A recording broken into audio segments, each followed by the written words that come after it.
Good day and good evening, and welcome to Tea Time with me, Caetsu Chaiji, but you can just call me Kai. As usual, these streams, you can talk about whatever. I have some clips in the back that you have all sent me. If you don't know how that works, there is a Discord community server that you can join. And in that server, there is a clip reviews room where you can post your clips for me and us to take a look at, whether it's something funny that happened that you'd like to share, or some amazing discovery that you made, or you did a dungeon and you're like, could I do better? Or you did a raid and you're like, could I do better?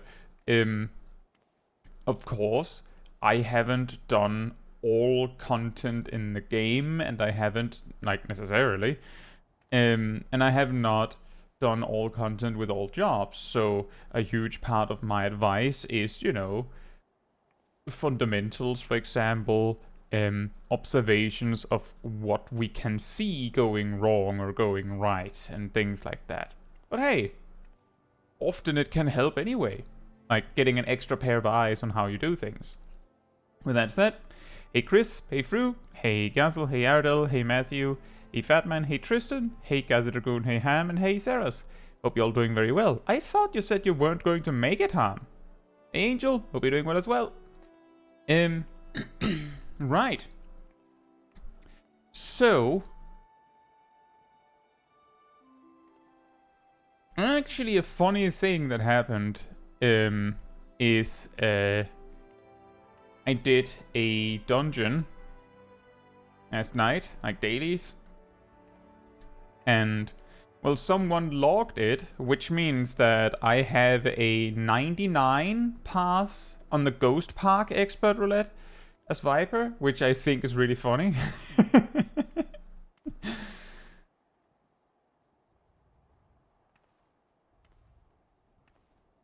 That's what happens when you don't get caught by the children.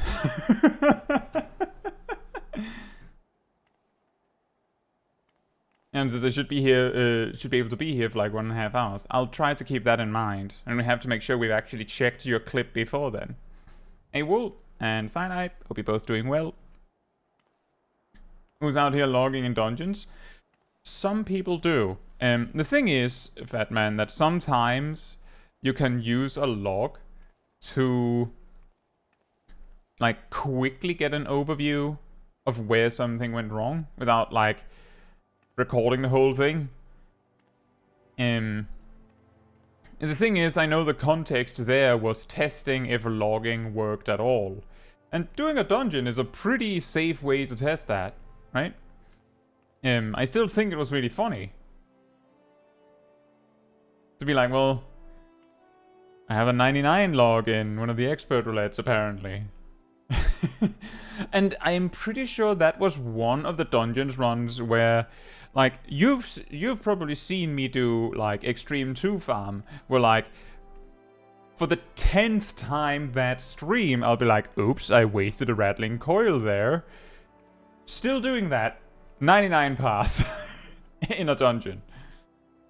Which is why I'm saying it's probably because I didn't get caught by the children on the first boss.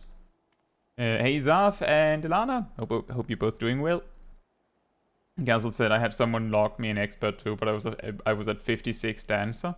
Well, see, the thing is, and this is the thing that is important about parses, is unless you're like actively going out of your way to like, you're on the big grind set trying to get the bestest parse on the planet for something.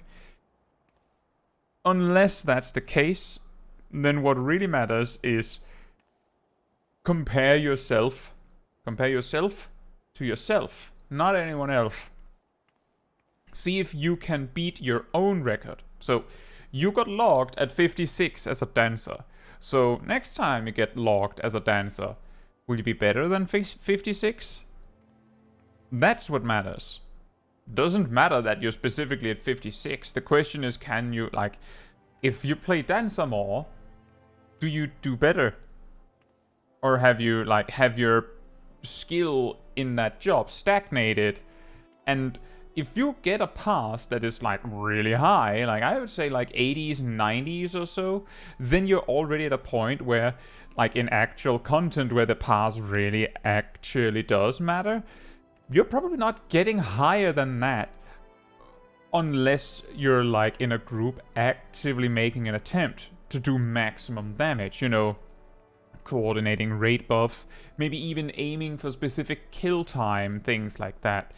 So it's more that if you're not up in that range where it's like, well, you almost have to do something that some players might even consider cheating. It's not cheating, but consider cheating. Relative to those that can't do it, right? To actually do better, then you're probably good. But when you're below that, then you have a lot more room to grow. And then the question is, can you do better? Like, can you do better? And there's also the part that some people don't, like, that some players don't realize, is that I have a huge advantage in making such a log because I'm like, basically I have nigh the best gear I could have, right? Like, if you don't have the best possible gear, then your pass is going to look worse. Even if you played perfectly, you're doing less damage than the guy that played slightly worse, but their gear makes them do more damage than you. So, like, if I were to log a dungeon, I immediately just sweep all the players that didn't get full drops from extremes yet. They just get thrown aside. Like, they don't have a chance. And then the only other players that can compete are those, like, on fair terms with my log, is those that have at least 2 raid drops. Like, raid pieces of gear from the normal raid. At least 2. Probably 3. So that makes it like that's also part of it. So that's also a reason why you should preferably compare yourself with yourself. By the way, Tristan, thank you so much for celebrating 9 months of being part of Cult of the Pink with me, cultist baby.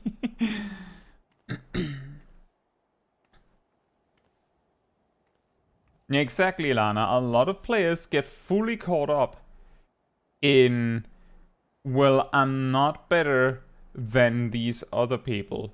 Or rather, they get too focused on how bad their log was, not super focused on the fact that it's better than the last time they went. Fruze is really funny that the one random log I have as a summon on Dawntrail is my highest log so far. Truly still is my main. Great. Also true, Darth. A grey pass is still a clear. I will say, though, that sometimes a grey pass can be so bad that there is an argument to be made that you didn't do your part. But the thing is, the players that get a grey pass and didn't actually do anything are not looking at the parse. They don't care. So the players that are looking at their parse and going, oh, I have a grey parse, that sucks. Maybe they got carried, as Lethero puts it, but if they're actually looking at it, there's a realistic chance that they're trying to get better. And there's also the part that once a duty has existed long enough, there's a realistic chance that you can have a group full of grey parses that still is clear. And if all of them are grey parses, then who carried? Who did the carrying? And just now imagine all of your Vlados miseries were just normal hits, no chance for a top level pass. Exactly. Like, when you get high enough up in, like, in percentiles, it starts to become, well, you didn't get enough, you weren't lucky enough. So it just didn't happen. Like, you could have played perfectly, but if luck wasn't on your side, too bad. So after I always do content at minimum item level, so it's always grey. And there you go. And that's exactly because the reason why some players might have difficulty with understanding how a parse works is that when you get a parse, it's basically telling you how good was your performance relative to all other performances on this fight or encounter or duty with this job at this very moment. Which means that it's actually comparing you to all passes before yours. But unless you're like, there are two different pass numbers, and people usually look at the reason, like at the one that mattered when you did it, but there's usually two, and the older your pass gets, the more they differ, because the other pass number is relative, like your pass's result relative to all passes currently in existence. Which means that what this means is it basically explains that, and this is part of what people don't quite realize, because a lot of players almost look at pass numbers as if a 0 pass means that you performed 0% of what your job could do. You probably also did that to get a 0 pass, however, that's besides the point. A 99 pass doesn't mean that you did 99% of what your job is capable of doing. It specifically means that you did better than 99% of the players that posted logs of your job on that fight at that moment. Which means that the first group to clear a boss would, by automation, like by that logic, have the best pass, at least until a second pass happens. And then like the goalpost moves, which means that the sooner you can get to the table and start logging some passes, the better your pass is going to look. Because the sooner you can get your pass in there so that it is like ranked. Oh, Gleaming, we're just hanging out in Summerford Farms. I think it's still a little too early to run around in Dawntrail zones, just like in case there's anyone that doesn't have a chance to like have done the MSQ yet. I think maybe next time we'll go back to walking. But we're just in Summerford Farms, up on this. Phil says, to be fair, if you can clear day 1, parsing doesn't matter at that point, and that's true. But my point is exactly that. If you get a 50 pass or something, a week into the existence of this duty, then a week later, you could have performed exactly as well. But now it's a 30 pass because so many more people did better than you now.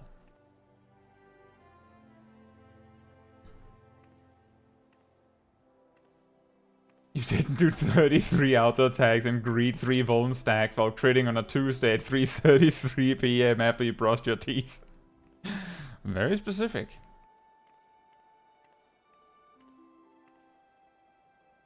And that's also true, Lithero. The thing is,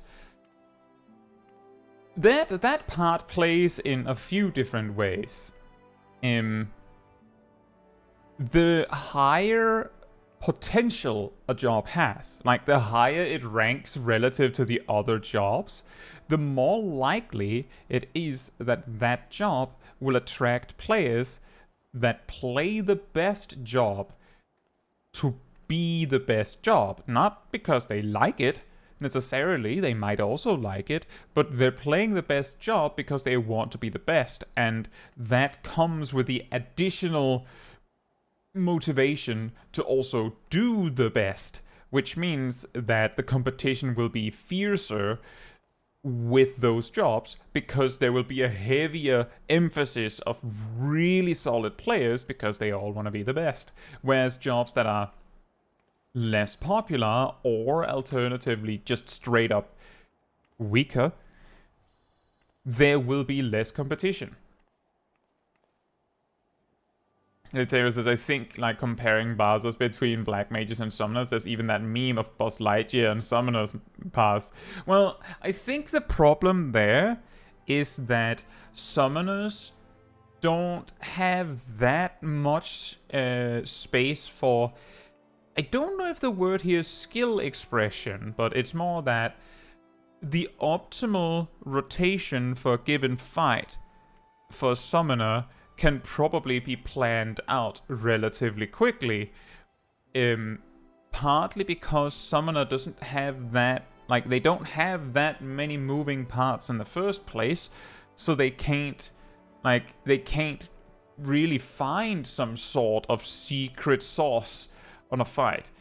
Compared to Black Mage, where it is a real possibility that something you did 3 minutes into the fight means that your rotation is in a specific state 4.5 minutes into a fight, which means that your options are so and so at 4.5 minutes into a fight because of your decisions earlier. With Summoner, it's almost like every minute they just go, alright, refresh, clear the table, let's start over. Which, like, not exactly like that, but it's reasonably close to that, which means that they have a much easier time just kinda, like, figuring out whatever they want to do. And it's usually the right answer. And yeah, exactly, Darth. Ultimately, what it usually boils down to for Summoner is, when do I stand still for Ifrit? I think that's pretty much it. I'm pretty sure that's still pretty much it. Like, yeah, there is the slipstream, but with Swiftcast on a 40-second cooldown now, I mean, if you need the slipstream, or if you need the Swiftcast for rest, well, then you're not exactly in the business of trying to do the big pass, right? But if you need the Swiftcast for something else, then you'd of course also need to plan out when you slipstream, but you'll probably Swiftcast slipstream. The secret sauce is right-clicking the boss. Right? The book smacks are the secret sauce. Wolf says, I can do the same amount of effort in an instance on Pictomans and get a green pass when my friend, a paladin main, can get a purple easily. And see, that can both be because there are less paladins. I believe Gunbreaker and Warrior right now are like extremely popular, which, like, there are paladin mains who are like, almost pun intended, religiously fixated on playing Paladin, who will play Paladin regardless of whether Paladin is good or not. Paladin is fine.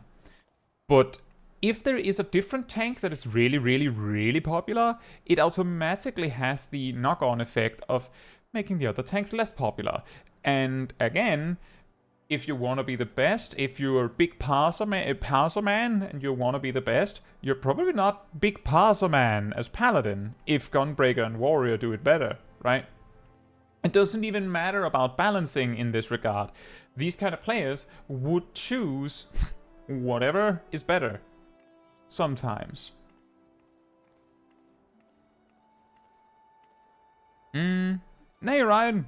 Is this what tea do we drink during Caetsu Chaiji tea? Well, you could drink chai, but I'm not. I'm drinking peach apricot.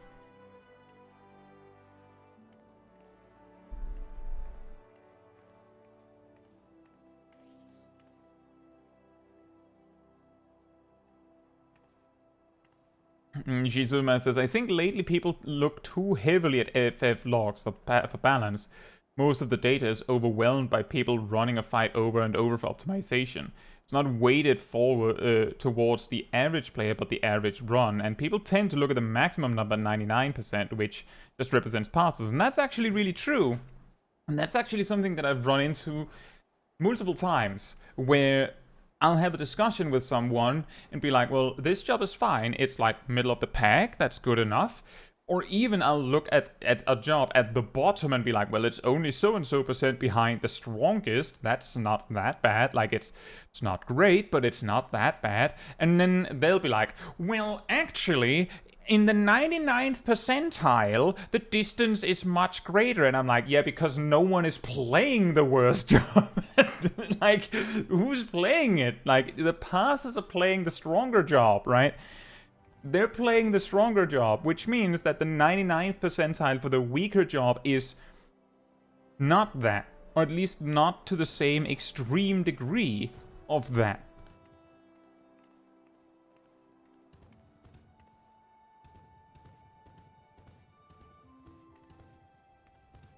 And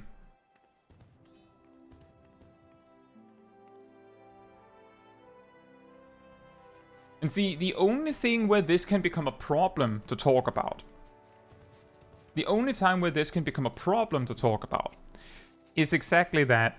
It is the case that there will be clears where someone basically got carried, which gives rise to this observation that a lot of the time, or at least some of the time, a grey pass means they got carried. But that doesn't change the fact that it is very possible that, like, oops, all greys can beat it. It's just not that often. You'll have an oops, all greys group on FF logs, and the reason for that is oops, all greys are probably not running a DPS meter. And they're probably not logging their results. They're probably just fine that they beat it. And just moves on with their lives. And that's also a huge part about parsing. And that's also why most of the time logs from casual content are kind of weird. Like, if not outright. Yeah, exactly, Wool. Cool, I beat it. Time to get lunch. Oh boy. But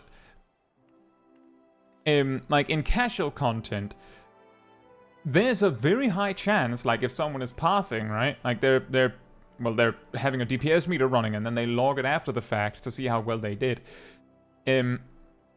Let's say you did like Aglaia or something during Endwalker, like late Endwalker, where some people were doing it for coins or whatever. Maybe one person in that entire alliance is interested in their performance. Everyone else is just sort of going through the motions, right? They're just kind of doing what needs to be done. But this one guy brought the best food. They're savage geared. They don't even, like, there's no reason that they're here. And they even have some extra tinctures. Like, those are probably an extreme case, but I hope you know what I mean. They came ready for a battle, and they're going to get that pass. The 23 other players are just caught with their pants down, and their passes are probably not going to look that great unless their average performance is really, really good. And they are basically just like a foundation that all the nerds that are trying to pass high in this kind of content just, like, put themselves on a higher pedestal than maybe they deserve. That's why casual content passes are mostly meaningless. That's also the reason why I just randomly, offhandedly mentioned, like, I thought it was pretty funny that I get, like, logged in expert roulette and it's a 99, right? And like, I wouldn't expect it to be a 99, but who's logging the current expert roulettes, right? Like, who's logging those? Probably not a lot of people, so that's probably why. Speedrunners, yeah. And maybe they don't use Vipers, which means that maybe I'm the first really good Viper that got caught on a log. It's like, it's not a 99, you're the first guy. It's not actually, like, that's unlikely if it's a 99, right? But you get my point. Also, hey Brontome and Santo, hope you're both doing well.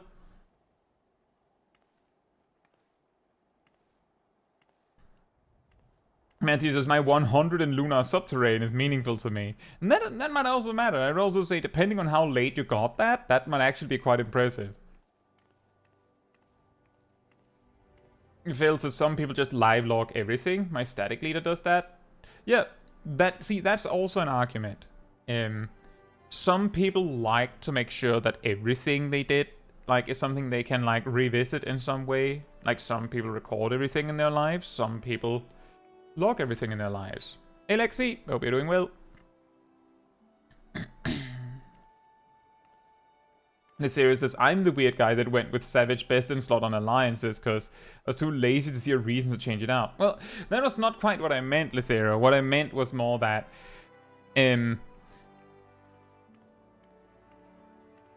like, why wouldn't you bring your Savage best in slot, right?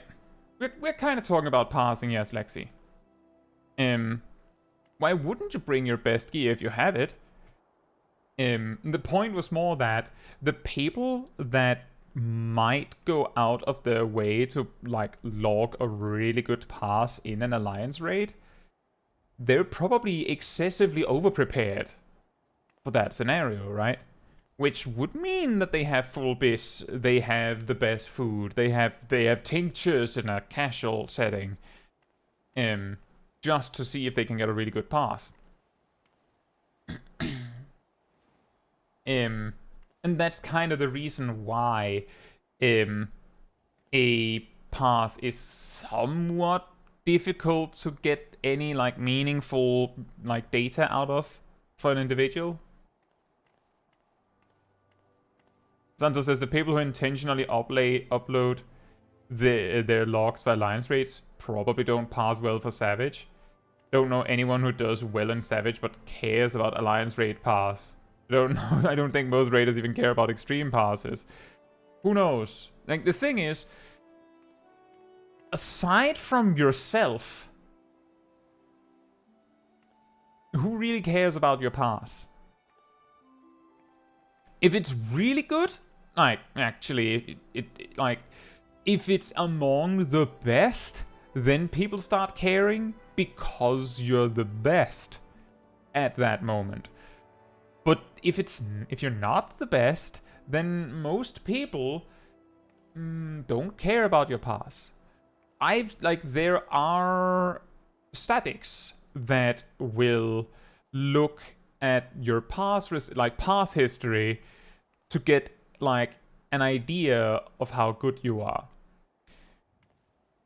That can work, like, for some, like, raid groups, that can work. The thing that is very dangerous about doing that is that you might now have an amazingly good Red Mage. I don't know. Whatever. They do amazingly good damage for Red Mage, but the reason is they're only interested in their damage. You will not see that guy use Magic Barrier unless you command them to. And they absolutely will not res anyone. But hey, they do good damage. That's not to say that having a really high pass equals bad at other things. It's more that if the only thing you're evaluating is their damage, then you get a person who does really good damage and nothing else.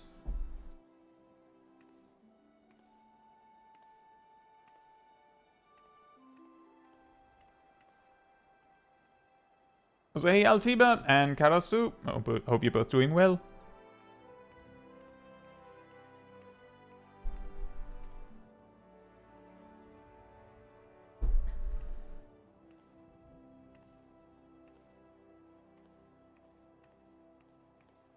What is not a red flag, Lexi?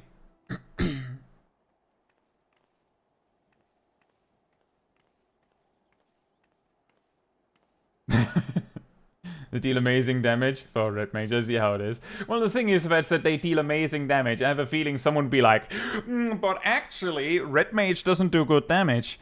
Or something. A healer with a 99 being a red flag for proc.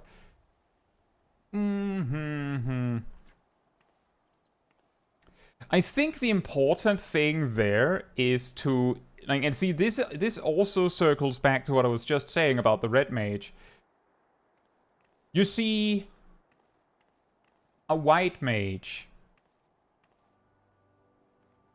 with a 99 pass.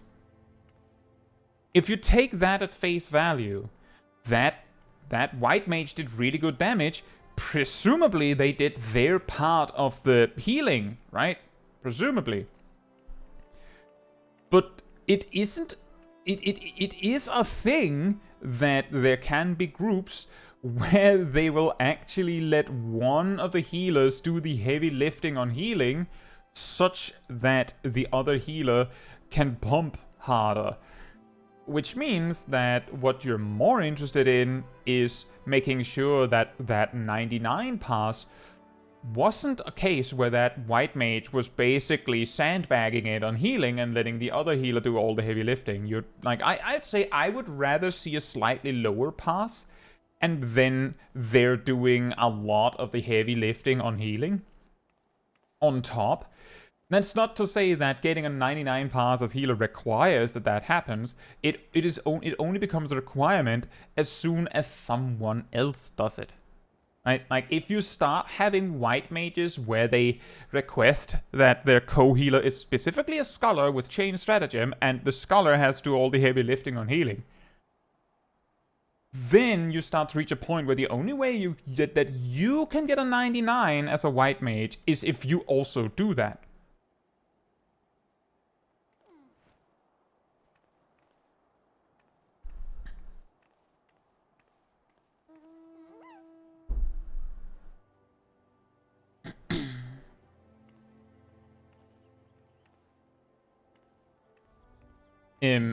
And that's the thing, Lexi. I think we're talking past each other.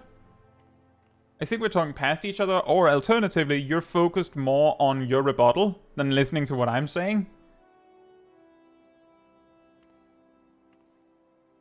What I'm saying is, if a healer has a 99 pass, that doesn't mean that it is a red flag. However, it isn't a good idea to take that pass at face value. Investigate it. How did they play in that? How much of the work did the other healer do? It's actually the same thing that I was basically trying to say with the red mage example. You see a red mage with an amazing pass. Maybe not 99. I could imagine that someone whose pass is that high is more likely to be generally good. Right? Like, generally good. But you would like to investigate more on a pass to see that the reason the person got that pass is because they're good and not because they're bad but lucky. Dart says that's what a red flag means. It's sus and you need more info to know the full story. That makes sense. I think the reason why Lexi got a little bit like heels dug in on that is because red flag has gotten a more aggressive meaning to it. Like it doesn't quite mean that anymore, at least, Darth. Like, a red flag these days usually means, oh yeah, that's an obvious no. Like, no, if there's a red flag, it means get out of there. Like, if you're on a date and someone does something that is a red flag, it means you should probably end the date immediately. I don't know if it meant something more soft than that, but it doesn't mean that now.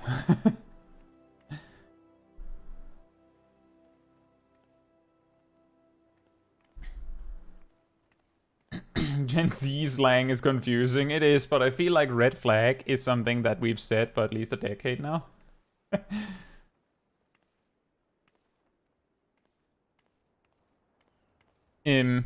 But the important part that I was trying to get at is what will you use your parses for? The main thing is to compare yourself to yourself, or in my opinion, that's what you should use it for. What matters to me is where were you and where are you now?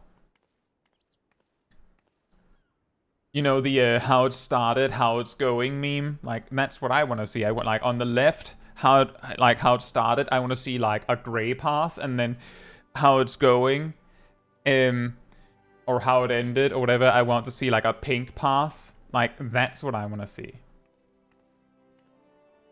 Hail Dance Extreme Monor. I don't think that'll happen, Brontome. Because that's really... It's a really big problem, because a lot of people would just be sitting there like, what is he talking about? Can you check healing in passes? Yes, you can. In fact, there is a healing pass number.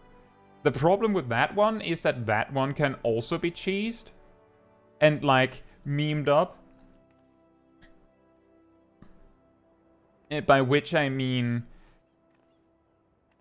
that thing that I said about having a white mage getting a 99 pass, but they're basically not doing anything healing-wise because the other healer is. While the white mage is getting that sweet, sweet damage pass, the other healer is really owning it on the healing pass. And the problem with that is that for healing to be received, damage must be taken, which means that, imagine... if you will, like, basically the problem with a healing pass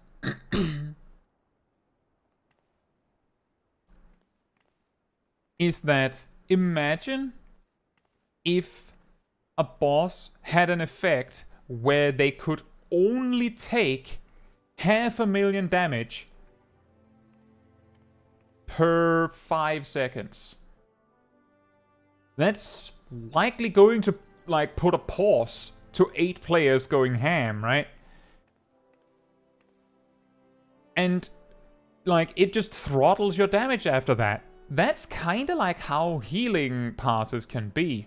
I don't know if... does healing passes also reward overhealing? If they do, then this example doesn't work that well. But the idea of doing as much useful healing as possible is basically, you need to heal as much of the actual damage being taken as possible, which means that your co-healer is now an adversary, not a teammate.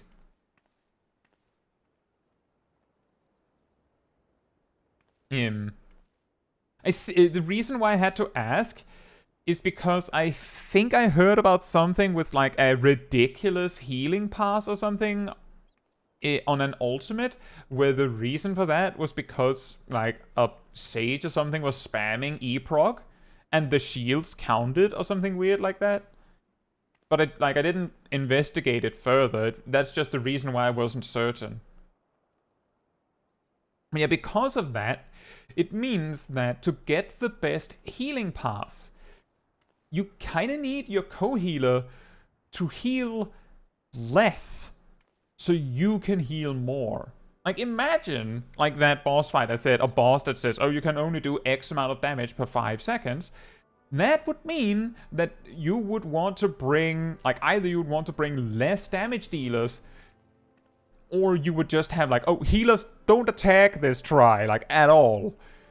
Tanks just only provoke, and maybe a tomahawk every now and then. Just so you can hold aggro, but no more. Because the damage dealers need to pump.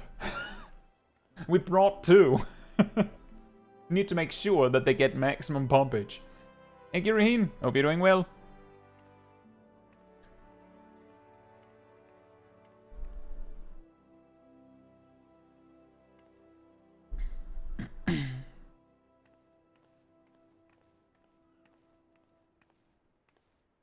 Jonathan says, if you want to be a min-max healer, overheal and effective healing are great metrics because healing an MP is a quantifiable metric. And that's true.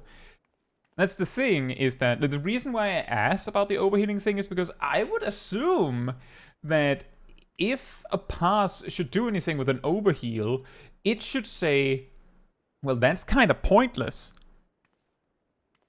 And almost punish you for it rather than reward you. But because these kind of parses are often almost like, I'm pretty sure they're basically like a linear scale, who did the most damage in like so-and-so time, or who did the most healing in so-and-so time, would be difficult to like subtract points for overhealing. So what I'm hearing is parsing just doesn't work on healers. The thing is, and this is what it always actually boils down to, is you need more information than just the number to be sure. And that applies for any job, really. Like, there's maybe an argument that the jobs that don't really offer anything utility-wise would be more likely to be like, whatever, doesn't really change anything.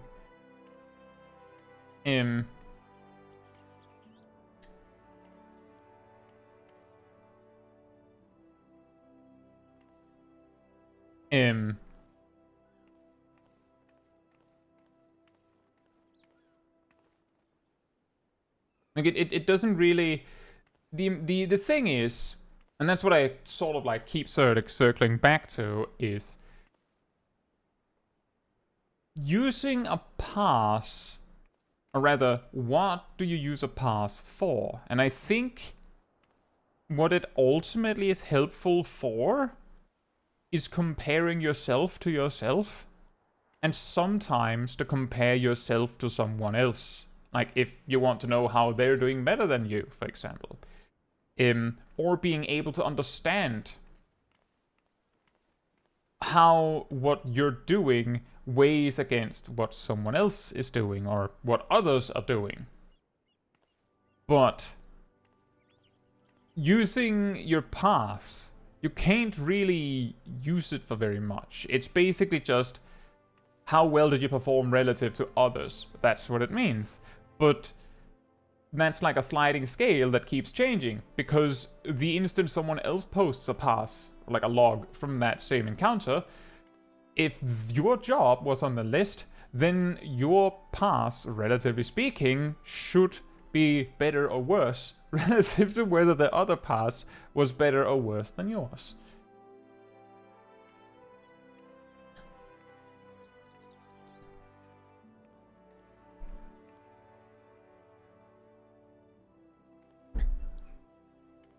But that's also why, what we were talking about earlier, how looking at parses for Summoner versus looking at parses for like a Black Mage can be a very different experience, because for Summoners, there isn't that much you can do.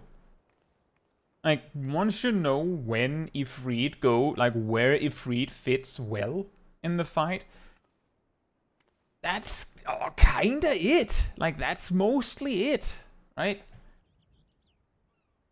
And for Black Mage, things that you did earlier in a fight can impact where you are in your rotation later in a fight.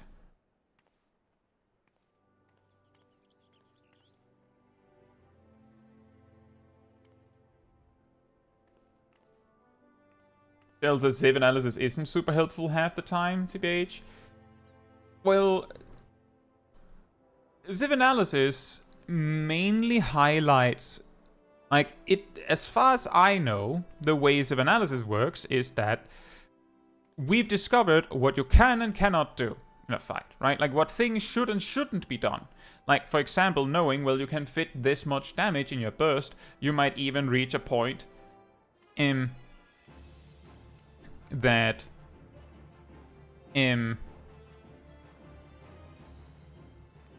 like, we've discovered that the optimal burst is doing exactly this.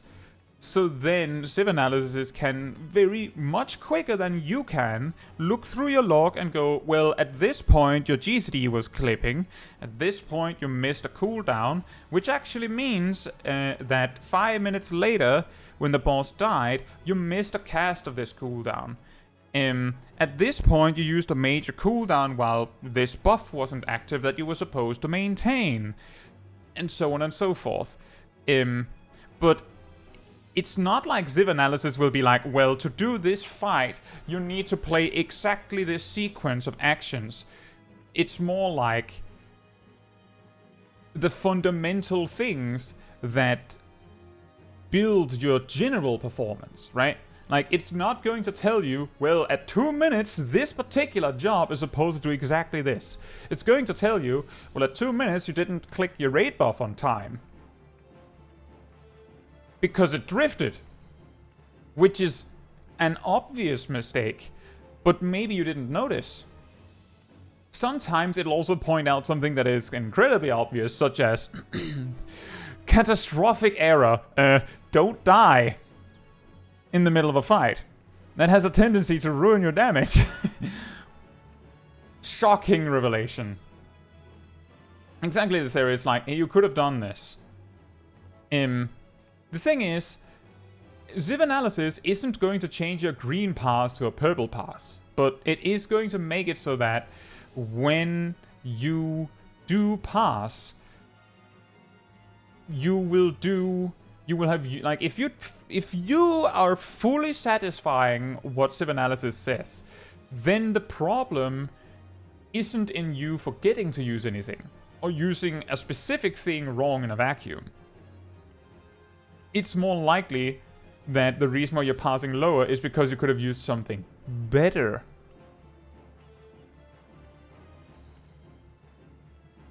But genuinely, to change, like, I think you can change a green parse to a blue parse just by figuring out what things XIVAnalysis says you're doing wrong. But to go from blue parse to a purple parse, or beyond that, you might need to know that... You might need to know exactly what the optimal sequence is. A says, I don't like Summoner Searing Light being 20 seconds now, means Garuda's puddle goes first. Does it? I'm pretty sure I saw that people figured out that Titan better still.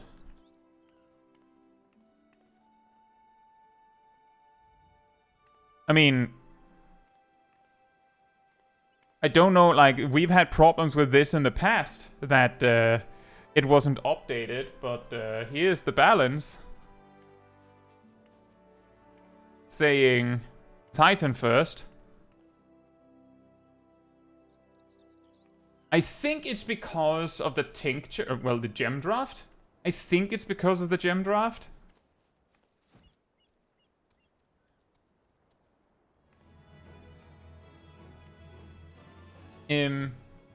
So it might be different once you get to, like, a 2-minute burst,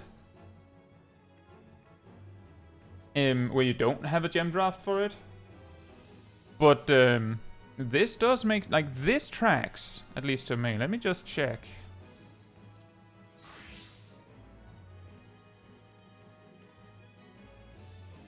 Oh, yeah, that's also another good point, is that they've shot, like, I think they've moved Searing Light 1 GCD. Oh, no. What I mean by the 2-minute burst, like, I don't care about this. I care about, you see this line? This indicates where the gem draft is buffing. And Searing Light ends, like, halfway through Titan. So if you had done Garuda here, you could do Slipstream, and then maybe, like you could do one right, and then Slipstream, or you could do, like, Ruin 4, and then Slipstream or something. But yeah, if Searing Light was moved to satisfy this, that also matters. But I think there's something else as well. There's some potency stuff here. How much damage is Topaz right now? 330. Did they boost Mountain Buster? They did. by another 10. So the Titan sequence is buffed by like 80 potency.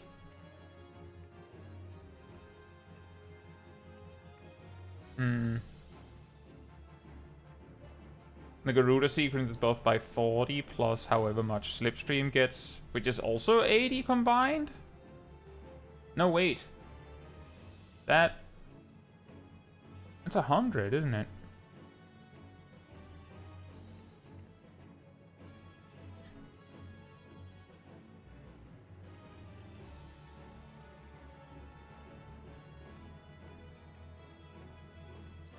But yeah, the thing is, Summoner's basically unchanged. The only thing that really got changed, like really, is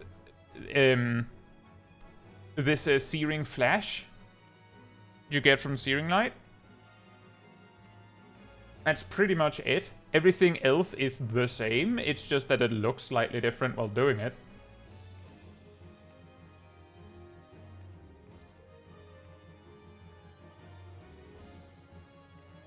And that's true, Lexi. The reason why I said moving to a purple pass from like a blue pass, if you're already doing everything that XIVAnalysis says is right, like how would that happen? That would of course require that there's a ridiculous amount of passes, right?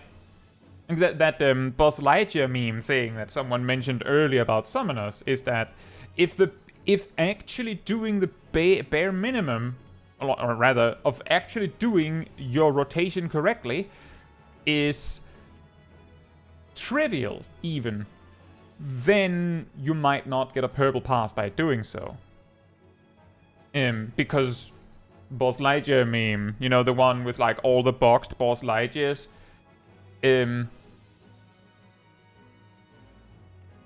but that is again requiring that you go do, like, you practice, you do a pass, or you do an attempt, you post the log, see your pass and see it's blue, you put it into XIVAnalysis and XIVAnalysis says, oh, you did everything right. And then you sit there going, how?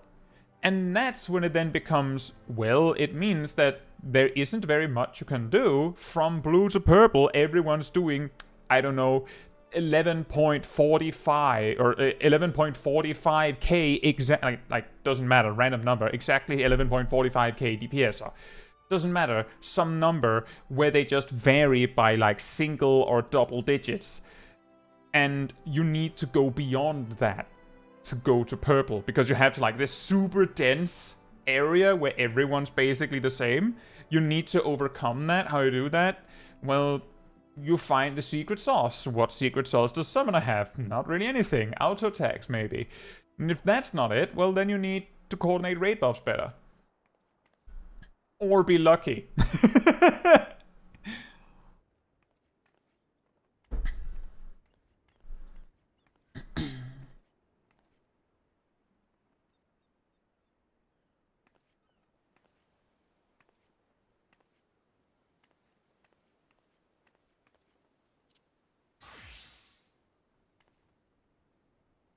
And yeah, also, like, specifically, that's also a thing with parsing, is that sometimes you'll just get a better result because you were lucky.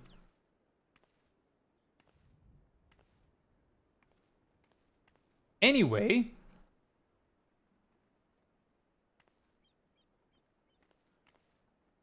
the ultimate result that we need to get back to is that using parses to measure yourself is the best you can do with it. And this also circles back to, I think it was Gazel that seemed to be a little disappointed that they didn't get a really amazing pass when someone randomly had logged them in a dungeon.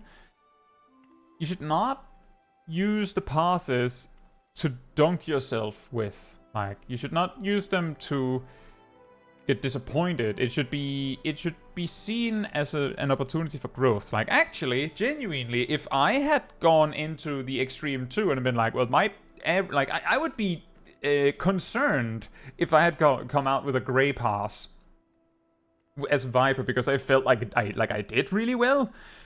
But if I had come out with a grey parse, I would have just been like, that means that there's a huge amount of space to get better. Like, the lower your parse is, the easier it would be to beat it, essentially.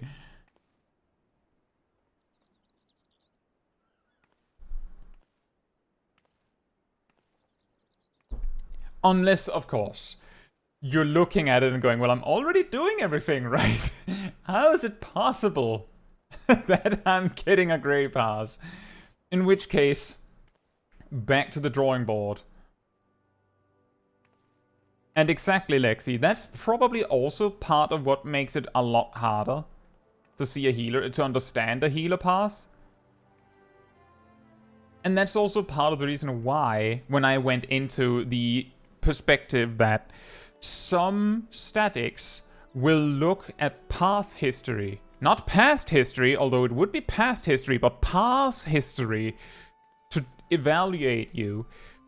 The reason why that can be dangerous for the static, like the raid, to evaluate you based on that alone, is that sometimes there's a more complicated story behind it. Like, for example, if all of your parses are random party finder groups and half of the players you played with are greeters that end up greeting so hard that you consistently need to cast extra healing spells to keep them alive, then your healing parse is going to look worse.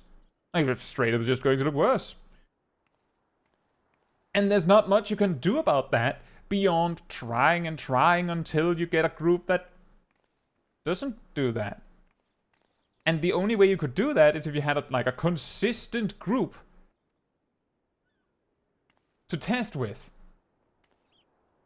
And that is also a good way to do it, Lexi, to trial players to see if they're good fit.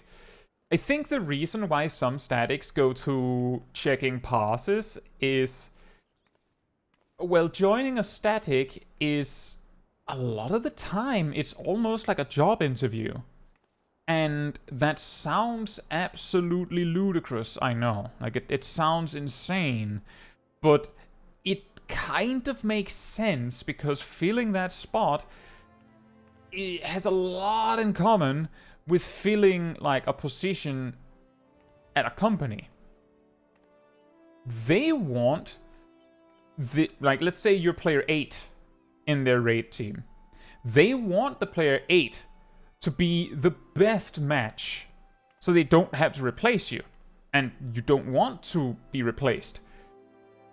And they'd rather find the perfect person for that position as quickly as possible. That both means that they don't want to need to try someone, get them on board, then find out that they're not the right match, kick them out, and find a new one. They want to hit it just right first try. But let's say that they have 10 potential, like, applicants. That's a little wild. That would have to be like a famous static or something, I feel. But let's say they did. Then one way they can filter out contestants for the spot is, well, we need a ranged physical, and we would prefer that it's a bard. Again, doesn't matter. We're just saying bard, right? We'd prefer it's a bard. Well, only 4 of these 10 applicants are actually bard mains. So all the other ones are already, like, in a bad spot. Like, maybe that dancer among those 6 is the perfect match. Like, they're really good and they work well and their, like, personality meshes perfectly with the team and everything. But they're already possibly filtered out because maybe one of those 4 bards is also all that.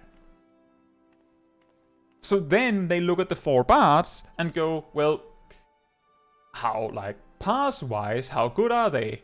Because that's a really quick way to see which one is stronger. And maybe they go, well, these 2 are the best bards among them.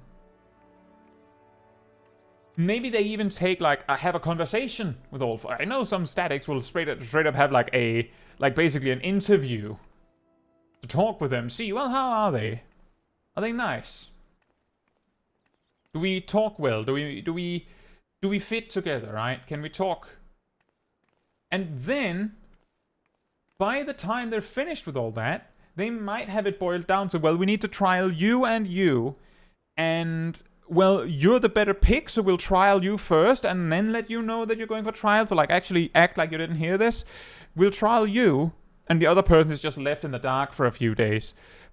Then, if this guy does well enough, or girl, they're hired, essentially. And the other guy is just told, sorry, we found someone else.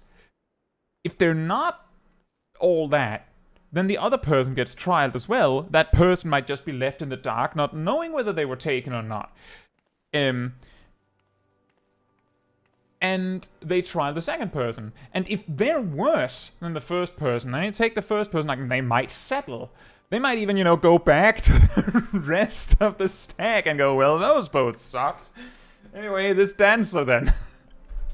But the reason why it can look like people are basically reinventing, like, job interviews is because it's related to it with, as Jacob says, the only problem is you can't negotiate pay. You can, but you're going to look like a prick.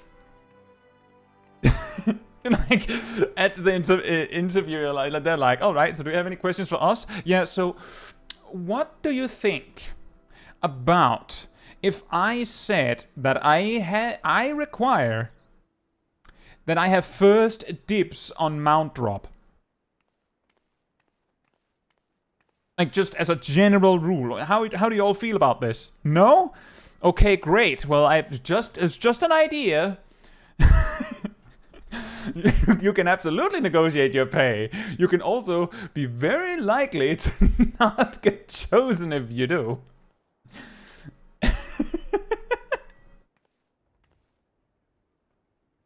Phil says, I've always found interviews where they ask about pay expectations a little weird.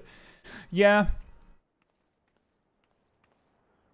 Yeah, and that's a hard one because they're like an actual job interview situation, what you're doing there is basically you're put in the position of needing to say, well, you want the most possible money, right? So you're interested in saying the highest number imaginable while also not saying a number so high that it makes them uninterested. And exactly, Gleaming, they're trying to underpay you, so that's the reason why, like, basically you have to know how much you're supposed to be paid, preferably say more than that, to trap them into underpaying you by paying you exactly what you should be paid. And it's a weird song and dance. I know. It's weird. And that was the story of the 4 parts. I'm guessing, Karasu, that the reason why it is like that in ESO is because maybe stricter in rages or something? There's also the possibility that if it's extremely hard, like exceptionally hard to do a lot of damage, then you might pick a person that does more damage because you're like, we can teach them how to play the game later if they don't know that part. Like, if they don't know that part, we can teach them later how to do the boss if they don't know how. But they know how to do damage.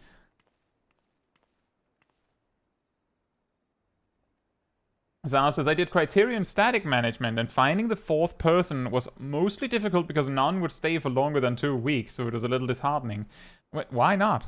Like, did people just keep going, well, actually, I've changed my mind?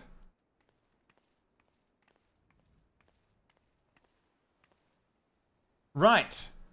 With that said, is Ham still here?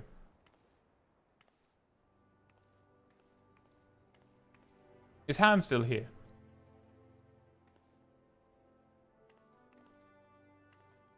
You're still here. Well, you did say that you had to go in like 30 minutes or so, so we kind of have to get this clip review show on the road, otherwise we're going to miss you.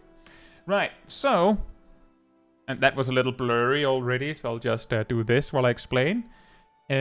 the first clip we're looking at is Ham playing the now in the history books non-standard Pictomancer in Extreme 2. It's a community full of elitists. Oh. Ah, well.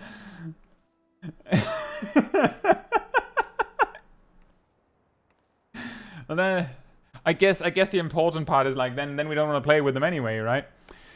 But we're going to be looking at a clip of Extreme 2, which means if you haven't done either Trial 2 or like the Extreme version, for that matter, and you don't want to see it, now you know. I don't know how long we'll be looking at it, but I saw that the clip is like 9 minutes. What is non-standard Pictomancer? Just a very brief introduction that those that don't know is before 7.01, which is the patch we are in now, Pictomancers could right-click off the Aether Hues buff, forcibly resetting their 1-2-3 combo. They could also right-click off their Subtractive Palette, forcibly disengaging their, basically their Blizzard and Cyan combo. The reason why that matters is because while each step of the 1-2-3 combo in Subtractive Palette does... oh right, Blizzard is up here. Like 360 more potency? Basically 360 more potency per step. That's a flat addition, which means that Blizzard and Cyan does 360 more than Fire and Red, and Stone and Yellow does 360 more than Aero and Green, and Thunder and Magenta does 360 more than Water and Blue. But while Fire and Red and Blizzard and Cyan are mostly the same, and Stone and Yellow and Aero and Green are mostly the same, Thunder in Magenta and Water in Blue are not the same. They're built different. Water and Blue generates like basically half of a Subtractive Palette when used. Thunder and Magenta does not, which means that people discovered that there was DPS to be gained from either doing it so that you basically don't use Thunder and Magenta ever. Like that's the general like slice of the idea, is never use Thunder and Magenta when you could use Water and Blue. Like that's the broad strokes of this idea, is because Water and Blue gives you palette gauge, it means that because Thunder and Magenta does not, Water and Blue is better. So you would do that either by making it so that when you are using Subtractive Palette, you do Blizzard and Cyan, actually you do like Fire and Red, then you Subtractive Palette and use Stone and Yellow, reset your Aether Hue so you can do then Blizzard and Cyan, and then Stone and Yellow again, so you don't use Thunder and Magenta. But then immediately after you can use Water and Blue. Or you would go into Subtractive Palette, use Blizzard and Cyan, Stone and Yellow, and then just cancel your Subtractive Palette so you could use Water and Blue. And part of the reason for this is that, while yes, that means you lose out on a full 360 potency in this aspect, I mean, you're still getting a Comet in black. So, like, it was a complicated thing, and it wasn't like a massive DPS gain. I think it was like 1%, maybe 2%? Was it less? Was it more? It wasn't a lot, but it was extremely chaotic just to think about. Like, just imagine Pictomancers have all this button real estate, and then they start putting like macros to cancel various buffs because the job is janky, or has become janky as a result. So they removed that. You cannot cancel your Aether Hues, you cannot cancel Subtractive Palette. Those are there to stay. You can, however, still cancel monochrome tones. Don't know why you would want to do that, but you can. I tested that first thing when the patch dropped. Hey Korox, hope you're doing well. But yeah, just reiterating, Extreme Trial 2. If you don't want to see it, we're looking at that now.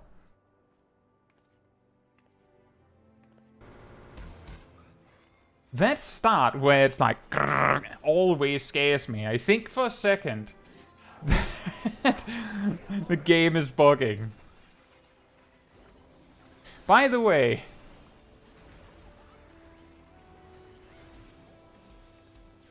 why are your macros PvP LB?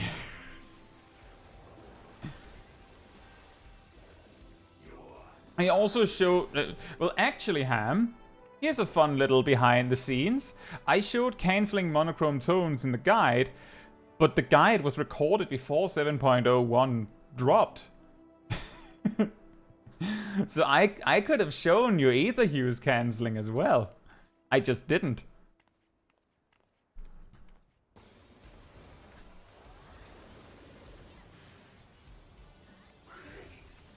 Forward half?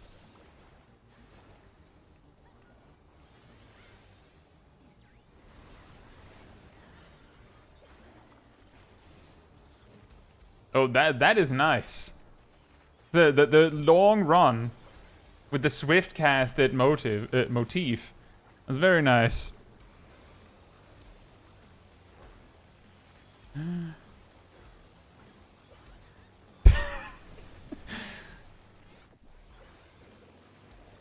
I think there's something hilarious about Pictomancer just standing there drawing something in that time, because I know what I'm doing as a Viper in that time frame. Like, I'm just going crazy with combos and you're just like in the back, like...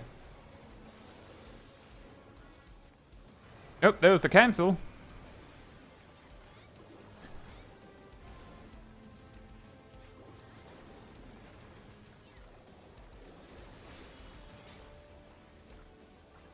Using PvP LB icon for macro means there will be no other icon that looks the same.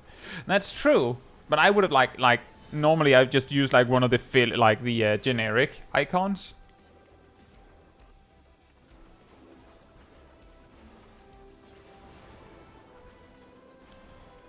Let me just rewind that real quick.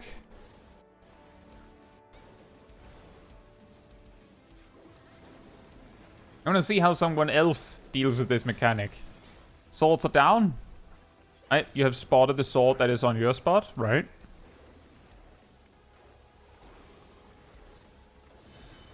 And yours isn't lit up, right? And the reason why it stopped me was because I was like, wait, you only looked at one spot. How about the rest?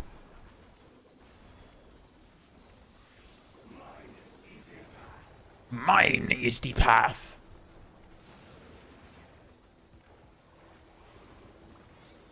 The swift cast motif, aka Control V.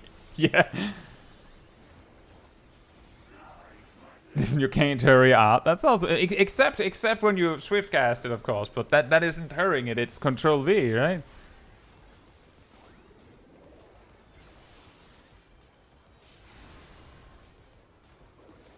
Uh-oh. Uh-oh. Oh, that was close.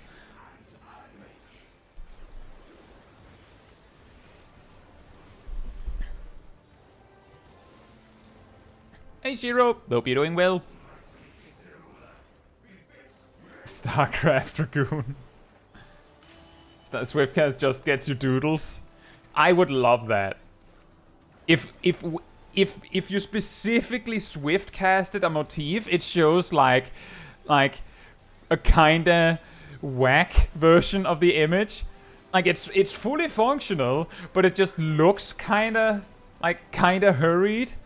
And like when you use it, it's also like there's something off about it. Like it looks like it was. Oops. Is that a triple or a quadra? That was a quadra kill.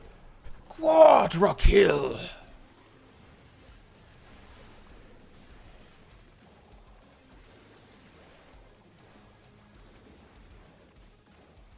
Let me just pause. Ham says you only need to look at the platforms where the swords are in the middle.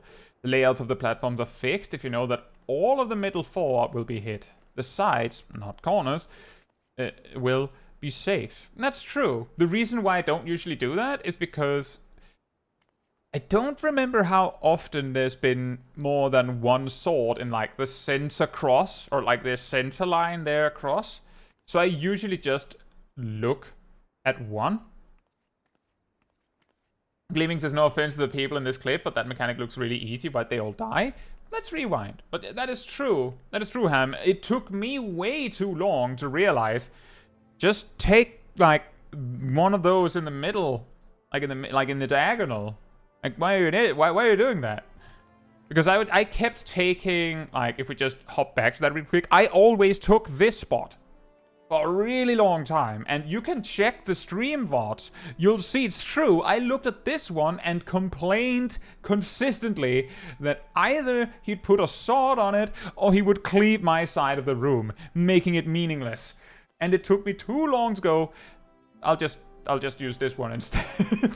I could have used that one or that one or that one, but I just chose that one. Partly because I didn't see many others do. And the trick there is, if I was in group with Ham and my platform was safe, Ham would see me jumping behind him. Just going, I'm safe here. And similarly, I might not see Ham jumping because Pictomancer, but I'd see them stand their ground. I'd be like, that's probably safe over there. Jacob says, general tip, if you can get 50-50 a thing, then do it and then figure out how to pick the right one. True. True. Right, so this mechanic for gleaming. The thing is, if we just go over this, at this moment, I'm just speaking from my experience, at this moment, I would know as a Viper, donuts are coming in from this side, circular V's from this side. This spot is safe until the second, like, until an explosion here. Basically, I can stand here until these donuts come past here. Then I just move over here, so like, boom, boom, over here, boom. And then Soralja will start on his backward half or forward half, which starts to complicate things. Hey Philippe, hope you're doing well. You can see here, boom, Ham is doing the same, standing the ground. Boom, donuts are coming, move there.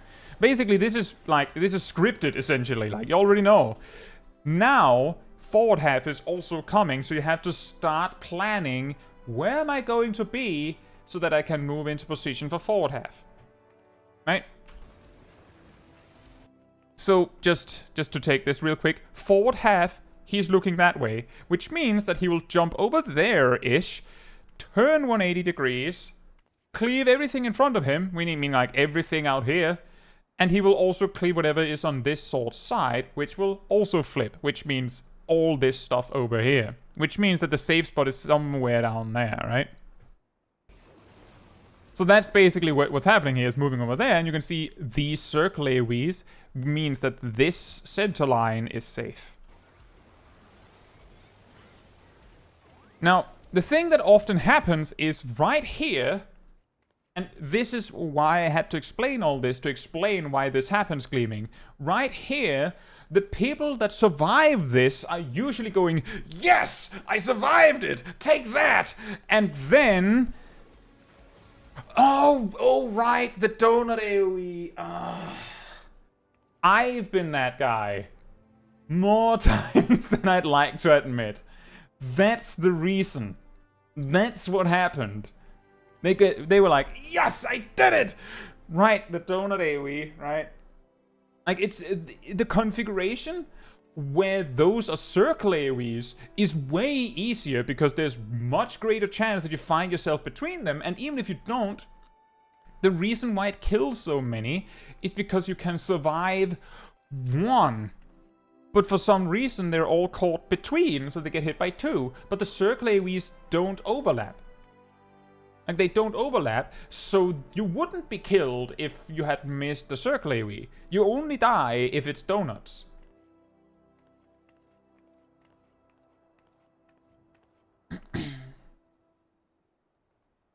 Exactly, Phil. Imagine Zoral just saying, how can these guys predict my sword slashes? Meanwhile, the Warrior of Light being able to read the mechanic's name. They're just like, can you lower your head a bit? Thank you. Forward half. Right. I'll be over there if you need me.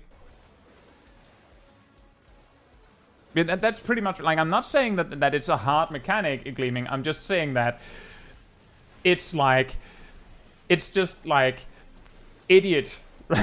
Like, just like I've done it many times. Lexi says, even with my 220 clears, the donuts still get me sometimes. I'm not paying attention. Yeah, exactly. Like, we all have done it pretty much.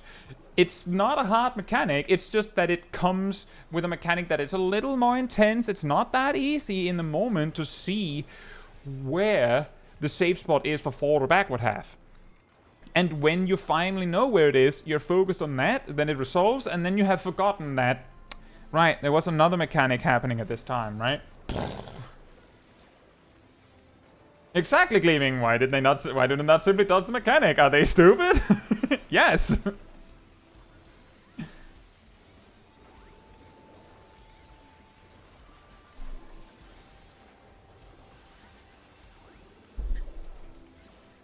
It's like remembering to move on lightning puddles on Extreme 1. Yes, yes, exactly. You're like, you just nailed a different mechanic and then boom, dead.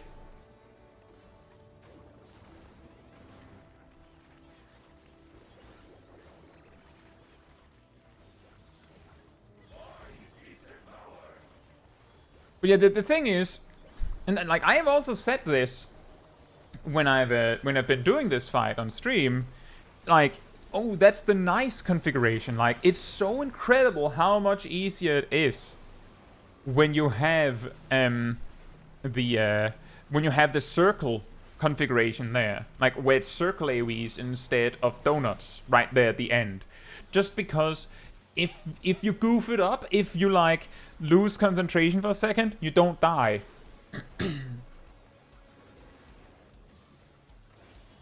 Healer privilege, aka not having to guess if you're gonna be healed after you agreed. That's true. I have actually died as Viper because I accidentally got hit by something, and the healer didn't have time for me, or didn't realize that I needed healing. Like, they're busy with something else. But if it had been their HP bar, they would have noticed.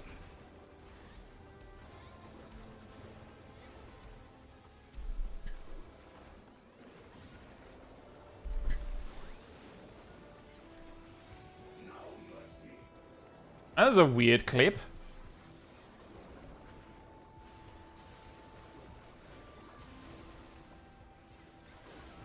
The issue is you have multiple people collecting vuln stacks? Definitely. Definitely. The particular case, like, where I've had this happen, like, the thing is, I'm not blaming every healer on the planet. The specific case I have is one clear where I died, where I was like, if I had just gotten a teensy-weensy mini-heal more, I would have lived it, but I had a vuln stack, and that was the reason I died. Like, I had enough HP to live Actualize if I didn't have any vuln stacks, but I did have one. And when I then died, Sip told me after, who was like one of the healers, Sip told me later, he was like, oh, you had a vuln stack! Oh! That's why you died. Like, he had the healing, he was like, he'll be fine. He was not fine. Don't know why he wasn't fine. And then later he learns that I had a vuln stack. Ah. See, here it comes again. This is the nice configuration. Donut AoE and have room on the side you happen to be on.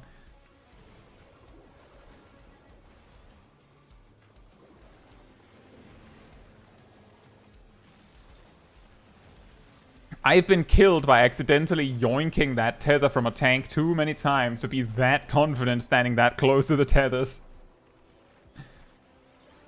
See, the thing is, I'm not blaming Sip for that one. That's like, I got hit, and then I died, right? Just because Sip had the capacity to fix it, doesn't mean that it's his fault that he didn't, right?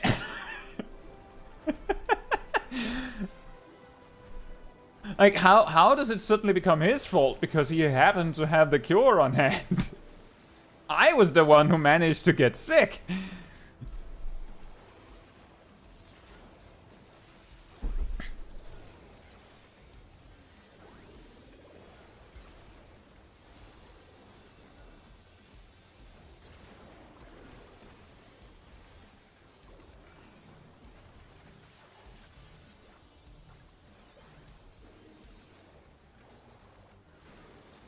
And that's a difficult conversation, Lexi, because if you let the person die, then, like, there's also the counter argument of, well, is the damage that you lose there worth it? And then sometimes, yes, like, if they're really, really bad and they're actually probably going to die anyway, then, oh, wait a minute, you didn't, well, that makes sense. Fight is over, right? I just noticed you actually were about to cast Thunder and Magenta right there. Yeah, the argument there is, if you let the person die, then you lose however long they're dead, plus however long it takes to get them back up, and then for the next 2 minutes they do, I don't think it's like straight 25% less damage, but they do substantially less damage. Which means that letting them die does lose you like 40 seconds of a person. And yeah, indeed, you're still going to kill the boss. The reason why I'm saying is that worth it is actually specifically in the defensive department. If that person is alive to kill the boss faster, then there will be less mechanics happening. Probably. Which will mean everyone takes less damage. Now, that's of course a very like, put in a vacuum, easy way to say, so you're ultimately gaining on defense by keeping me alive. Like, that's very easy to say, but that is an argument that by reducing the amount of mechanics that happen, someone else who is in a more dire situation is less likely to die. But that is also true that eventually the healers run out of spot healing. Right? Eventually healers run out of spot healing. There isn't infinite spot healing. So that means that there's an equal possibility that the reason that you as a DPS die is like because you had one bone stack. It's not because the healer didn't like you or wanted you dead. It's because that other guy had to be saved 4 times so far, and the healer's actually behind on resources. And that's exactly it, Lexi. Like, that's exactly the same thing that I was getting at. Like, the spot healing you're using to save the DPS that get hit by something stupid are often the same spot healing that the tank needed. So eventually you run out. And the thing is, what the DPS sees is, I didn't get heals.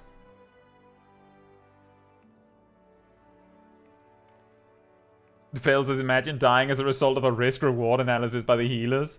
That would be funny.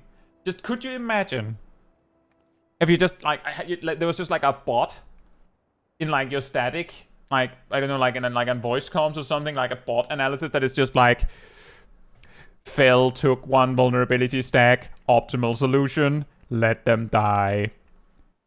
You just see the healers just not healing you anymore.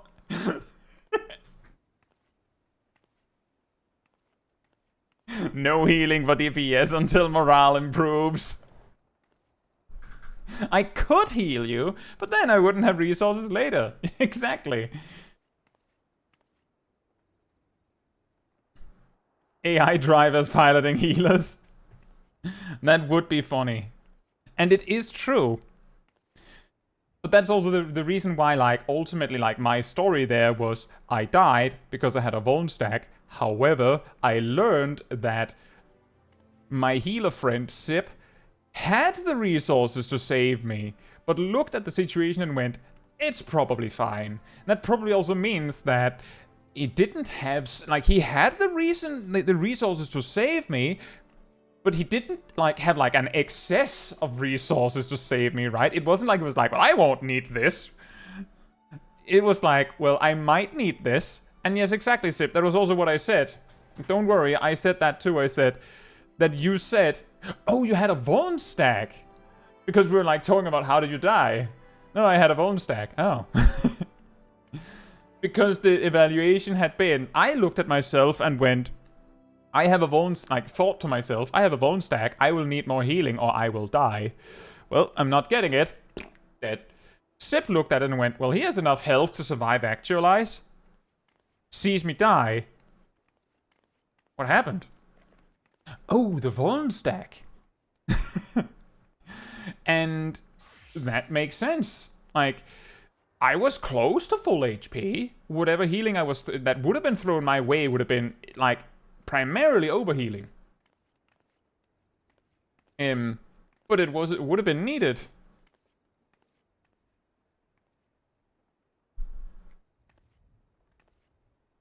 But that's also why I circle back to the story there is I got hit by a mechanic, then I died. However, it turned out that a healer had the resources to save me, but they didn't know. That doesn't mean it's their fault that I died. I was the one who was an idiot that got hit by the mechanic, right?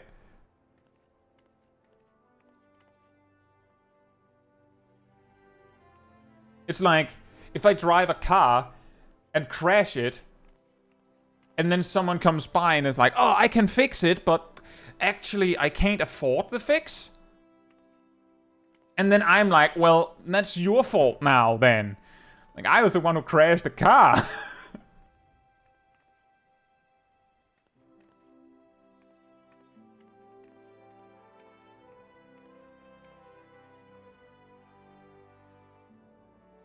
Chiro says, you know, Vuln stacks are such an omnipresent mechanic, they could probably make a visual indicator for it. Maybe reuse a new directional disregard effect they just added, just put it on a player. I think it would need to be, like, taller for it to be clear on a player. But yeah, that could work. Like, it looks like they get fenced in because they're being an idiot. Jacob says, I'll just right-click my food and say, Labao forgot to eat. Also, hey, Tay. Hope you're doing well. Yeah, it would be nice if there was a clearer indicator. The thing is that smart?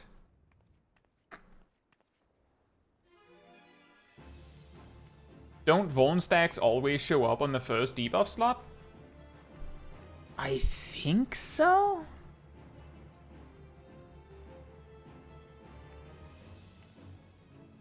Idiot detected deploying safety jail.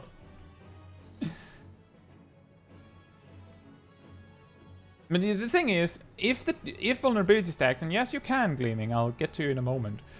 If vulnerability stacks are always shown like as the first debuff, then I don't think there's much else you can do.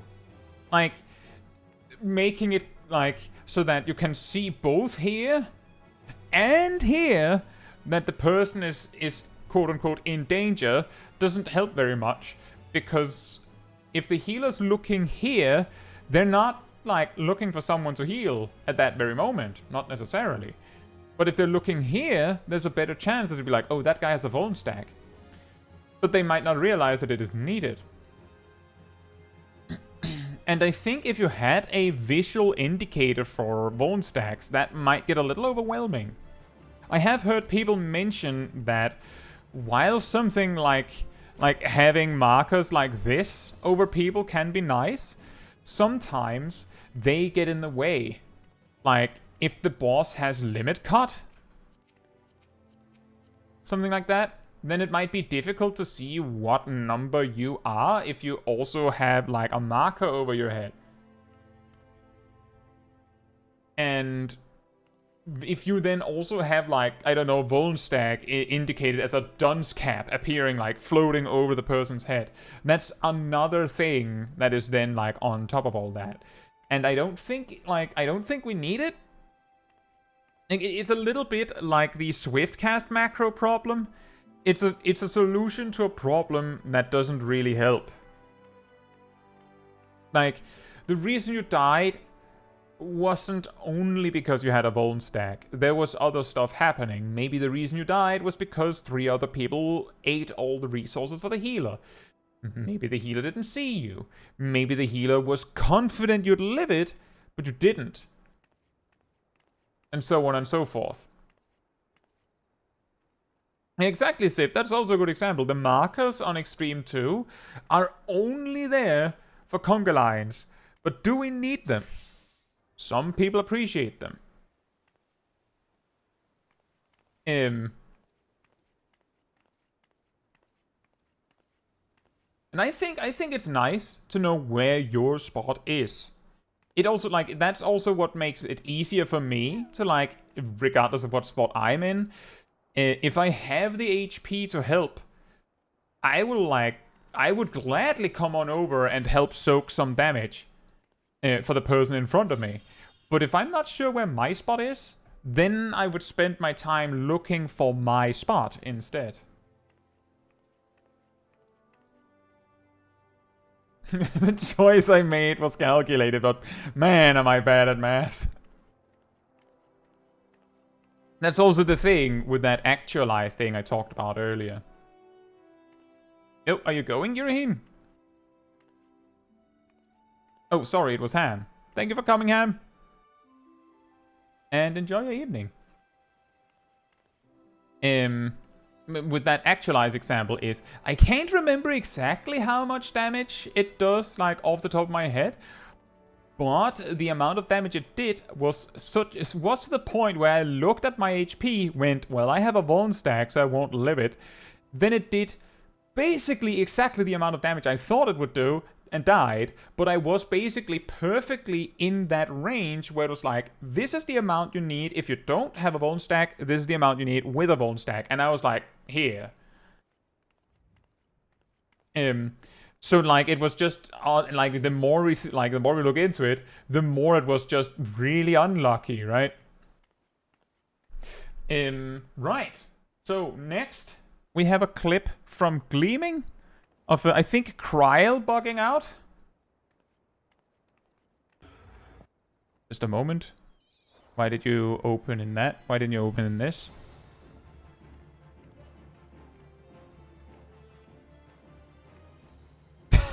Whoa, hold on. Kryl's broken. We broke Kryl. Uh-oh. It looks like she's going faster. It almost looks like she's going faster. Kryl's broken. The faster the clip goes. Uh-oh.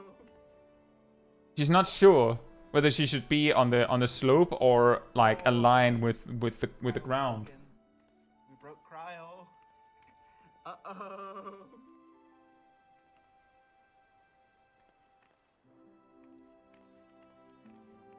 Whoa, hold on. Kryl's broken. We broke Kryl. Jacob says, please make this into a GIF. She's just excited to be a B-list character up from C.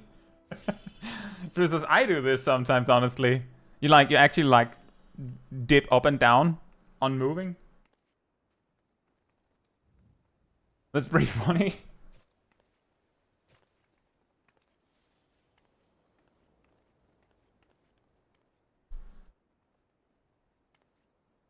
Now edit on some Oppie's hands and it's perfect.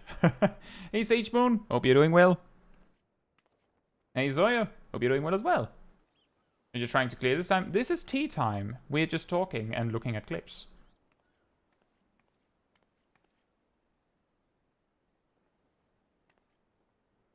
And Oppie's hands is when they do this.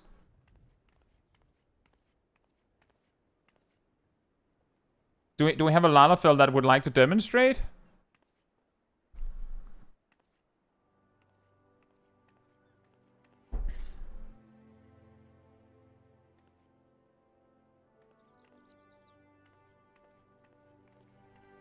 Because I'm pretty sure only Lalafells can do it.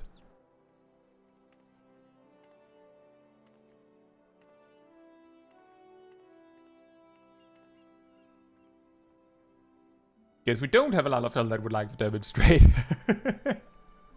So it says, I found the challenge log in a new obsession. With, like, clearing the challenge log?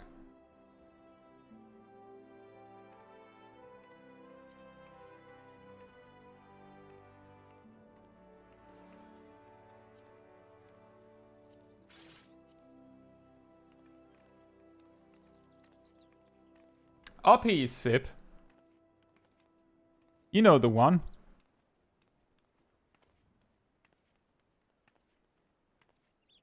Thank you for celebrating 4 months of being part of Cult of the Pink, Bronto. M, indeed. See that? There it is. There's uppies.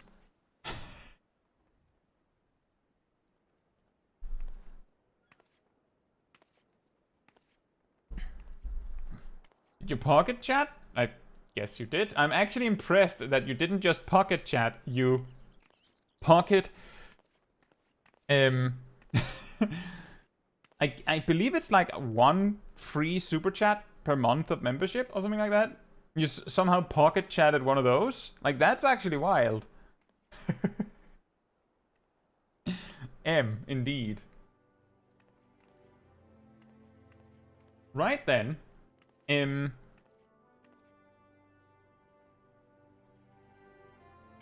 Well, we could do the other short clips while we're here. Is Wool still here? And Gazel, for that matter? Gazel's here. Don't have that in the chat.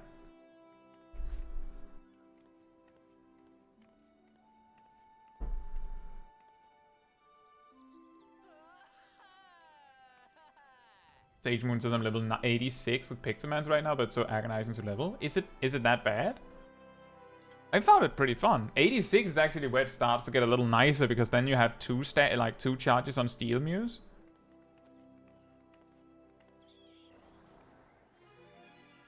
Right.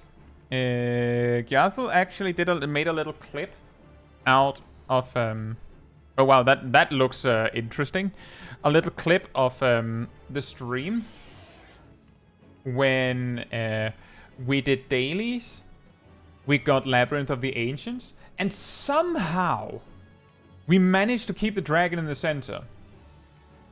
Despite everything. The sound isn't super important.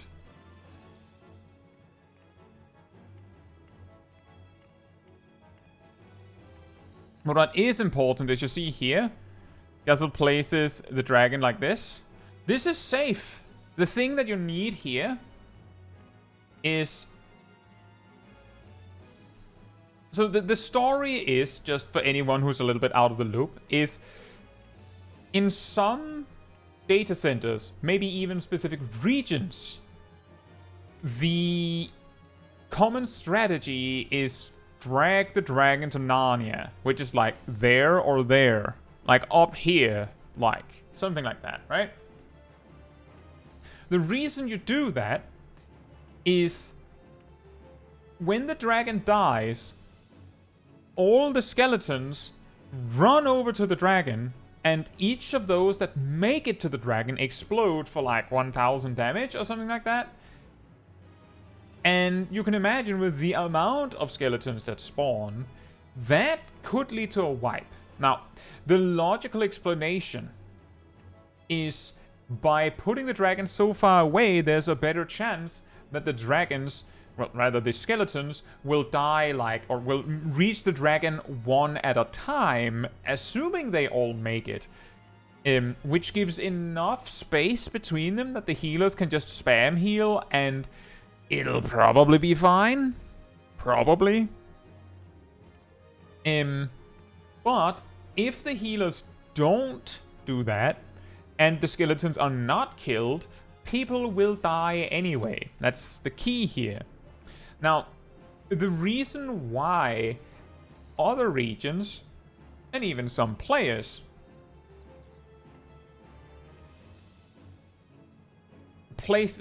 prefer to have the dragon in the center is because if you're actually killing the skeletons, then they won't make it to the dragon anyway. And if the dragon is in the center, approximately where the skeletons spawn, if everyone just clicks like an AoE button, if everyone just clicks an AoE button sometimes, then they'll die anyway. Gazel says the area is symmetrical. How would the skelly reach one at a time? Basically, because the skeletons stand back up where they died, and by them dying in random spots, they will, produce a conga line of sorts. Whereas if you kill them here, they'll all make it to the dragon really quickly. But if you're actually AoEing the skeletons, it's not a problem. And the thing is, a lot of players are very averse to this strategy because if no one's AoEing the skeletons, this particular setup is quote unquote more likely to lead to deaths. Because all of the skeletons are more likely to hit the dragon at the same time. But they're still very likely to hit the dragon at the same time if you pull it to Narnia. It just gives you like 1 additional second to look at the skeletons and go, that's going to hurt. And it gives you healers 1 extra second to go, I should probably precast Medica 2 right now. Which doesn't really help much. And if you keep the dragon in the center, then you can keep the entire raid more tightly packed. Because when you pull the dragon to Narnia, some players choose to stay in the middle and fight the skeletons. And the dragon, if killed in the center, dies right next to the portal and the loot, which could save you a few seconds.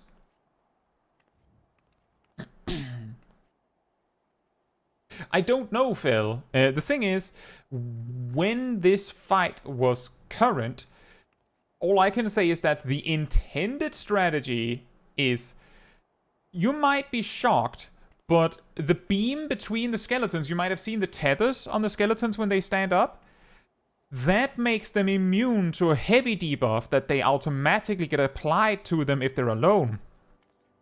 Those lines of platforms, you're supposed to pull a skeleton out to Narnia, kill it there, and you're basically you get 3 skeletons, I believe, per I can't remember if it's every 4th or every 3rd of HP in the Bone Dragon. It spawns 3 skeletons. Supposed to pull them out to Narnia, kill them, and you have enough platforms for each skeleton to have its. I think it's a total of 6 skeletons. But you will have enough platforms for every skeleton to get its own path, and as long as they don't make it to here, they won't get close enough to buff each other. Which means they'll be running like molasses. Until they reach that point. But if you've never seen that, you'll be like, what would that help? They come in like a marathon runner. But yeah, the problem is that requires a lot of coordination, and I can guarantee you that you would have to throttle DPS to do that. I've demonstrated that all this works in a Mythbuster video. Yeah, actually, is it 2 skeletons per 4th of HP? I think it's that. And then there's there'll be 6 at the end. But yeah, the problem is that strategy is good luck. Good luck convincing your alliance raid to do that. Good luck with that. It's not going to happen. So the alternative is just bomb rushing the dragon while also mega cleaving the trash.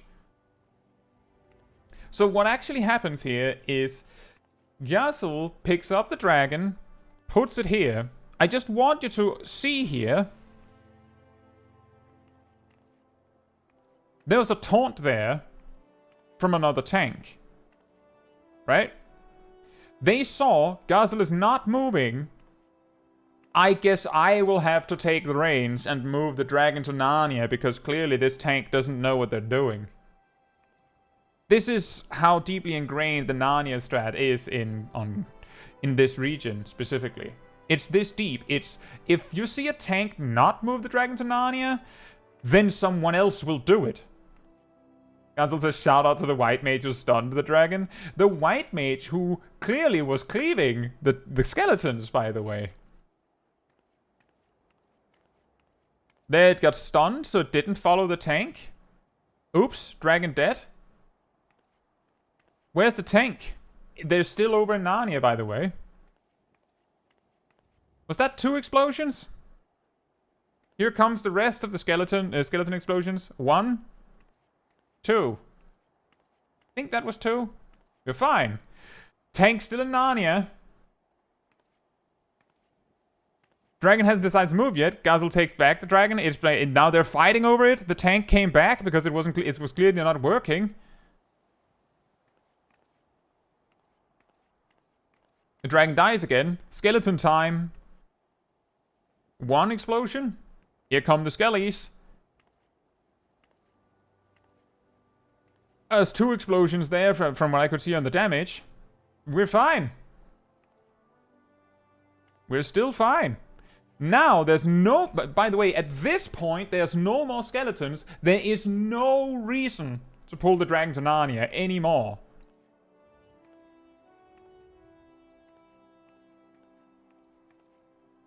Because the reason why you pull it to Narnia is specifically for the skeletons. We don't care about the eyes.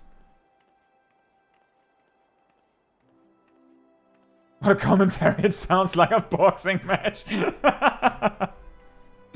Gazel says, here I was spamming shield lob to keep aggro. That explains a lot, because I did see the dragon, like, teeter back and forth. But yeah, the reason why... Like, the story behind this, the reason why certain regions are so averse to do anything but Narnia strats, I've talked about this many times. But basically, the problem is that Narnia strat has worked for years, and it still works, right? It still works. So why change it? The argument, of course, being, well, this other strategy could be better. Like, just because you're used to doing a super inefficient strategy, you could get used to a more efficient strategy.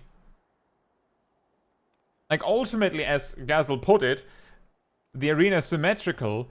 All the points where 2 skeletons made it there, they would have probably made it in Narnia as well, because then people would have been too spread out. They wouldn't be able to, like, kill them, because what happens is the skeletons stand up, act like they're surprised that they're alive for, like, a few seconds, and then they run over. But if you're in Narnia fighting the dragon, then by the time the skeletons are in range, they'll already be, like, coming at you like they've somewhere to be. So they, like, you'll be like that fire mage going, fire! And you'll be that dragoon going, piercing talon! And they're not going to die to that. They're actually going to make it even if you hit them down to 0 HP. And, like, that's the reason. But the reason why there's happening like that, why it's very slow, or basically nothing's happening on the progress, is because... Does it matter? Does it matter? Are we losing that much time? And the only reason why we can say does it matter is because the people that go does it matter are more likely to be the people that are very happy with the Narnia strat. Like, basically, if you're in Narnia Dragon on team, if you're on team Narnia Dragon, you might be like, does it matter? But if you're not on team Narnia Dragon, you might think it doesn't really matter, but if it doesn't matter, why couldn't we just default to Center Dragon? Right? And then the Narnia Dragon people go, oh, wait a minute, but if it doesn't matter, can't we just do Narnia Dragon? You see what I mean? It doesn't matter, so can we do it my way? Is what I'm getting at. It doesn't matter, so can we do it my way? Jacob says, easy solution, put an item level sync. There is one, it's just 130. And force people to do it on low item level. That will not go wrong at all. I'm sure it won't. It would be funny. Imagine if they added a feature where you could do duties at minimum item level and it, like, massively boosted the reward. I think that would be interesting. Would people do that? Do you think? I don't think they would. At least not for Crystal Tower, as soon as they realize how much harder it is. Because some players don't want to do near raids in their Alliance raid roulette because of how much harder it is than Crystal Tower. Just look at what happened on... Oh, yeah. Oh, yeah. Ammon bugged out and the cubes didn't work and people gave up. In fairness, when it's a bug, there's a real chance that it is actually not beatable and some players don't want to try it. Jacob says, I wish I could only do stuff on low item level, but I'm probably at 0.5%. Actually, Jacob, you're on EU, right? I'm pretty sure you're on EU. If you are, I'm pretty sure Zaf is part of like a community that specifically runs stuff on minimum item level. Like actually specifically. So like they might be able to direct you where to look.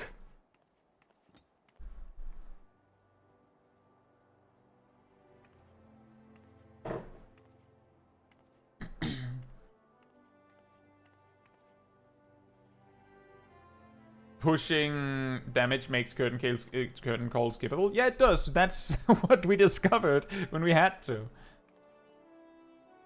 Good luck, Jacob.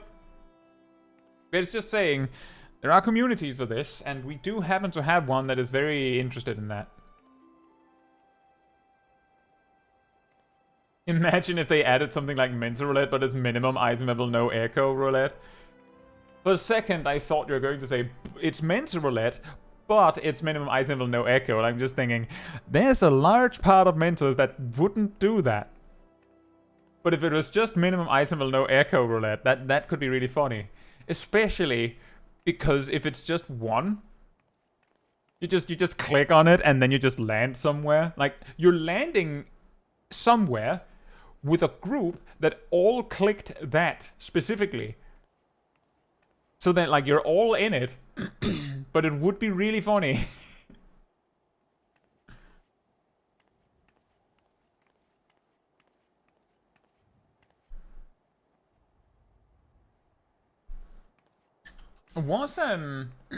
Was Wool here? By the way, hey Idrid, hope you're doing well. I love it, just like extreme roulette would also be a good idea. Like, I'm just saying, I'm a little surprised. Well, rather, I'm a little surprised that they decided to put extremes in mental roulette and didn't just make an extreme roulette. But I can kind of see it, like, kind of.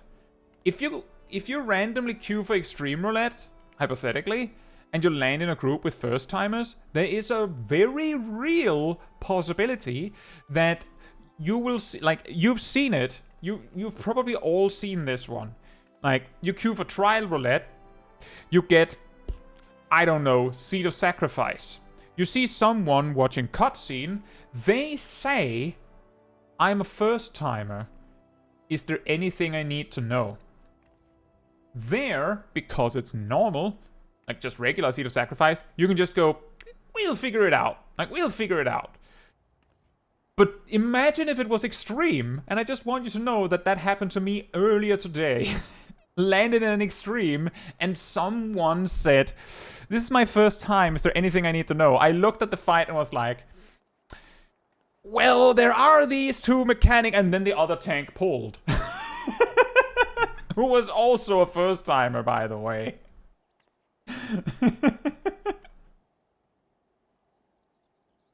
So, like, the problem isn't with doing extremes as a random roulette. The problem is that some of the people you get paired with, did you manage to complete it? Yeah, it was Ultima Weapon Extreme, and we did it like third try. Fortunately. But yeah, exactly. Oof. The problem isn't with doing like extremes randomly. The problem is that a significant amount of those extremes, like, you need a lot of like solid players if there's just one or two that are like, I don't know anything, I just queued for it because the game said I could.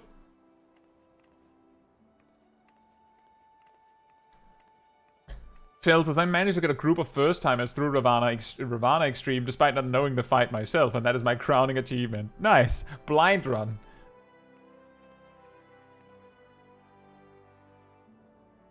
Shiro says, I actually once got hollered at by a pre-made in Seed of Sacrifice normal for mentioning the required limit break because they wanted their friend to experience the blind fight.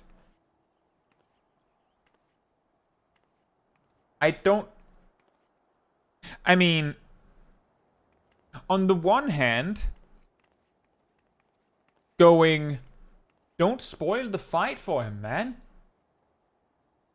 That's kind of understandable, but I don't quite understand how experiencing the fight blind equates to, oh, the first time it just has to guess that they need to limit break here. Like, I'm just saying that when I went into Seed of Sacrifice the first time, I'm reasonably confident that one of the tanks just went, this looks like a pretty good time to limit break, and just did it.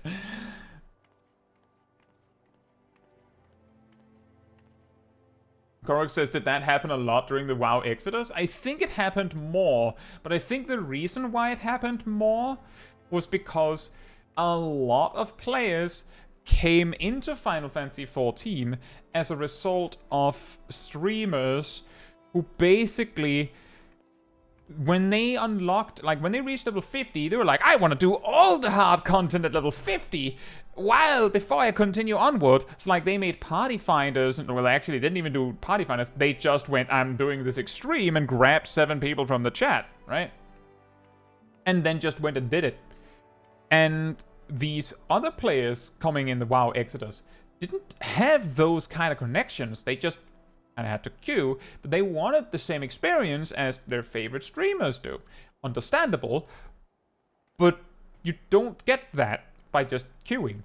Like, that's what you use the party finder for. But again, because, like, situation, you put up a party finder and it takes 3 hours, maybe. And then when you finally get 8 people, you queue in and someone goes, why is it not unsynced? And you're sitting there like, why were you in the group? Were you waiting 2 hours to do Titan Extreme unsynced? But yeah, the problem there was that a lot of people came into the game, and because that's how they saw their favorite streamers approach the game, they kind of got the impression that that's how you do it, right? Like, quote unquote, that's how you do it. To get a real experience of the fights. But let's just say right now, if it wasn't obvious, that Titan Extreme now is way, like, just because I mentioned Titan Extreme before, but it's way easier than it was a decade ago. Just power creep. Like, 10 years ago, the tanks would have to... Actually, more than 10... Well, about 10 years ago, the tanks would have had to maintain their enmity carefully. And everyone else would have to, like, be careful to not over-aggro so that Titan doesn't turn and just clap a DPS. You had less options. You had more options. Just a lot of wrong options. And if you, like, back then, if you got hit by landslide, you were just out. So like that, like exactly, the racing thing is just one thing, but I could take any of the Realm Reborn extreme fights and just gone, but it's not the same game. So, like, the best you can get is, if you do the fight, minimum item level, then you might get an experience of the fight, but there's no way of getting the original experience of the fight. That's over.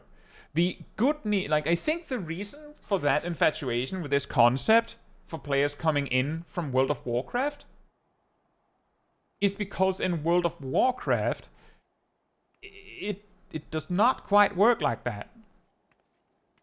Like, it does not quite work like that. Like, at this moment, I think, like, in Endwalker, most extremes from Heavensward you could solo pretty easily. I think there could be exceptions, I'm not sure. But Stormblood, you could solo the majority of them, but not all of them. 2 expansions old in World of Warcraft, I remember people I remember people in Battle for Azeroth complaining that because of the stat squish, it was still not possible to solo raids from Warlords of Draenor 2 expansions old. Because of the stat squish.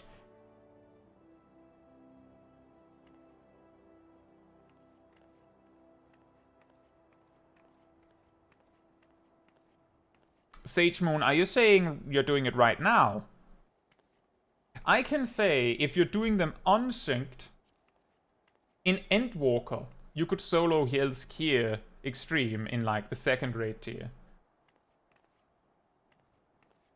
But for something like Pool of Tribute, you probably need 2 players because someone needs to grab the sword. Emanation, you can solo that one. Like, you've been able to solo that one since Endwalker.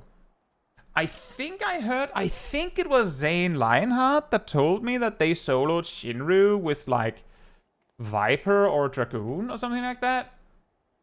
And they mentioned that Tsukuyomi was a little mean because the awkward intermission, which, by the way, the Meteors, we have seen demonstration on Tea Time, a tank soloing it. It requires you using a gap closer at a very, very specific timing.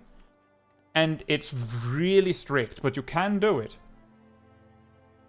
But 3 players is way easier. And whether you're 1 or 2 doesn't help much. You need 3 to, like, make it normal. Who would do something like that? Yeah, I know, right, Cat?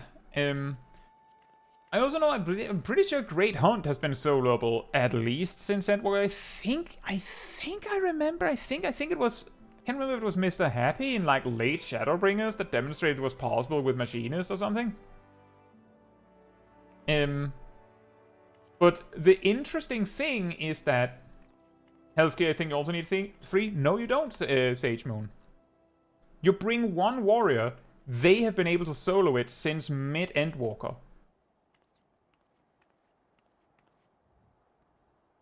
Like mid-Endwalker.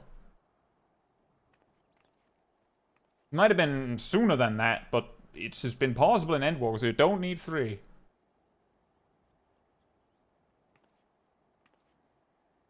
And I'm guessing the reason why you say you also need 3 is because of the ads. If you kill them fast enough, they don't buff up.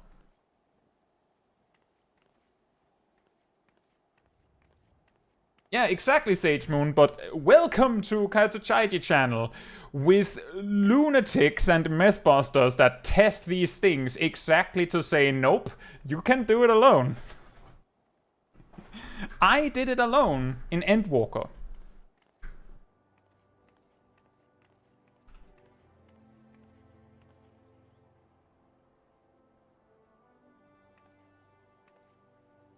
Let me see if I can find it.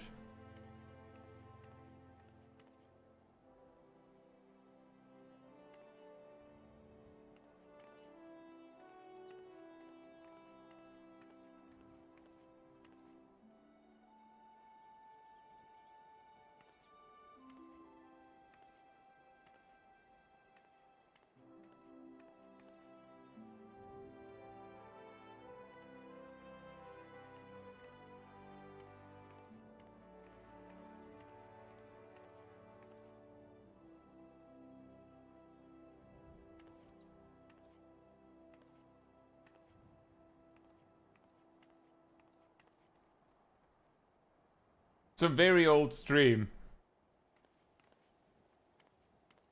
From 2022. If it'll actually play. It will. I've turned off the sound.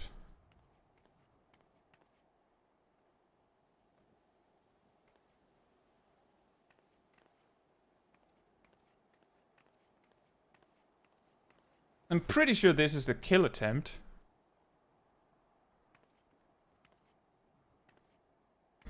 Apparently I'm not loading fast enough.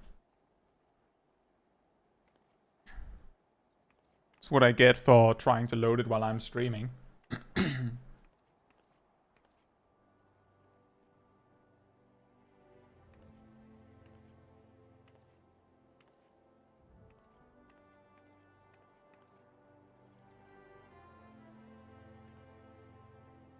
Yeah, that's fair, Sage Moon. The thing is, you can actually see I used a tincture. Like, I used a tincture for this. Because I had already wiped to the Hardened Rage. And exactly, Krakenor, there are people here who take you can't solo that as a personal affront. Very true.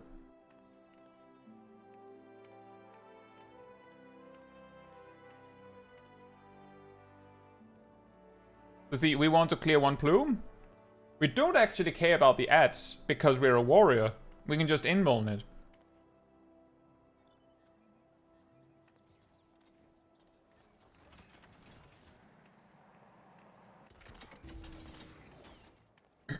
You can also see on the duty timer that I've wiped at least once. See, we have seen someone has shared on tea time demonstration of killing the ads in time. But I just knew that I didn't have to, so I didn't.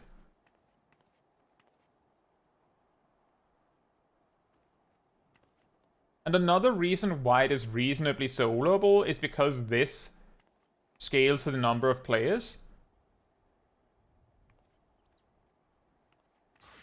Don't worry, it isn't this whole section. It's just that for some reason I used to timestamp my streams like that. It just took a long time to do that. It's very convenient right now, right? Nowadays I just try to do things in somewhat logical order.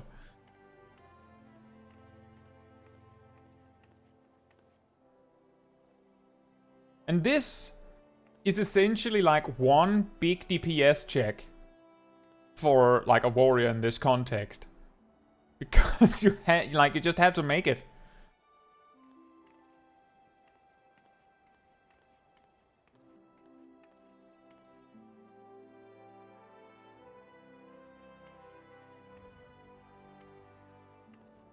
New expansion, new solos.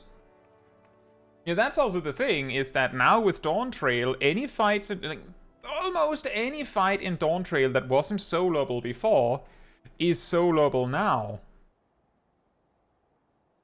Possibly. I'm not sure if we're still waiting for O12S to be soloable.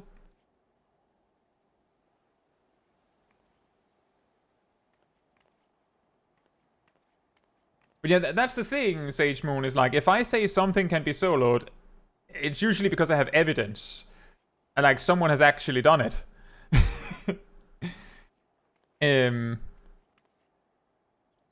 Exactly because sometimes these mechanics indicate that it shouldn't be possible otherwise.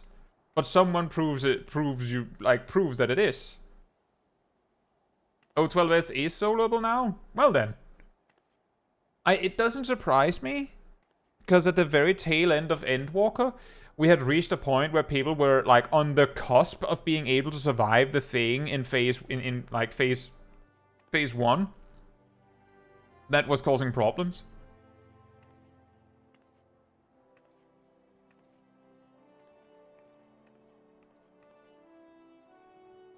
Any tank can solo O12S now. Well, easy game then. That also doesn't surprise me. I remember that I think Viek was checking like comparing defensive cooldowns of a paladin against Blue Mage, because Blue Mage is Diamondback is so insane. Like, it's that good.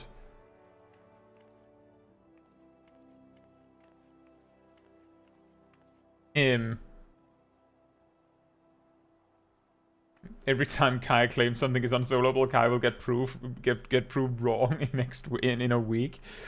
I mean, isn't that incredible? I just say something can't happen, and then someone just makes it happen. Now, if only I could do that with something more practical. Like, it's not possible to give Kai like $1 million. That's unsoloable, and then suddenly I just get like a mail and just here's $1 million.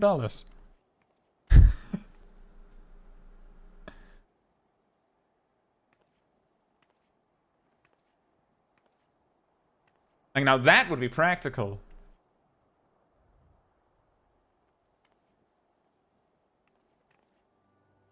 It's usually later that, well, sometimes, I think, if I remember correctly, Cat spent days farming on Lapis Manalis to prove that Cagnazzo was soloable.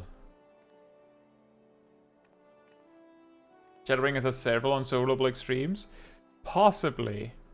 The thing that is interesting about this is that usually when we say that can't be soloed, it's usually that we're looking at it and going, well, this mechanic requires X amount of players, and that means it's not soloable. And what usually... There you go. That was, again, in October 6th, 2022. I'm pretty sure it was during the second raid tier, maybe the first.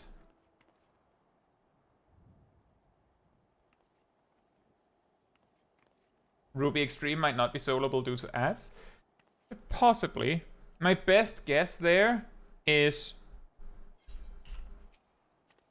maybe you can get so much damage from gear that you might be able to kill one of the ads before the other one comes over.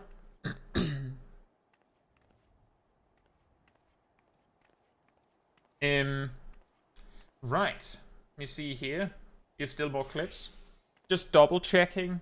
Just asking out. I see Angel is here. Is Viek here? Is Wool here? And is Gazel still here?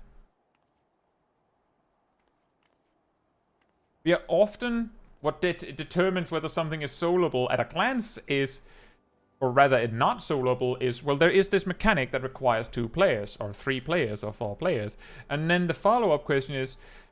Well, do you need that? Like, for example... Viek tested extremely fast...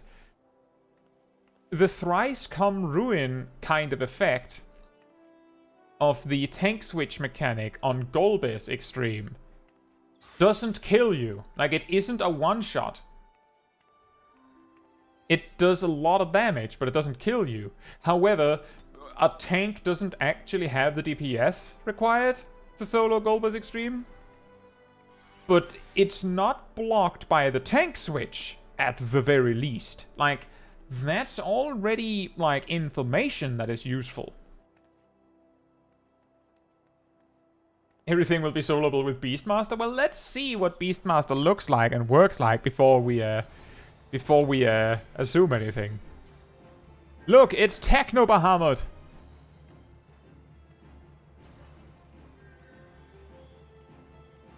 Brought straight from, well, almost straight from Stranger of Paradise. Well, we can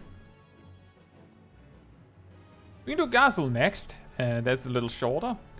Gazel's clip is M3 normal. That is, of course, the new raid. It is the 3rd boss in the new raid. So if you haven't seen it and don't want to see it yet, this is your warning to dip out if you don't want to see it. Gazel is specifically working on not wasting as much time casting on Mend. That is something to look for, is how's uptime going.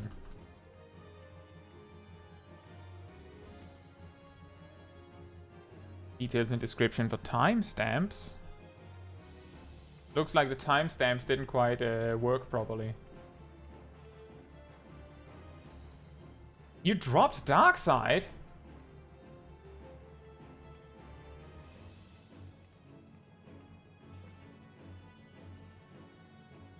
This particular boss is one where I know on Viper it can get pretty annoying. Pretty annoying.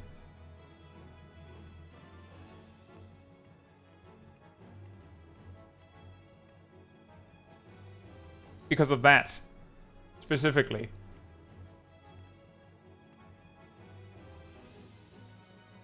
My advice, just for this, is in the first half of this fight, when he's just casting it once, I recommend, so here you've used Soul Eater, your next GCD will probably come up when he has already passed. So you use Soul Eater and then you just start running over.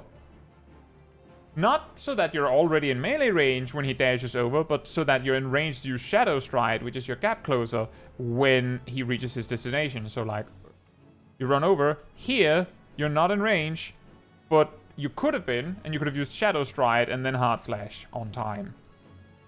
This only works in the first half of the fight, because when he has his energy drink thingy, he dashes twice. So there, your options, like, you could, like, if your GCD lines up really nicely, you could do a GCD and then just sprint over to the other side, smack him, and then he dashes the other way back, and then you Shadow Stride.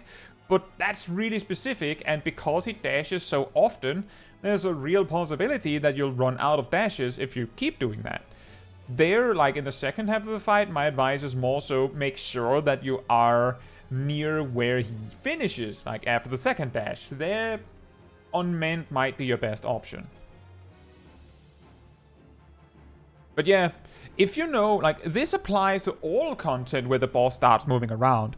You do your GCD, then you start moving to the next spot the boss is going to be, once you know where that is. You might have seen me do that in Dead Ends. Hey Chris, thank you so much. It does help. Thank you.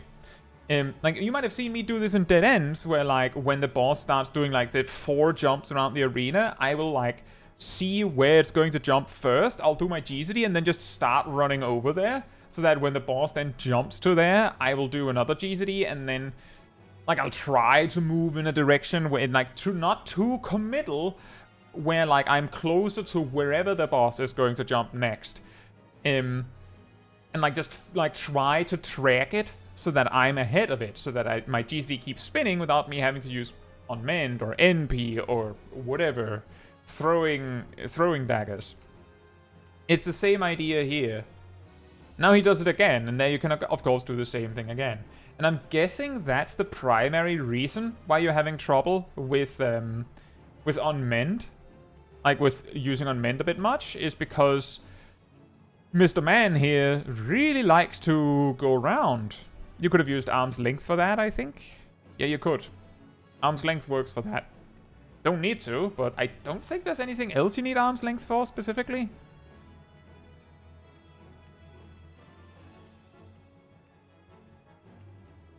Ooh, that was tight.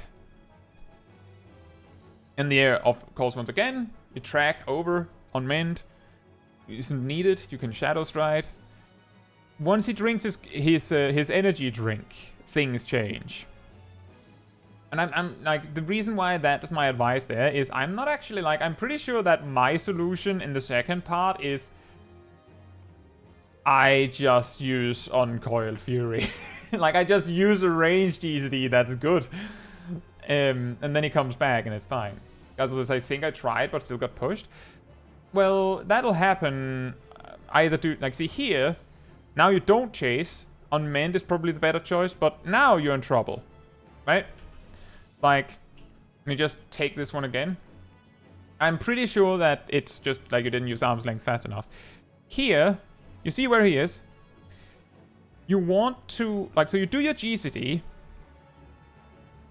But once you know that you won't be able to fill in one more GCD before he changes location, like he jumps over to the other side, like before that, you start moving over to the other side. So you do this, now you start moving like slightly over to the other side so that you're in range to use Unmend. You did use Unmend. Now you look which side is going to cleave. You might have to Unmend twice. You could even like sprint over and smack him once, but then you have to like rush it back because you look at the boss. That's actually dangerous. If you had guessed wrong there. But yeah, here you don't want to like be moving all the way over to him because right now you want to use Shadow Stride because you're too far in the middle. And he automatically jumps to the center, so you don't need to worry about that.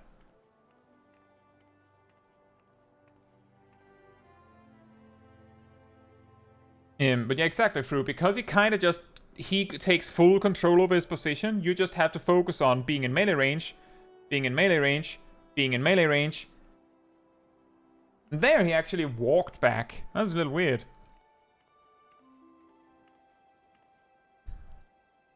And here, there's also points where like the only way you could fix that so you don't Unmend spam in that spinning AoE situation is you just have to know exactly when they pop. Like, I don't have any good recommendation there aside from just know when the AoE comes. 5 head, right? Like, just know it. And that's, like, that's not easy. That's really not easy.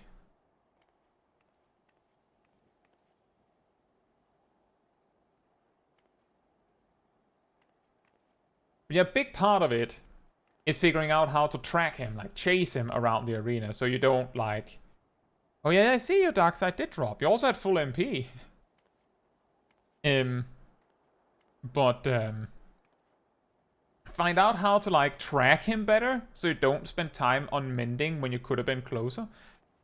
And then the rest kinda comes with being more comfortable with the fight itself, right? Like, you need to learn when it is safe to be in and when it is not. As I was wondering if I should throw TBN on the White Mage.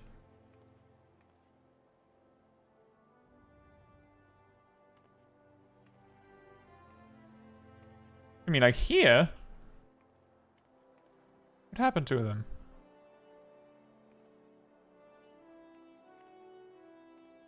That wouldn't have helped. But aside from that, like, I mean, if you have TBN, you know you don't need it yourself, then if you know someone else will take enough damage for it to break, then, I mean, it's free real estate. So you could. Whether you need to, that's a different story. But you could.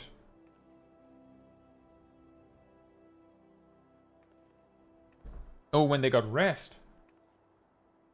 I don't know how much putting TBN on them in that moment would have helped. Because then they would still be super low, right? Like, they'd still be super low. I think the main tip there, as I did say, is...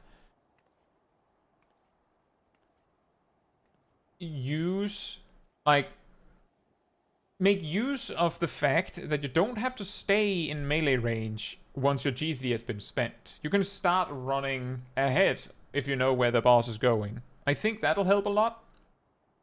For the double lariat thing, that's a lot more complicated. My best advice there is, I mean, see if you can actually make it over and do a melee GCD without like drifting your GCD. Is your chat on screen a bit off? No. The reason why what you see in the actual YouTube chat might differ from the live chat is because it appears on the live stream relative to when I received your message. So, like, if there's a 2-second delay, then there's a 2-second delay and things like that. It lets you know how soon I received your message.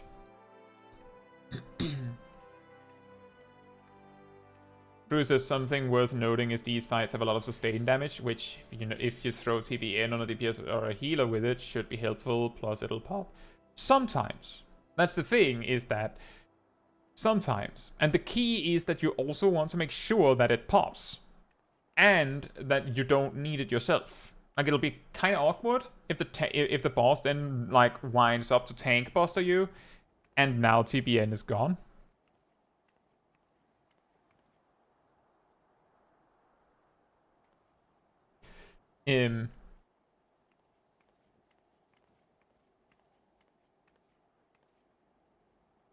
Brontom says the inclusion of energy drinks in Dawntrail and the lack of collabs with Red Bull or Monster is such a shame. Well, I mean, it didn't give him wings. And I don't think... I don't actually know if it counted as an energy drink. Do you know what the name of the buff he gets is called? It's called Doped.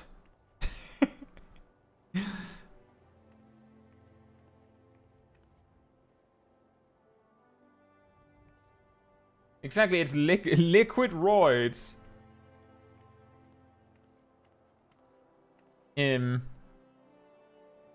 So that maybe Red Bull or Monster would not like to have that kind of association, do you think? Although it is slightly a sort of a callback to something that happened in the MSQ where you were handed something that made you go woo, woo speed. And I'm guessing it's kind of supposed to be like that. I do think it's really weird that, like, there's a referee going, oh, that's illegal. He just punches the referee, and then the commentator's just like, welp. That was an energy drink. That's true. That was like a hyper energy drink, but still though. And I do think it's a little weird that they just, like, sure, they could have just gone, well, I mean, he cheated, so he's disqualified after the match.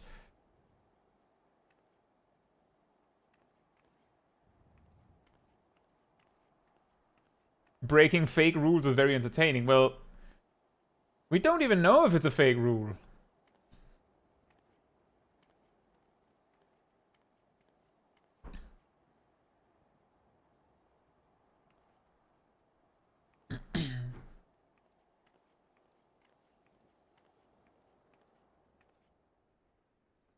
Jonathan says it was the most wrestling thing that happened during all of this raid here. That's true. Is that if it was meant to be like wrestling in that way, then absolutely, then like they have a referee to go in and say, hey, that's illegal, just to get punched. Like that, like it's intentional.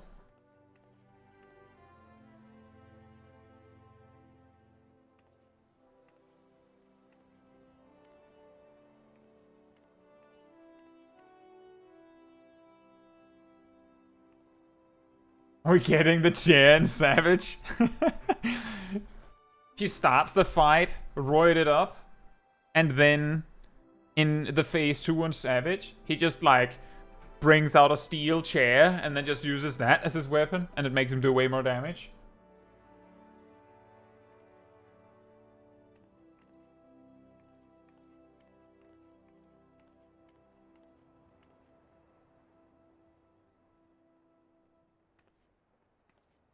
That sounds like quite a run, Sawyer. Was it your first go in Origenics?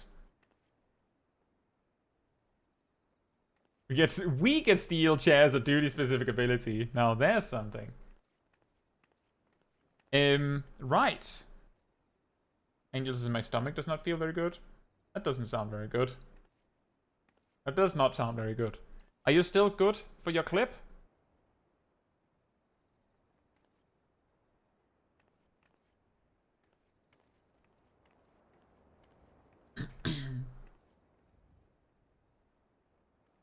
Savage is him taking out the chair and then just sitting on it and reading terrible philosophy to you. Oh boy. He just turns into like his super mode, puts on glasses, pulls out a book, like folds out a chair, sits on it, just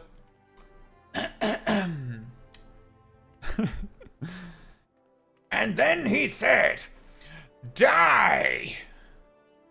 He's just practicing for the normal mode.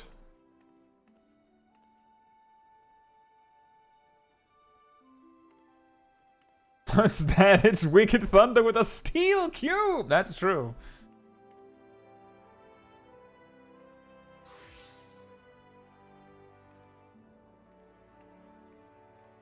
Right, no sound. Right, so, well, I have one thing to say, Angel. You probably know what I'm going to say. Why are you zoomed in this far? What's happening? Are Vieros just that big on the screen? Yeah, Angel did say that this was like posted as a demonstration that you don't have to be perfect with Dark Knight. That's really zoomed far in. I'm pretty sure you could still zoom out more. Very nice. I was just about to say stun the guy. I actually did Tender Valley earlier as Viper, and both this pack and the next, I was the only one stunning the big guy when it did a circle AoE of some sort. You're playing on 1080p? I'm still pretty sure... Like, this is where it's starting to look like normal distance. The samurai's name is very, very cheesy. Grande fromage. Grande fromage.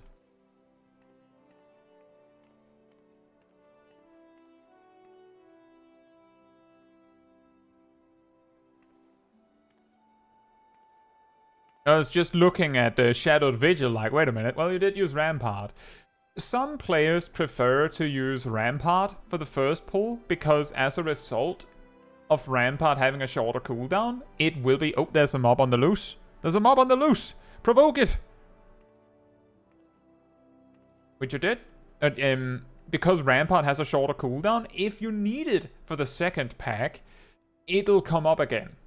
Whereas if you use Shadowed Vigil first, or like your 2-minute defensive cooldown, it will be much less likely to come up again in the second pull. I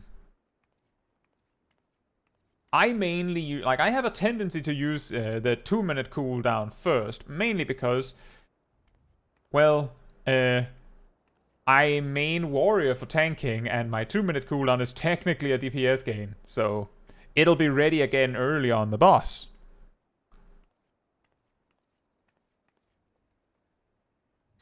That's not really the reason, but that's like a reason. It's just like, it doesn't really matter that much. Like, it doesn't really matter that much.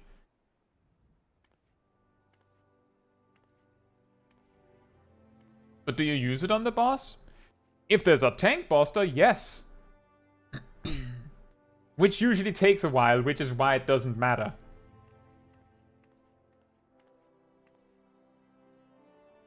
Zip says, where's the legend title? I think Angel doesn't have their own name on display, so that's the reason. Here come big funny boss fight with the mean mechanics. This valley is tender AF. It's very tender. I had, like, my run earlier in Tender Valley that I mentioned, like, earlier today. I had a first-timer paladin. They collected, I believe, 6 Vuln stacks.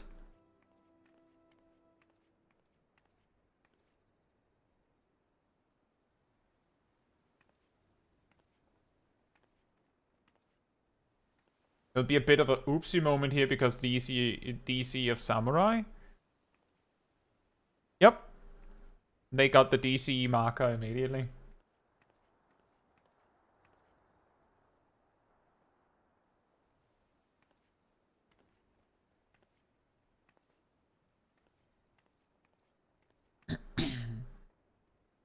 Woof.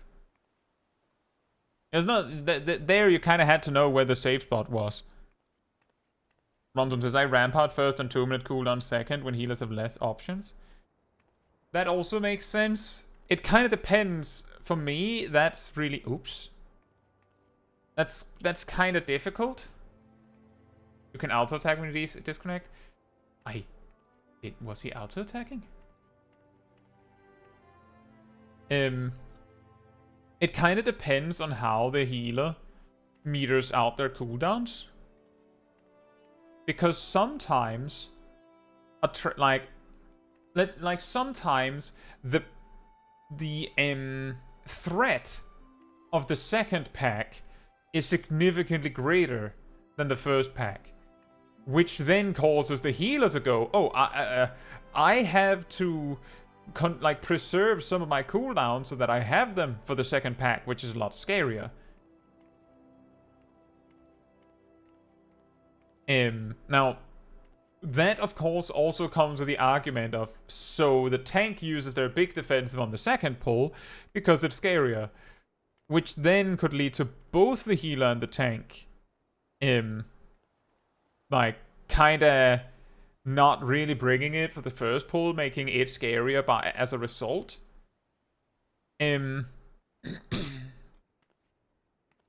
The thing is, I think the reason why it... Oh, by the way, I just realized this clip is from before 701, because Shadow Stride doesn't pull aggro.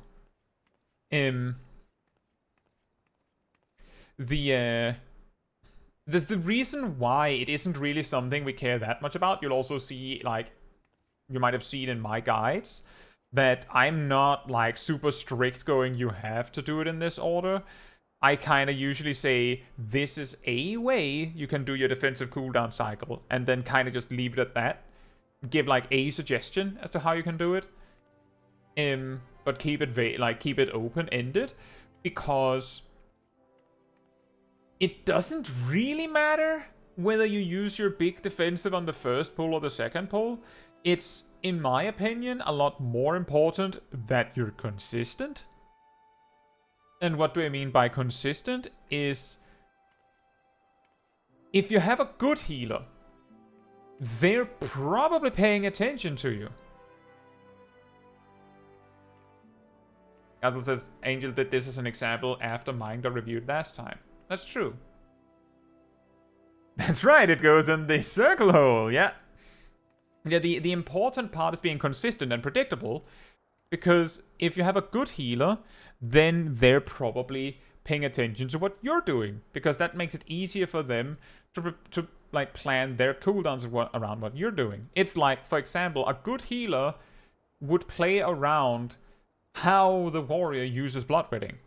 If the warrior uses bloodletting like extremely aggressively, just immediately, there's no reason to use any of your stuff until bloodletting ends. If you realize that the warrior is not only using bloodletting when they drop super low, again, no reason to use anything necessarily until bloodletting ends. But if the warrior is really unpredictable, then you might have to use something just in case the warrior decided that this time they didn't feel like using bloodletting. Like, that's a really specific case, but the point is, by being consistent and predictable, your healer can plan their cooldowns around you. And if they know that you use Rampart first, Shadowed Vigil on the second pull, then they'll be like, well, I know the second pull is way scarier, so I need to save a little bit, but I know the tank is going to use Shadowed Vigil there, so... Angel says, so here I may have accidentally used Calvin's Spit instead of Abyssal Drain. A little bit of healing loss there. But with the way... Like... Oh. Did you get hit by that? I think you greeted too hard. I think you got hit. With the way that the mobs are, like, spread on their HP in these kind of dungeons, it's not too weird to use single target sometimes. Like, if you have the choice between single target and AoE, to single target a little bit on the chonky guy.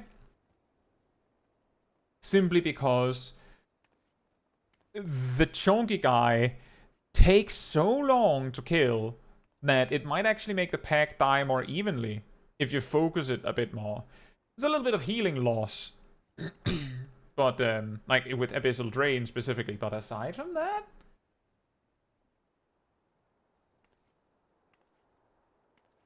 But if I remember correctly from Gazel's clip, I think what went wrong with Gazel was a lot more a case of...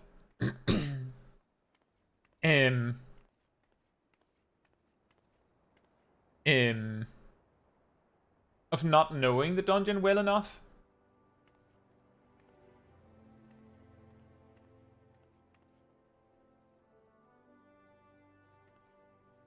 Which one is it? That's funny. When I did it earlier today, it was that exact one. Actually, seriously, it was.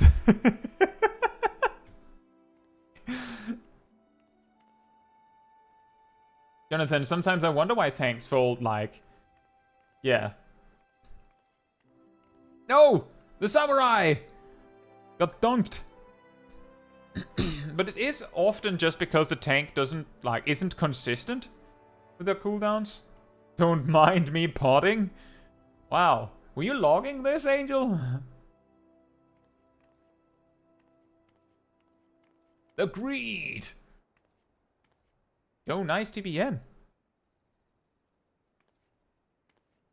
There's probably not so many arrow patterns. Probably not. Ridian says, I always panic during the maze mechanic and die. Well, let's take that one once we see the kill here. What happened there? Oh! I just realized it doesn't go like this, like spiral all the way in. It actually went like down this way, down, like up this way, and then it like did like a snake pattern there at the end. The sage dead.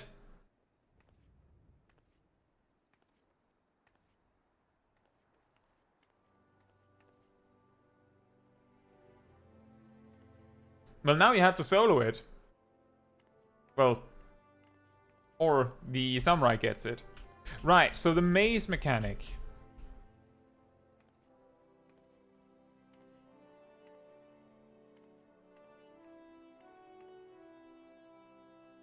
So I'm just... This is a really awkward angle to see it.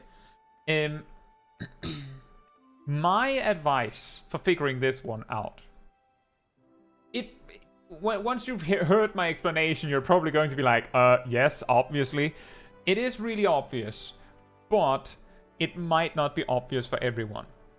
Step 1, locate the safe spot. It's over there.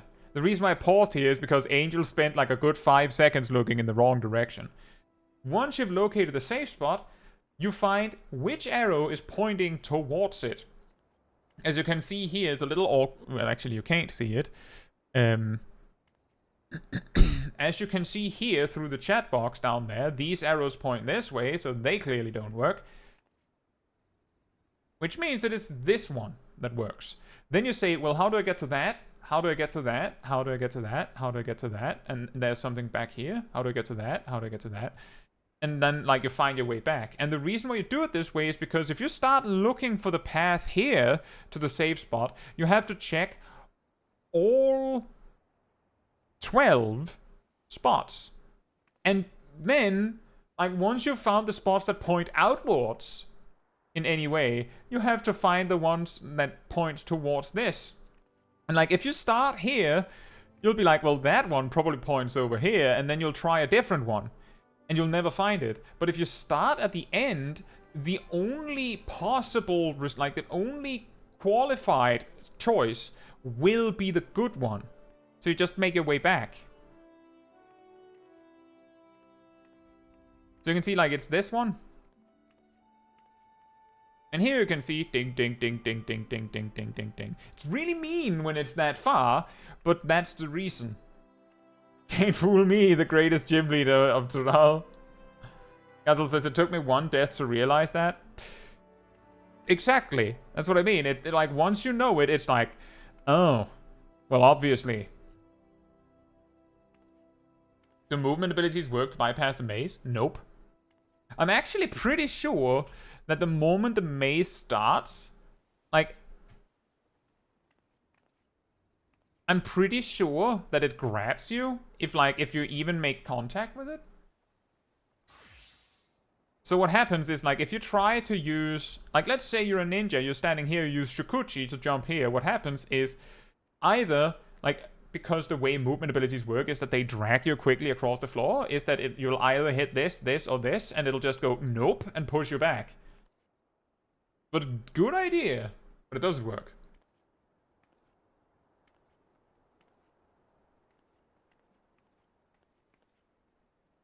And yet it is indeed true that they, like, because of the amount of space, the only reason why that particular pattern stands out so much is because it's like the only pattern that is more ridiculous than that is if like the spot was somewhere over here and it actually sent you all the way around the arena. And I don't think that pattern exists. I'm pretty sure this is as far away as it comes.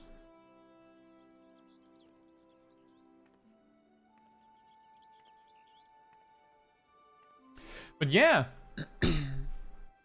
that is the thing, as I was talking about tanks, is that it's not necessarily so much about using your cooldowns perfectly optimally. It's more so about, like, on trash packs specifically, it's sometimes about being consistent and predictable. Because if you are predictable, then the healer has an easier time planning around you. And they kind of have to plan around you. And if you're not consistent, then they have to be consistent so that you can plan around them. So, like, it's like a balancing act. One of you have to choose to be consistent so the other can plan around, like, can plan.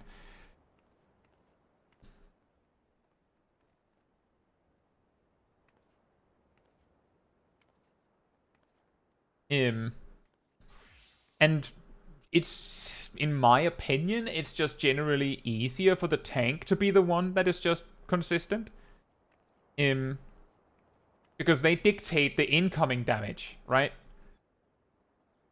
So you have better control over making sure, like, you choose how much work the healer gets. So by being consistent on that, that makes that a lot easier. Angel says, I do have an advantage of having 60 MS-ish. Well, that also helps. That definitely helps. But yeah, point being, if I remember correctly, just since we did bring up Gazel's clip from last time, if I remember correctly, Gazel's problem was more not yet being super well acquainted with the dungeon. So, like, mistakes that were like, yeah, don't get, like, pro tip, don't get hit by the boss mechanic, were there. And aside from that, I'm pretty sure that things went fine. Zav says, I got all 90 plus group in leveling roulette landing in a freed normal. Well, was it a pre-made? Angel says, I also keep making mistakes in the spooky expert dungeon, even though I ran it a few times. I'm guessing that the mistakes are mainly on the first boss. Is that right, Angel? Is it perhaps on the first boss?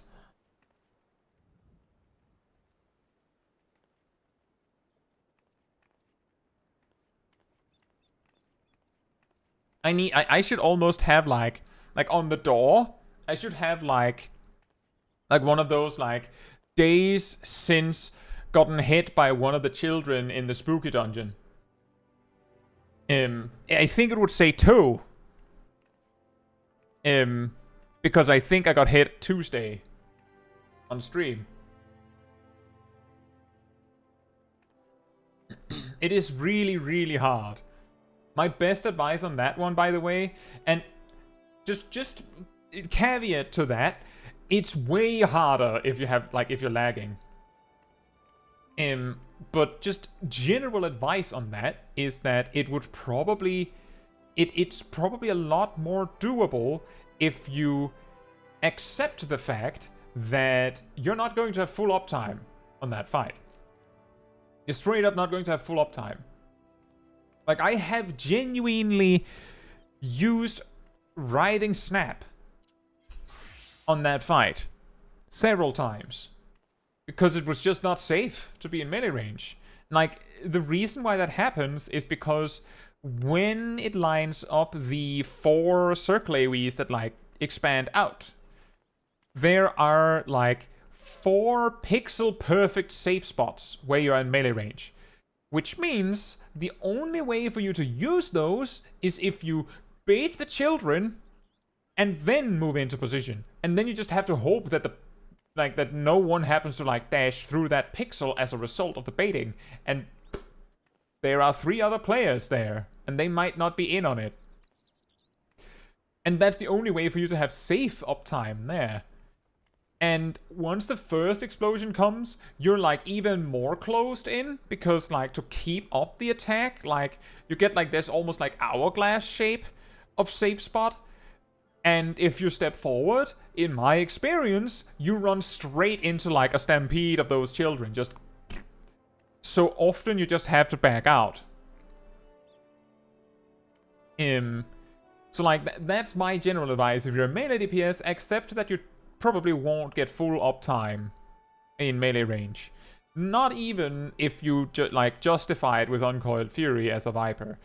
As a mage, you will probably also have to accept that you won't get them to cast all the time. Dart says also the doll hitboxes are wrong and not consistent.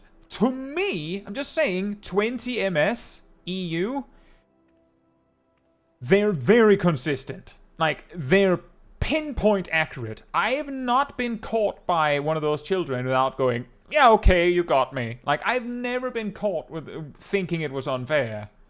I've been caught thinking that's a bit much, but I have never been caught where it looked off. So as far as I know, it's inconsistent because it's only perfect if your connection is perfect. Or close to. I don't know what latency you play on, but I play on like 20 and I don't have any problems. Beyond it just being really hard.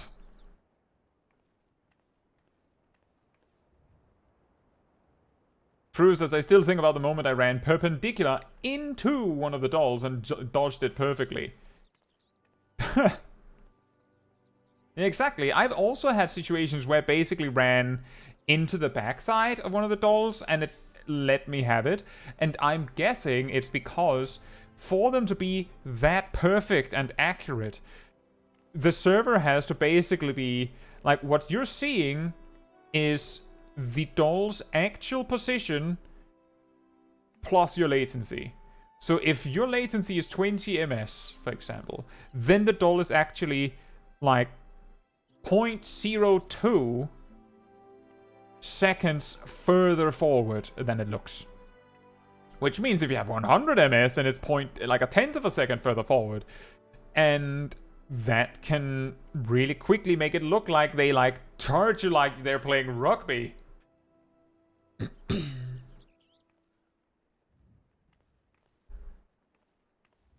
Rontom says, I think they have an iffy center hitbox base bias towards the front. Possibly. That might also be the reason why it feels like it's fine when you have a very small amount of delay. Like, the thing is, what I'm saying is, it's a nightmare if you have latency. But I'm also just saying that when you don't have latency, it seems like it's working perfectly right. That isn't a good solution. Right? Like, it's not a good solution. It still means that there's a significant amount of players that are like, I can't do this fight. The dungeon is nightmare themed. If the hitbox is skewed towards the front, I think that it makes sense with the lunge animation they do. I'm just saying that I've dodged those children by, like, running straight in front of them without touching them. Like, just perfectly in front of them, and it was fine. That's why I think it's accurate enough.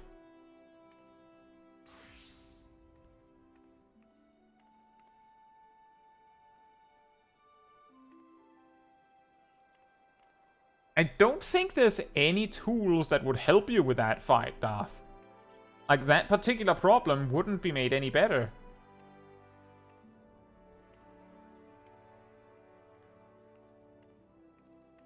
Like, I mean, beyond actual cheats.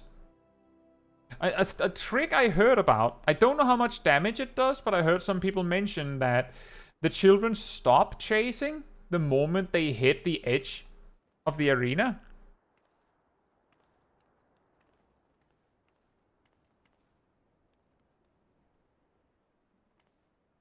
Which means that if it doesn't hurt too badly, you could just step out of the arena if you see that a pattern is too difficult to dodge. I don't know how much damage it does, but I have heard people mention that. Like, the moment they hit the edge of the circle, they stop chasing and get ready to chase again from the other side.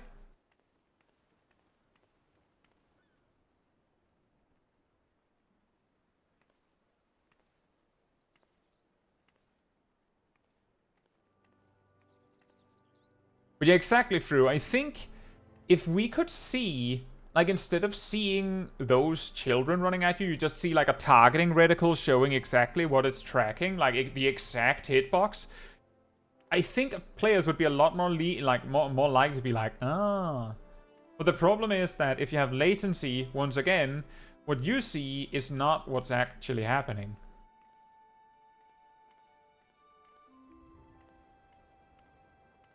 Gazel says, I tried stepping out, but that hurts a lot for a DPS. Might be viable if you yourself were a heal. Let's make sure you stay alive for the sake of the party. Yeah, that makes sense. That makes sense. I do think it's really funny that there are so many mechanics in Dawntrail where the punishment is, oh yeah, you just get a dot that'll kill you over like 3 ticks. Oh, you have a healer. Well, sucks to be them, I guess.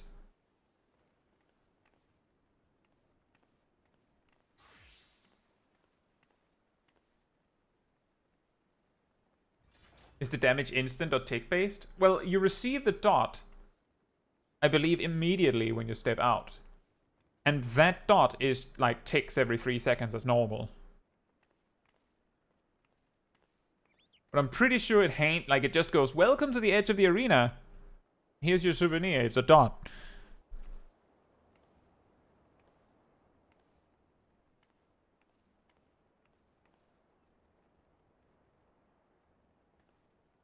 Exactly, the reason why it would do that, Brontome, is exactly because of that thought process. The developers know their players decently well in this particular aspect.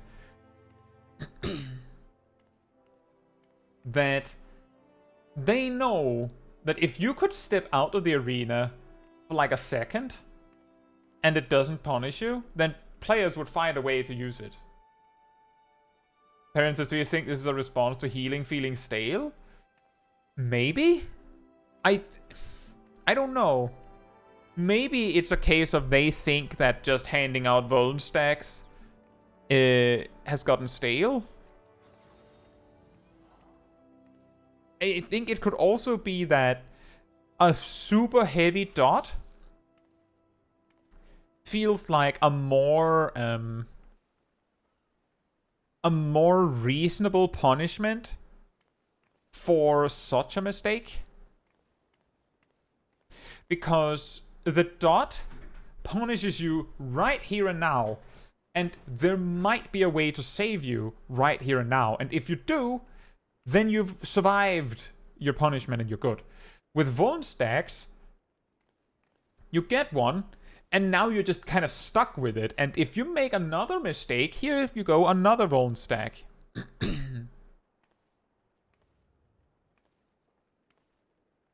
And that's also true, parents, as like we've talked about in the past. If it only gives a vuln stack and doesn't kill me, then I don't care about doing not good things in pursuit of uptime. And that is true.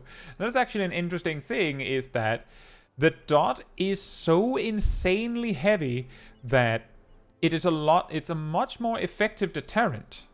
By which I mean, if you get a vuln stack, you'll be like, okay, that hurt a bit, but I could take that with like 4 vuln stacks, so as long as I'm topped up next time, I could ignore that mechanic again, and again.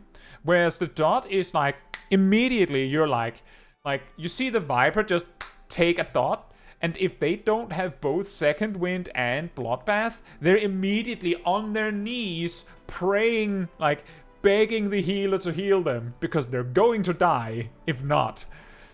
And because it takes everything the Viper has to survive it, usually in my experience, it means that they can only get away with that once. And you'd rather not waste all that on that. You'd actually probably prefer to get on your knees and beg the healer for some heals. Exactly, all 2 things the Viper has. And of course, it gets more lenient in that aspect the more defensive cooldowns the particular player has. But the simple fact that the dot is like, yeah, so this will do like 170% of your HP over 5 ticks. Like, just number thrown out there, is so huge that I wouldn't do that under any circumstances. I wouldn't ask the healer if I could do that. Like, okay, very, very small chance if there was some sort of important reason for it. I would probably only do it if the healer was like, it's fine, I can take it, just stay in. I wouldn't suggest it. I need the healer to suggest it. because the dot is too scary. Like, it's too scary. I don't want to risk it. Like I said earlier, with the Everkeep stuff, I get hit by a mechanic, I didn't get enough heals, I die because I had a Vuln stack. That's my fault. You wouldn't ask if you could get a Vuln stack. That's true, but the key difference here is that with the Vuln stack, well, I'm probably a bad person to ask that because I don't greed Vuln stacks for uptime. You've seen me do MSQ roulette, get Praetorium, and diligently step out of the circle AoEs on the first boss that don't do squat. What? Right? Like, I do that. Like, it's just there's something in my brain that goes, that's bad, you should dodge it. So it just isn't me to greed a Vuln stack like that. But you're right. I wouldn't ask if I could greed one. But if it happens, it happens. And the key difference here is that the Vuln stack seems to be something you're much more likely to just go, it's fine. Just because it feels a little less, except those AoEs don't give a Vuln. Also that, they don't hurt very much, they don't give a Vuln, yet for some reason, Kai diligently steps out of the circle AoE because what if it means that the White Mage has to cast Medica too? Don't want that. We don't want to waste our healer's time.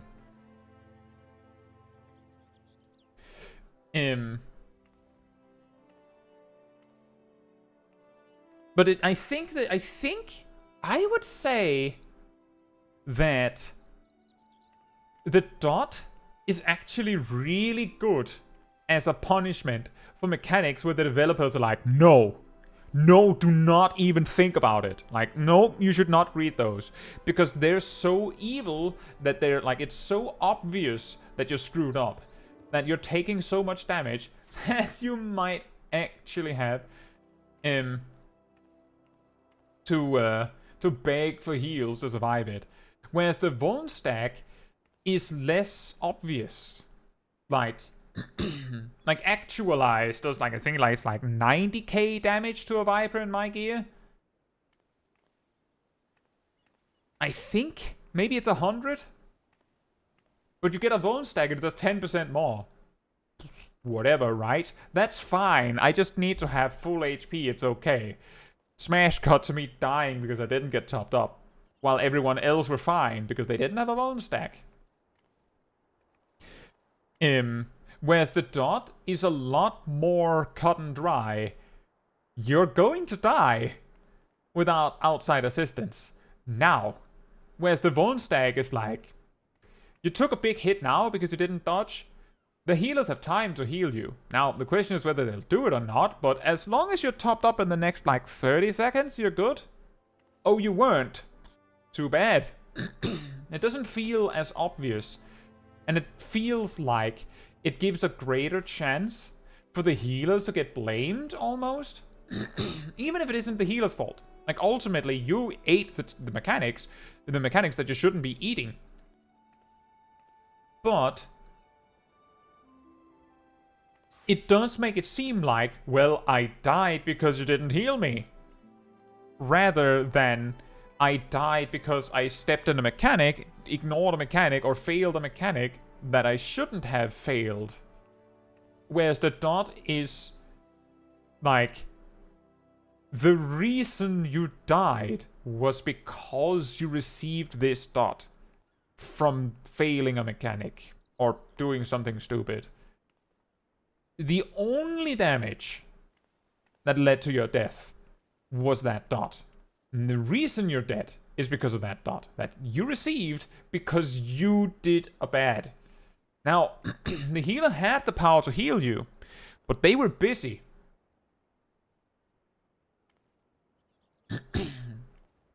Bokaj says, even then, I think if you die there and the healer wouldn't have taken damage loss for healing you, it's still their fault, at least partially. That one is complicated, Bokaj, because I'm sure that if the healer was perfectly capable at no loss to them of saving you, then yeah, you could argue that they should have saved you. But passing the buck that's more like you failed first, right?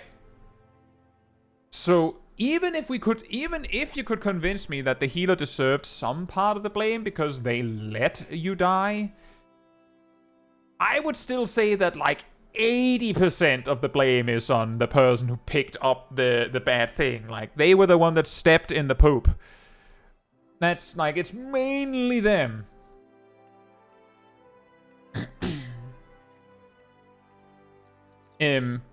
But yes, there is also the argument that the healer might have been able to save it. Perrin says, I feel like every mistake should go through that chain of thought. I made a mistake, so don't do that, but even if I made a mistake, and if it's recoverable, then we should try. And that's true. Brontom says, is it as bad as you pull your tank, though? See, that's the thing. Because I think what Bocage is moving over towards is the situation, which is more likely to happen in casual content, by the way, I think, where the healer gets fed up with saving someone from doing something stupid. So the 8th time that the person gets hit by something they could have dodged, the healer just goes, no, I'm not going to save you. Your problem now. And just lets you die. Even though they could have saved you. Now, who's in the right in that situation? If I just said in a vacuum, this is the 8th time that the healer was in a position where they could save this player, and now they just didn't, then you would probably say the healer's at fault here. What if I said, this is the 8th time that player has failed a mechanic, this pull, and they have 8 vuln stacks. The healer judged that player's going to die from anything because they have 8 vuln stacks. Or whatever damage they are taking, even if they play right, keeping them alive will be such a massive upkeep because of the 8 vuln stacks that I have to let them die. And like, that's the key here. That's also what we talked about earlier, that sometimes the reason why you die, like on Extreme 2, you get hit by a mechanic, it doesn't kill you, you have 1 vuln stack, the healers could heal you up. They don't. What happened? Well, the White Mage has no more Tetras left, the Warrior's going to need that Benediction in about 30 seconds, and they don't have any lilies. So they can't help you. The Sage is on 0 Adderskull, and Ritsumata is on cooldown. Maybe they could help you. Like, maybe the healers could help you if they turned their gaze towards you and went like, okay, I'll cure 2 you, I guess. But at that point, they start to go, do I have to? And that's when things happen, like, they go, maybe he'll survive the next mechanic. And then I can heal them up with a raid-wide heal. Maybe. And then you die anyway because they mathed wrong. And that's the key here. Like, that's the key, is that, as Perrin says, you pull your tank is a conscious choice. Does someone consciously make mistakes? And that is an interesting question. Can you consciously make a mistake? Does it count as a mistake if you consciously decided to do it? Or does it just count as being bad?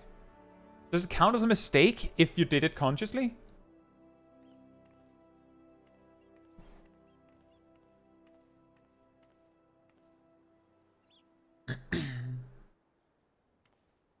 It's sabotage if you consciously made a mistake. Right, we have a word for that.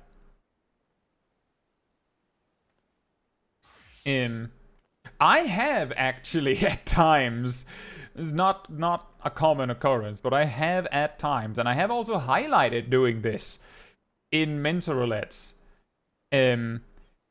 essentially done what kind of amounts to sabotage, but usually when that happens, the specific context is this person is not doing the mechanic right.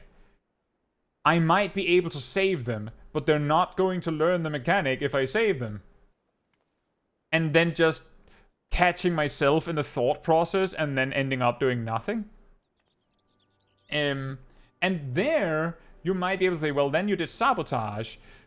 But maybe if I had had more time to think, I would have concluded that I should help them. So ultimately, I didn't, like, manage to choose it fast enough, so it ended up being a mistake. But there, like, there's a huge difference between making a mistake and consciously choosing to fail at something. Jonathan says, there's always the never blame malice for what you could blame ignorance when it comes to someone failing a mechanic repeatedly. Indeed. There's also something that a few days ago, I think, maybe a week ago,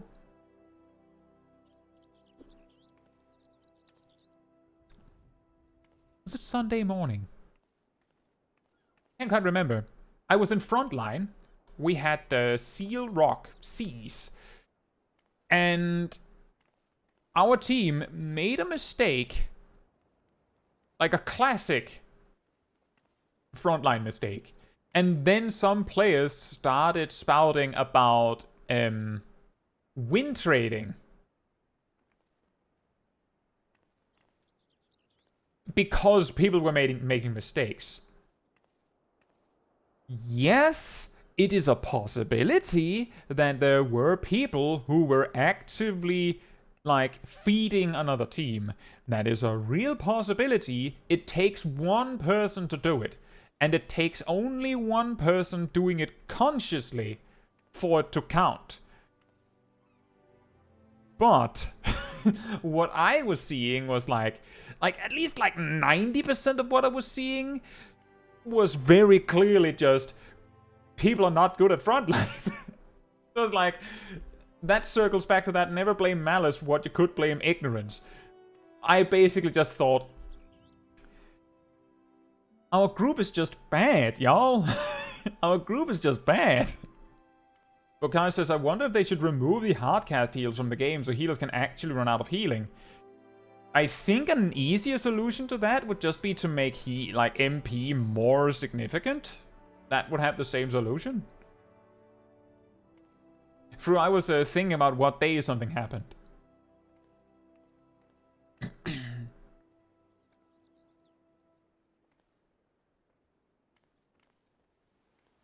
Imagine you could intentionally grief frontline significantly. Imagine if you could intentionally grief frontline significantly. You can. But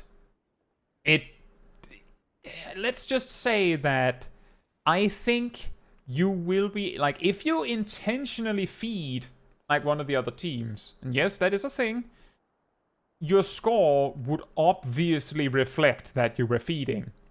And it would be incredibly easy to mass report you for that. And you would probably get punished for it. What I mean by that is someone who's legitimately trying to win might have 10 deaths because they're bad. But someone who's outright feeding probably has 20 or 30 deaths in the same time and have a ridiculously low damage done, healing done, and damage taken because they basically just presented themselves and let themselves die, so they took exactly their HP per death. Whereas someone who's actively trying to live will probably have taken more damage and have healed more. Although sometimes someone is so bad at PvP that they don't realize they have a heal button. But if you make MP more significant, people will just be blamed for not having more piety. Maybe, and then we'll figure that out when we get there. But I do think, as it stands right now, that MP feels a bit pointless. In some aspects. When things go really crazy, MP starts to make sense. But imagine if you will. Not fully thought out this idea yet. Imagine if they removed the MP bar, gave the jobs that actually depend on the MP bar for offensive reasons, like Paladin, Dark Knight, and Black Mage, give them like give them an extra gauge. I don't know. Attach it to the Astral Soul gauge for what I care for Black Mage, whatever. But you remove the MP bar, and then healers instead like maybe function on some sort of charge system. It's like you have a certain amount of cure 2s and cure, like, I guess you can have infinite cure 1s if you really insist. And things like regen that like you don't get anything from spamming it could also be endless. But then like have things that are supposed to be costly instead have like a charge system. The scary part there is that would mean that when you need to cast Resurrect many times in quick succession, you can't. Replace Raise and Resurrection with Blue Angel Feather. But yeah, my point is, like, you could do something like that. Then you would basically reach the result that Bocage kind of suggested. You would have a, like, limited amount of uses of things. And the reason why I think about that, like, as an idea, is because that's how healers work in PvP. Now it says that's making a change to game mechanics for no benefit, though. Lots of words to make it harder for them to balance lots of work to make it harder for them to balance the game, and that's true. And that's probably the reason why they're trying to make what they already have work. Like, here's the thing. When things start to go sideways, MP starts to matter for healers. It does. It's just that it usually doesn't go sideways that often. Like, it's rare that it goes that much sideways, at least, right?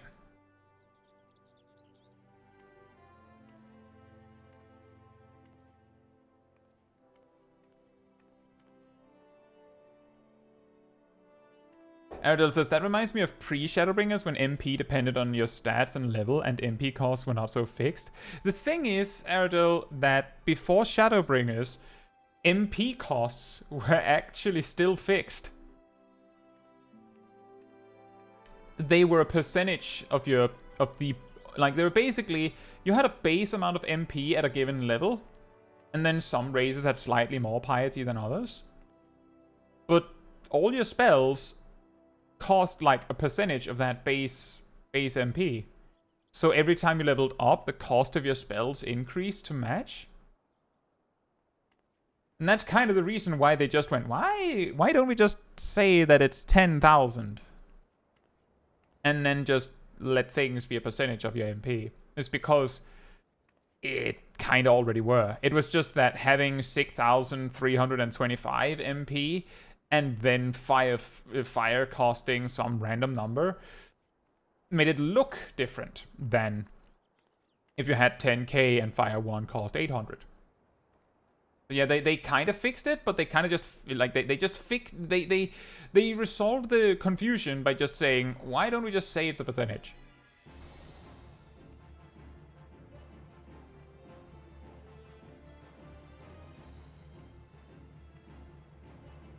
Exactly, Guzzle. Having like 13,864 MP was fun. It's also further made sillier because, like, so see, the thing is, it made slightly more sense before Stormblood, because in A Realm Reborn and Heavensward, piety was an attribute. It was placed here next to vitality because if you read it, it would say affects maximum MP. It was basically the MP stat, and it worked for everyone. That's just the thing that most jobs didn't care. So, like, it didn't matter except when it did. Like, for example, there was that thing where specific Lalafels could cast an extra fire spell per astral fire state. Something wacky like that. So when it mattered, it really mattered. Otherwise, it didn't matter at all. Then in Stormblood, they went, let's make it a healer exclusive stat. And then in Shadowbringers, they were like, let's rework Piety. I would say they buffed Piety when they did that. Mainly because, well, I don't know if they... Kind of depends on how you look at it, I guess. Right now, Piety basically increases your passive MP recovery, right? So if you're fighting like a 10-minute fight, 600 seconds, so that's 200 MP ticks. So if you increase your MP recovery per tick by 1 with Piety, that means you get 200 extra MP.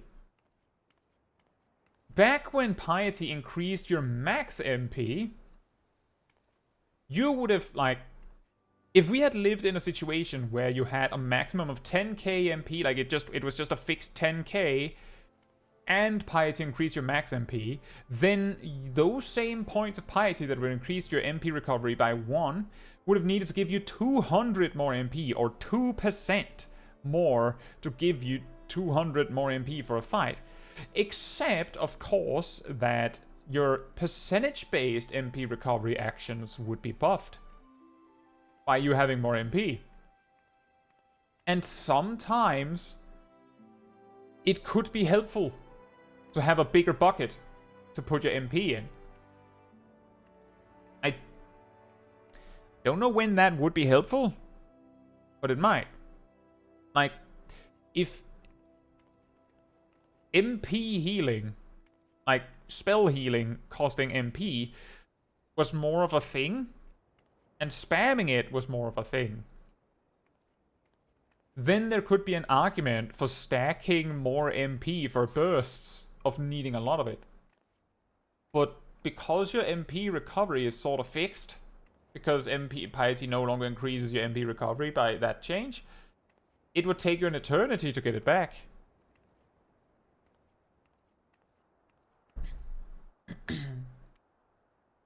You could donate MP to other players too, which makes things different. That's also true. There was mana shift.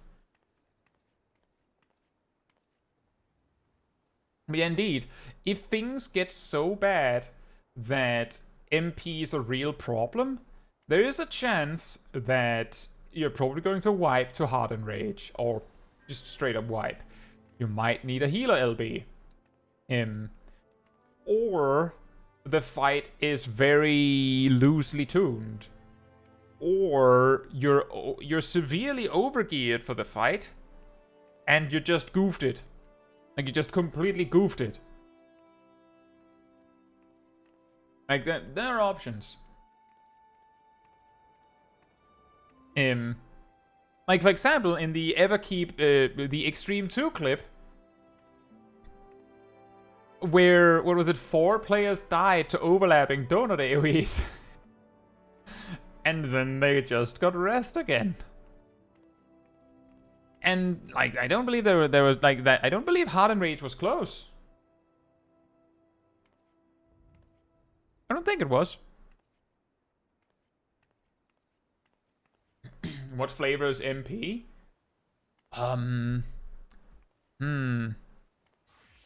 Like, that color, I would say, like, strawberry or grape or something like that.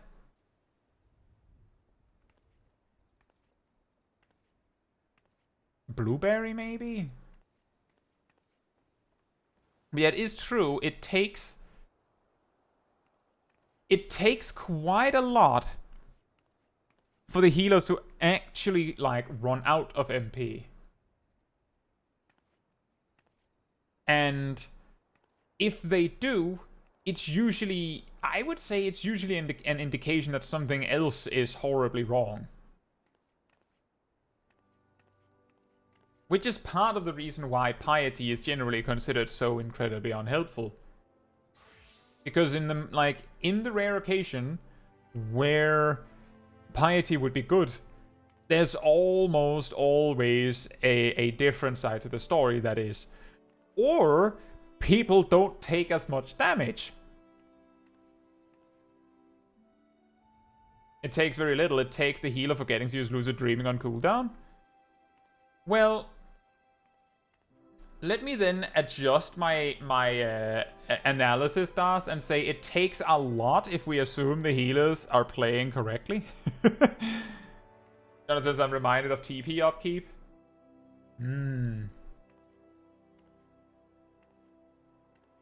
It's okay, Monk. I'll help you with your damage. Have this attack speed increasing card.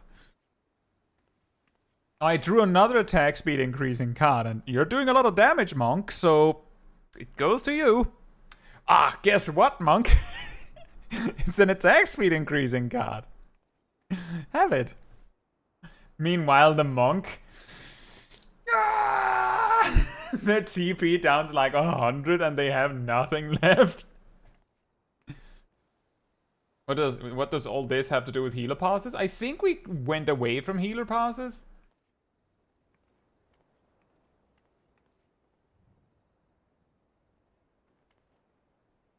Piety is the proc party stat? A little bit, yeah.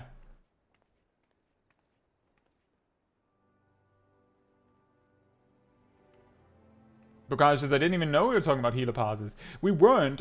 We were 2.5 hours ago or so. we were talking about passes. Then we started talking about like more generally like about how to analyze passes. And then we talked about healer passes because healer passes have a tendency to be really, really complicated to understand. Hey, thank you so much for the 5 gifted memberships, Aradel. Thank you so much. Very nice. Thank you. Congrats, welcome back. Darth, Girahim, Krakenmo. I think Fru and Cyanide? That is a refresh, that is true. That is a lucid dreaming if there ever was one. Thank you so much. Oh no, it's a dead topic.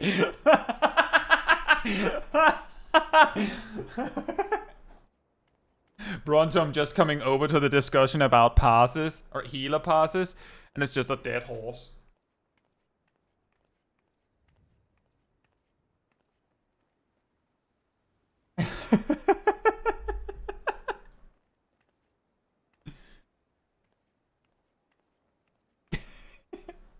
Oh no, it's a dead topic. Now I realize how he was supposed to read it. Oh no, it's a dead topic. It's a lot funnier in the other way though. Something pass strike. I think it is interesting that, well, rather, Bokansha says it's so dumb that healers pass purely for damage in this game.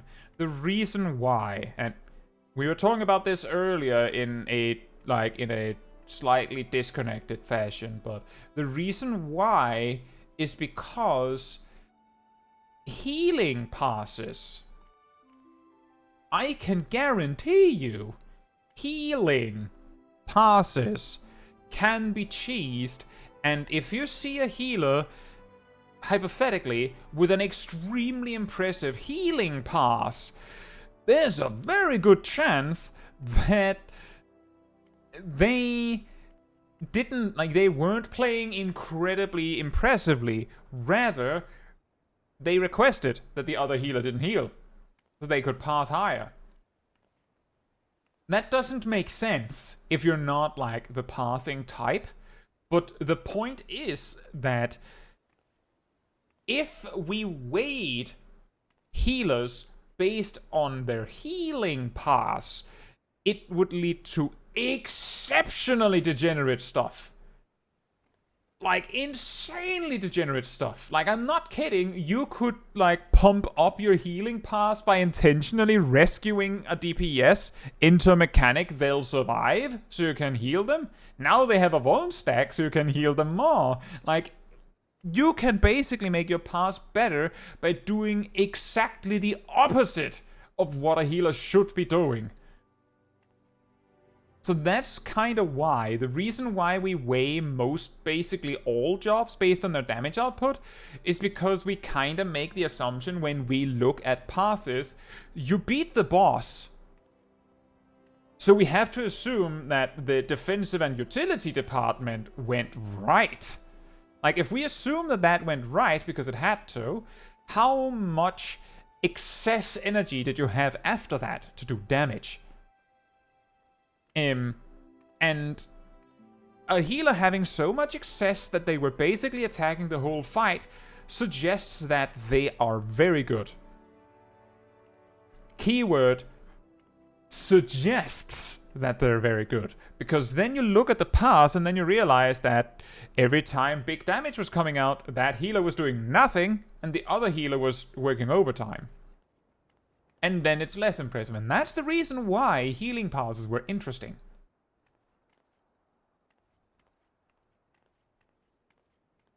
And Bukani says also parsing for healing also leads to the situation that you can only get really good passes in groups that take a ton of damage. Also true.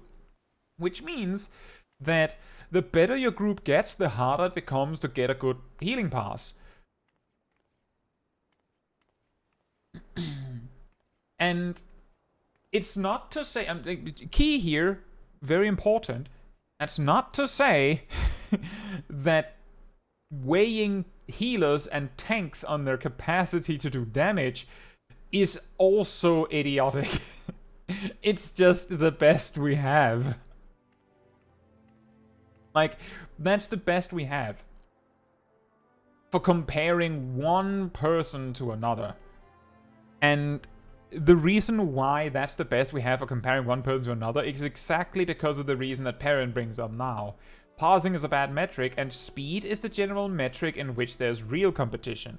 Because the faster you killed the boss, ultimately the better your group did. But that's a group comparison. You might get faster kills from no ability of your own. So that's basically the problem. Speed and other things that are more like a group thing are better at actually comparing results. But that's impossible to use to compare one person to another. That's also the reason why, again, healing passes are interesting, because you can look at the damage, but it doesn't tell the whole story. If a DPS took a ridiculous amount of damage, and you then check the healer pass and realize the healer was basically babysitting that DPS the entire run, then that explains why the healer was doing worse damage. And this can extend to other jobs that can lose damage as a result of needing to help. Like, this is like very extreme, very extreme examples, but you see a red mage performing terribly, and then you realize they had to rest someone like 5 times. Or they had to cast Valkyrie for some reason. You have a summoner that had a bad pass because they rest some people. You have a paladin who performed poorly, but that's because they had to cast Clemency for some reason. The keyword being for some reason. The keywords being for some reason, because that's a little weird. But jobs with a utility that is bound to your GCD means that they might actually be impacted by someone else being an idiot.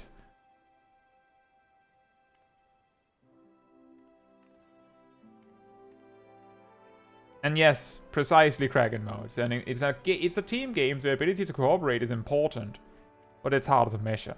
Exactly. And that's because a lot of those things are not as simple as, well, I did more damage than you. Rarely are they so simple, in fact. This is actually also something that is a lot more easy to grasp in PvP.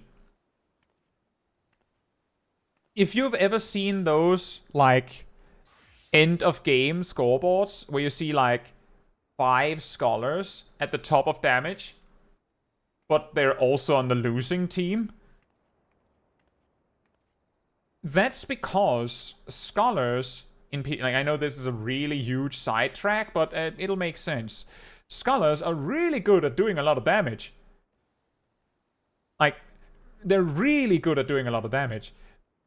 They're not very good at doing it in a burst. Like, they're very, very good at just blanketing damage on things. But a lot of other jobs are a lot better at actually securing kills. And see, the thing is, if you, a scholar, put bio, like expedient buffed bio on like a raid, that costs potentially each of them 5 seconds. They step away and then they just use standard elixir. Full health, full MP, no worries. At worst, it costs them like 1 recuperate. And that'll be fully recovered after 15 seconds with no input from them. Like, it'll just naturally dissipate, which means you like owned it on the scoreboard, but you produced 0 results. Like, actually 0 results. Because no one died and no one cared. Meanwhile, you might see a ninja with like 15 kills and very little damage, and they might have contributed more because all those 15 kills were basically them just clicking limit break on someone who might have gotten away. Might. Or would have gotten away.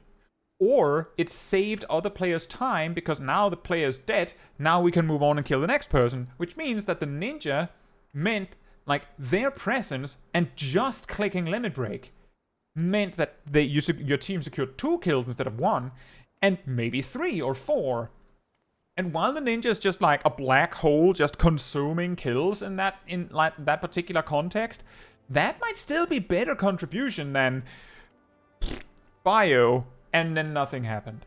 That's not to say that Scholar isn't impactful, it's just that Scholar's performance being really impressive is impressive in the same way that a damaging, like a really high pass, is impressive. Whereas the ninja's performance is impressive in the same way that, like a group performance that was incredibly good is impressive.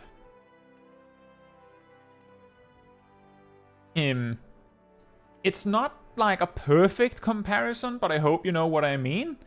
That, there is, like, in PvP, it is reasonably well understood that just doing a lot of damage isn't enough. That damage has to lead to a kill, otherwise there's no payoff. And also, by the way, that also, like, perfectly circles back very briefly to what I was talking about with win trading in PvP. The other day, I did a run of... Oh, that was also Seal Rock Seas, I believe. Wasn't it? Where our team... Yeah, it was Seal Rock. Our team got... Remember, you need 700 points to win. Our team scored 650 points from kills. One of the other teams lost like 450 points from deaths.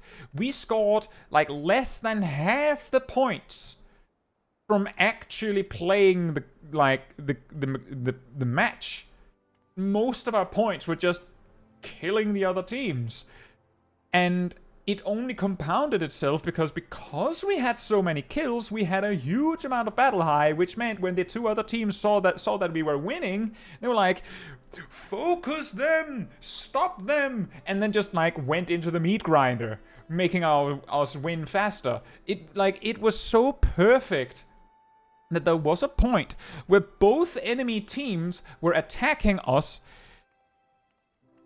like just straight up attacking us, and we didn't have any nodes.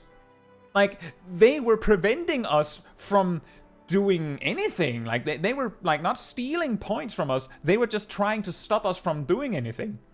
Like, we didn't have any nodes and we were still gaining points faster than them because, as I said, they just ran into the meat grind. That wasn't win trading. But, like, people basically did what normally works, and it worked so badly that it backfired.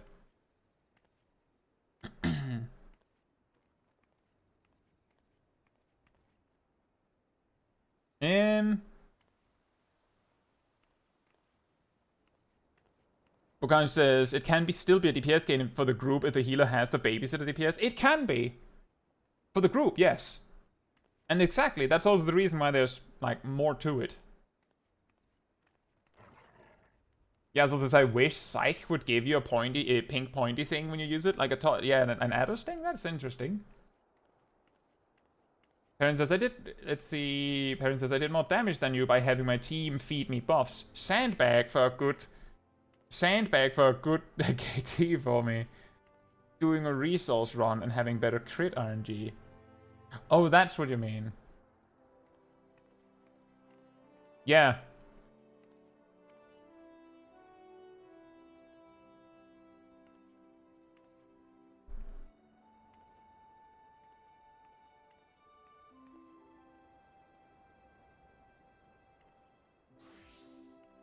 Parses don't mean anything at high levels. Nope. That was also ultimately what became, like... By the way, I don't know, I'm guessing it's a welcome back to Lexi, but genuinely, that discussion, like 2.5 hours ago, ultimately kept circling back to what you should use parses for is not, one, it's not to use as a hammer to dunk on someone else. It's not cool, it's not impressive. It's not to dunk yourself into the ground because you're worse than other people. And it doesn't actually say that much when compared against someone else beyond, well, they did more damage than you. It can give you an indication that someone did better than you, so you can see if there's reason to learn from them. Like, see how did they do it? What did they do different? But the best use of parses, in my opinion, and I'm pretty sure it's shared with a lot of you, is it allows you to compare yourself with yourself. You can see that you are doing better because you got a better pass than last time. But again, the story is not so clear-cut because maybe you did the exact same thing as last time, but this time you had a dancer who was using Devilment on you, specifically. This time you had an Astrologian, and last time you had a White Mage. So this time you had cards and divination, so you did more damage. So the reason why it matters that you're comparing yourself to yourself is because there's a better chance that you understand the nuances that explain why you're doing better or worse, or why you shouldn't be doing better. Like, that's the thing, is that if you look at someone else and go, well, that week they had a 15 pass, and that week they had a 50 pass, and that week they had an 80 pass, and the first time they had a headache. They were having a bad day. The second time they were doing normal, and the third time they had a lot of raid buffs. But you might not realize that if you don't look really closely. Whereas if with yourself, you probably have a better idea. Like, a better idea about it. But yeah, exactly, Bokaj. Like, that's the thing. That's the reason why you should, like, try to use it to motivate yourself. Because that's the thing, Bokaj, is that I'm saying don't use it to bonk yourself if you're doing badly or worse. I'm saying use it to motivate yourself to do better. That means that if week 1 of you testing something, you get a 50 pass, and then week 2, you get a 40 pass, and then week 3, you get a 60 pass. The way you should look at it is, first week, you did fine. Week 2, maybe you're, like, getting a little lazy. Maybe you should make sure that you're not, like, just, you know, focus up. But maybe it's fine. But, like, that doesn't mean you're getting worse. Then week 3, maybe you're better. Maybe you're getting helped. Like, maybe it's the raid buffs. Maybe it's something else. But the important thing is using it as a motivational tool to make you more excited to do better. Not to use it to bash other people with in any way.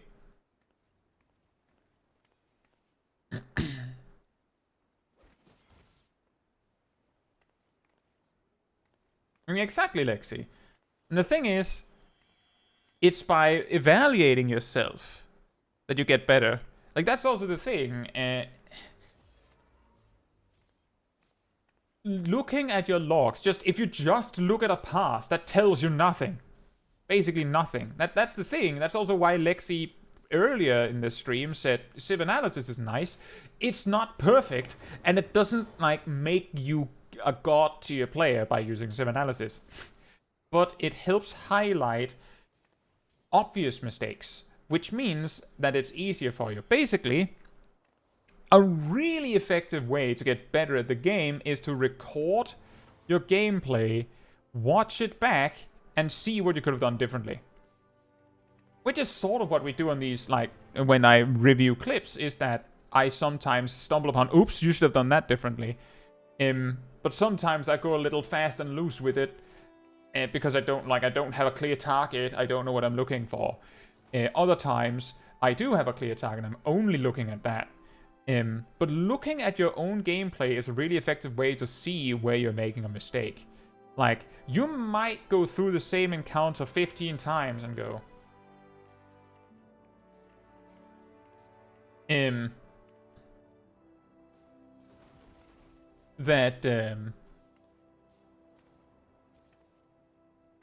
go, well, I did as well as I could all 15 times, and then you check one of your, check the footage on one try, and then you realize that, actually, every time you hit, 3 minutes, 20 seconds, you're a white mage or something, you forget to use SIs for, 30 seconds.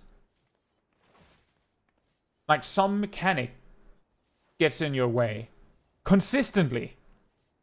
And you forget it consistently. But you don't realize this until you watch back your footage.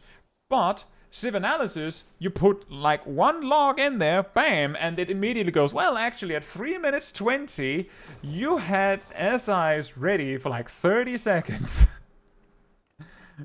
You don't even need to see the footage. That's all you needed. And then there are other things where, it might say you're doing something wrong where, you couldn't have done it differently. Or maybe you could.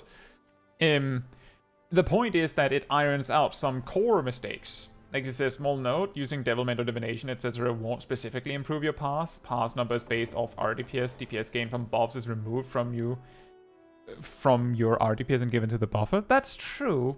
But I do recall that there is something about crit buffs and things like that that sometimes doesn't get translated perfectly. Maybe they fixed that, but I do recall that there was something about that.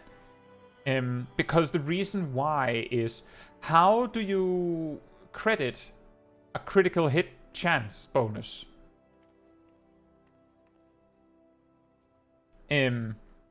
Because sometimes you'll be given devilment and you just don't crit.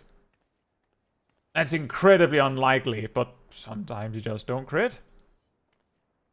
Other times you'll get devilment and you just crit everything. Just everything for the full 20 seconds. Just all sunshine and rainbows. But that's true, Lexi. That is true.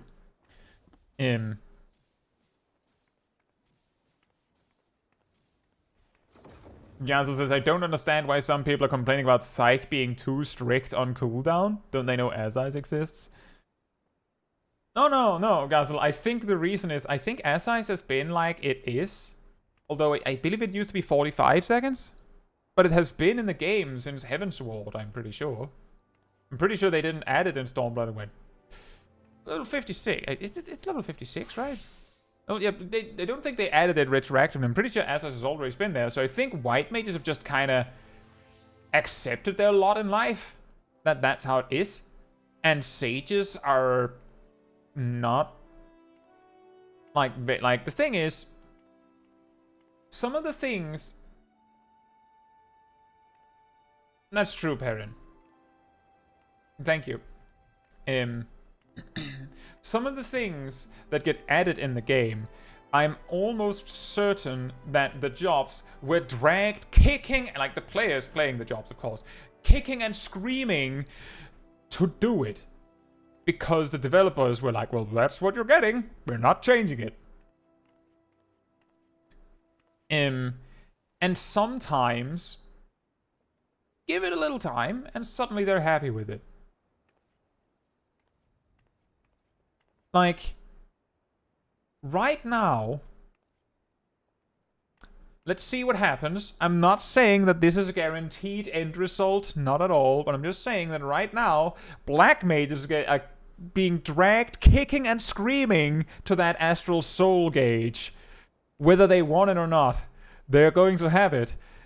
And they're being dragged while they're like doing grabby hands towards the ice paradox that is being taken away behind the shed. And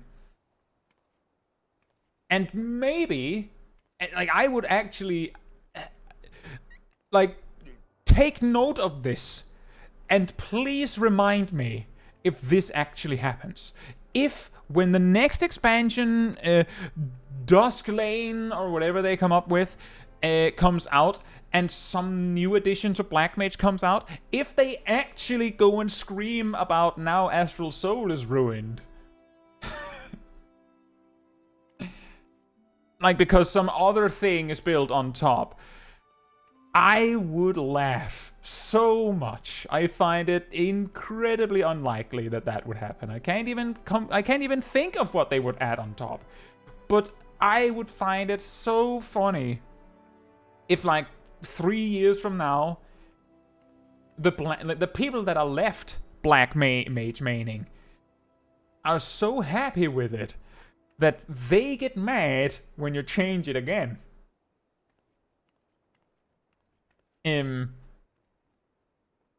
I don't think that's how it's going to play out. But if it does, that would be so funny.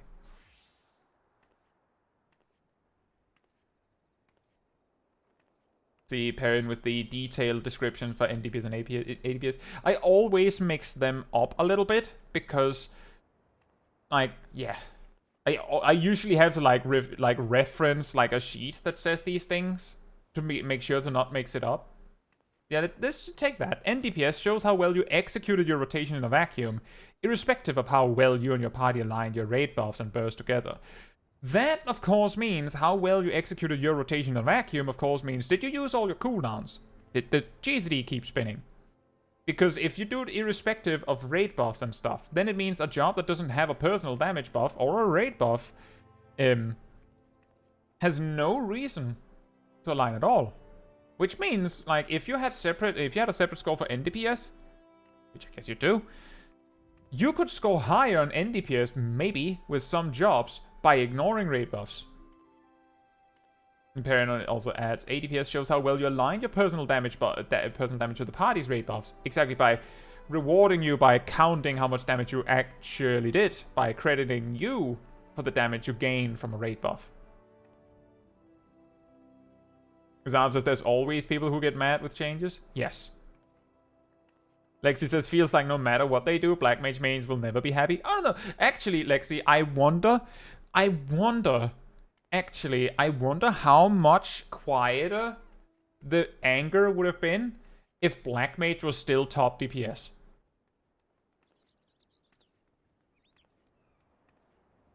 Like, I'm just saying, I have a feeling that some of the anger originates from we lost our gimmick, the non-standard stuff, and also we're bad now relative to what we were before.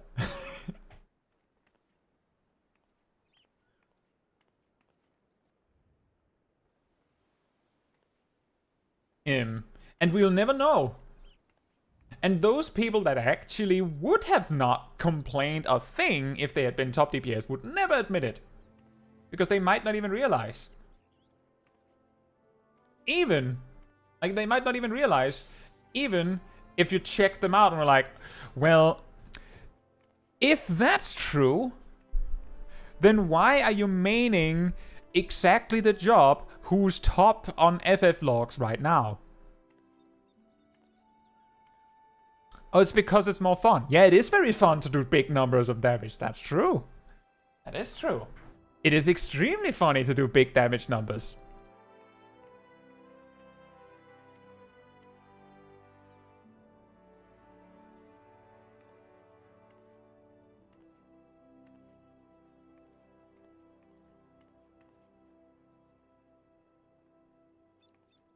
Yazel says, I just don't like how Square Enix thinks buffing Xenoglossy every patch would solve the problem. Give it time. Let's see. If they're handing out potency buffs on Tuesday or something, and they buff Xenoglossy again, then I'll let you have it. Until then, let's give them a chance. See if they found something new. Although, I did read somewhere, someone suggested... I didn't see like their math on it, but they said something to the effect of, for Black Mage to match the damage of Pictomancer as it looks right now, Flares, like if they only buffed Flare Star, it would need to be buffed to, I think they said 800 potency. Then they would do the same, like if you just continue to play Black Mage like they do right now, but buffed Flare Star by 400 potency, then Black Mage would supposedly break even with Pictomancer. But the funny thing about that was that they said when you hit like 600 or 700 potency Flare Stars, things start to break. Like, we're talking, it starts to become optimal to flare on single target so that you can Flare Star faster. And, like, as that potency climbs, it actually reaches such a point where you basically just go, you know, I need Umbral Hearts so I can flare twice and then Flare Star. 800 potency as written. Which means it would do, like, Afflatus Misery levels of damage. Easily. So you just have like a Black Mage going Blizzard 3... well, actually, they'd probably just go Blizzard 4, transpose, Flare, Flare, Flare Star, transpose, Blizzard 4, and then, you know, like Xenoglossy for a filler, or Thunder for a filler. Like, if Flare Star reaches such an insane amount of potency, everything stops making sense. But that would be funny, and that's also the reason why I agree that it would be ridiculous if they kept buffing Xenoglossy. But it would also be... it would be kind of funny.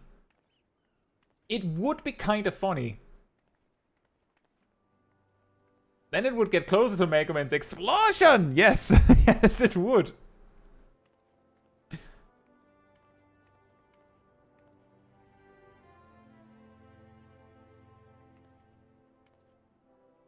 I'd be happy to get to use my level 50 capstone before level 70?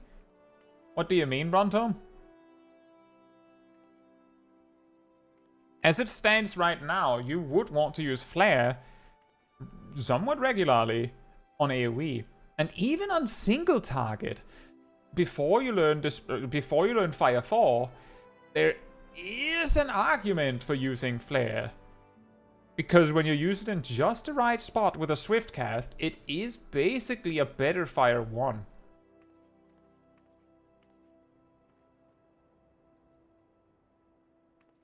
Flare kind of sucks pre-triple cast? Yeah. A little bit.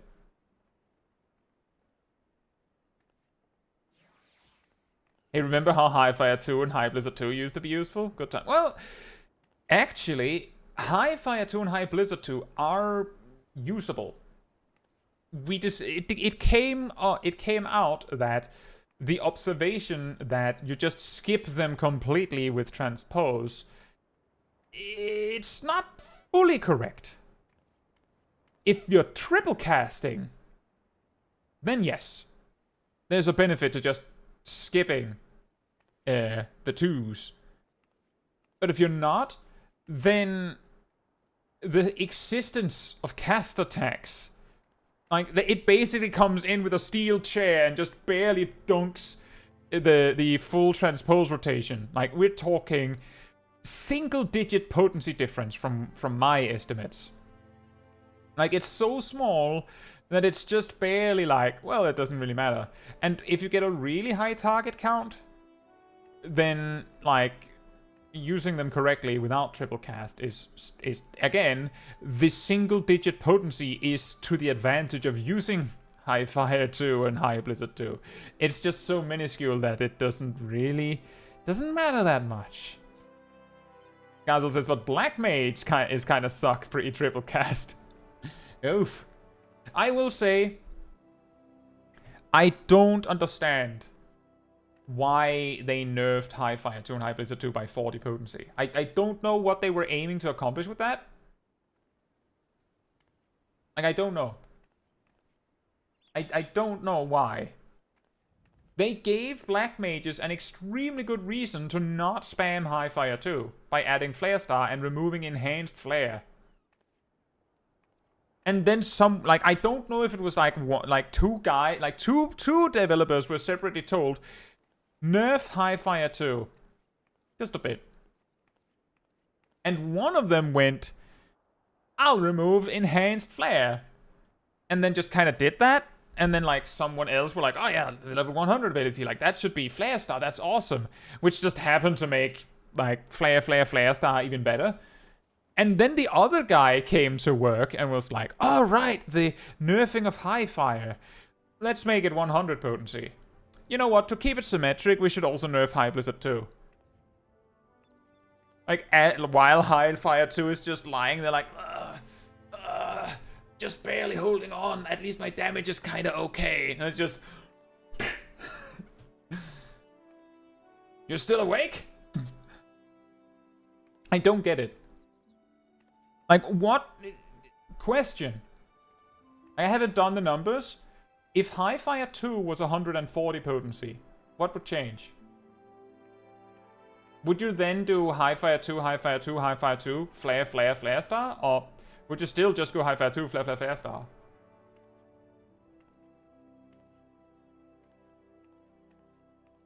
Because there's nerfing high HP 2 and HF 2 while Pictomancer can prepare their motifs with instant cast just doesn't make sense in dungeons. Yeah, that's the thing. I can't imagine. I cannot imagine that the reason they nerfed High Fire 2 and High Blizzard 2 had anything to do with Pictomancer. Unless Pictomancer's filler AoE is better on 4 targets, as I recall.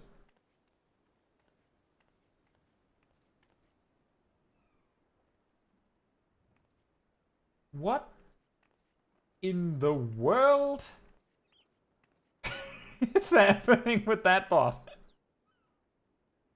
Why was there Poketuber on the list? Huh?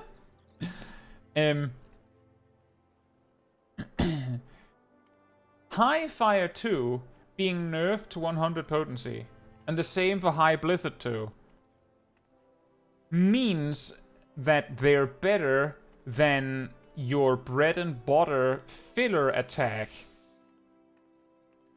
on 4 or more targets, specifically. Like, perfectly. On 3 targets, High Fire 2 is short of beating Fire 4. On 4 targets, it beats Fire 4. I don't know if that's the logic they came up with. That they're like, we want it to be such that AoE is better on 4 targets for some jobs. Let me actually check.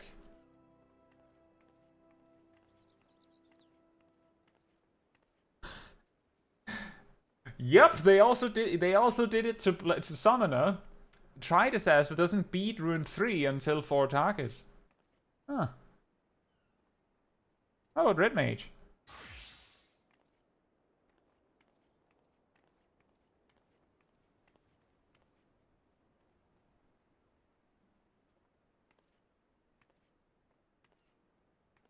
Not quite. Not quite. And that's still like the weird, wacky 2-3 targets from what I can see here. A lot of healers also went from 2 targets optimal to 3.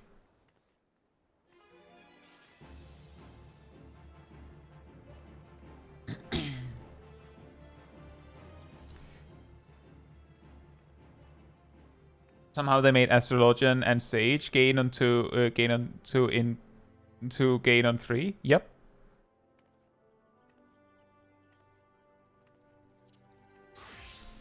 The somehow is buff single target attack. Whoops, forgot the AoE attack.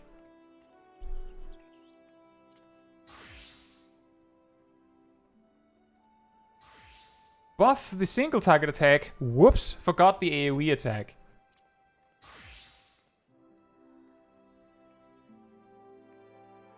Buff the single target attack. Whoops, forgot to buff the AoE attack.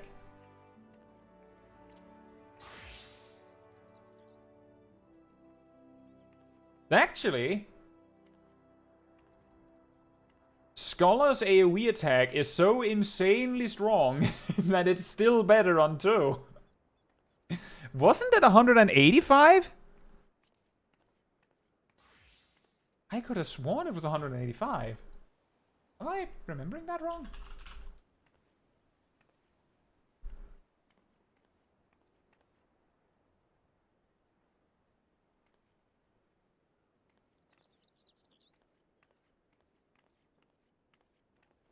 I thought it was 185.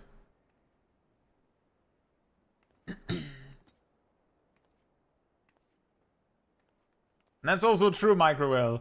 Red Mage is really weird because of Jolt 3. At level 84,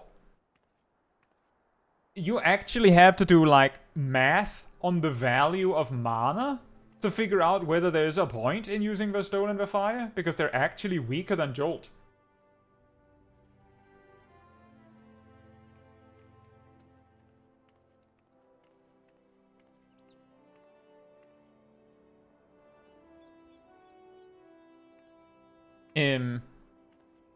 And then at level 94, it gets fixed again. By buffing him just above again. It's really, really weird.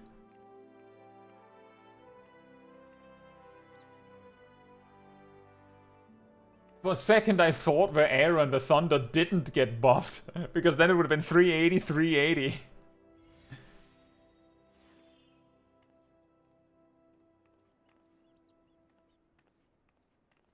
Ryan says, I find AoE in dungeons weird now, since it was the majority of the jobs gained on 3, and now several jobs are gains on 4, and it's like, what weird stuff do I have to do now with 3 in this pack?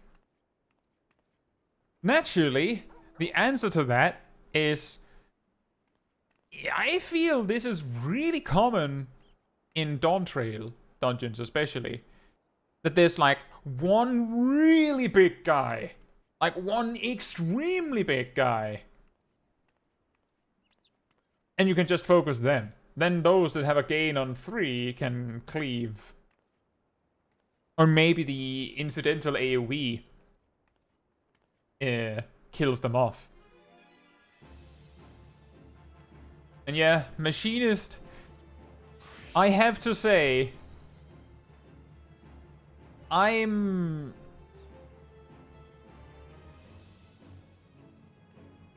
confused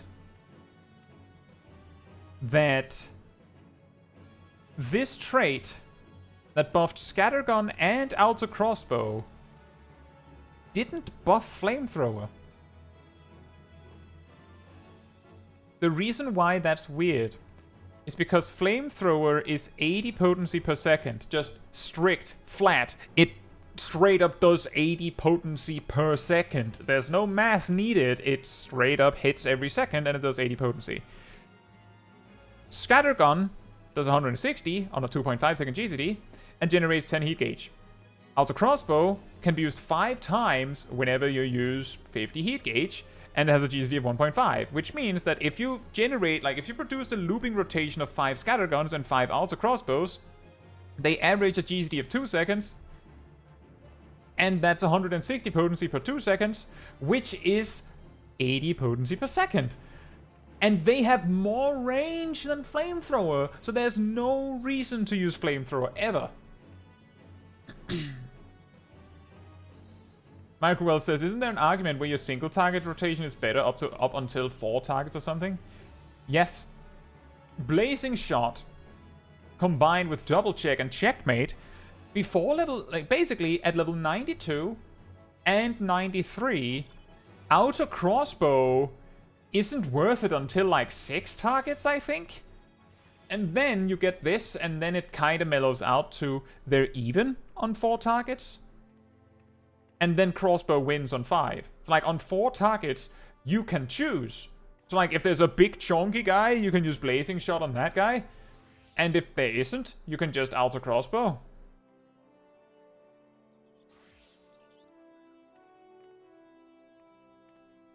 But it is specifically Blazing Shot matches Auto Crossbow on 4 targets because of the GCD, or the cooldown reduction. Microwell says, honestly, I've hated Flamethrower ever since it was introduced mechanically. Does that also include Stormblood, where it actually had a function?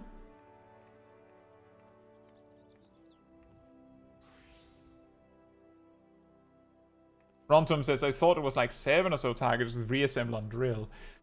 It's like when you have scatter, when you initially get Scattergun, it's on 150 potency. It's 4 targets. But Air Anchor is like kind of worth it up to 7 targets, but don't reassemble it.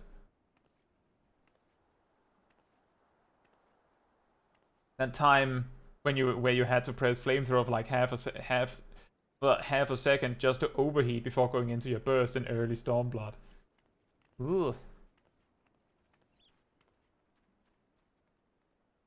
Its function in Stormblood was give me 20 heat and go away. So it was a little bit like how Monk's Anatman worked when it was initially introduced.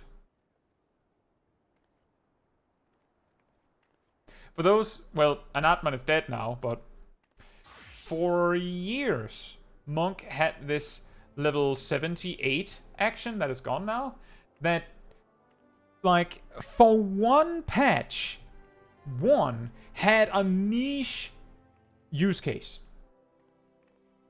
And then had an even more niche use case. What it did was, it was basically like Samurai Meditation, and every 3 seconds, well, like it was on the NP ticks, I believe, but every tick, while you channeled it, it would give you 1 Greased Lightning stack and refresh your Greased Lightning.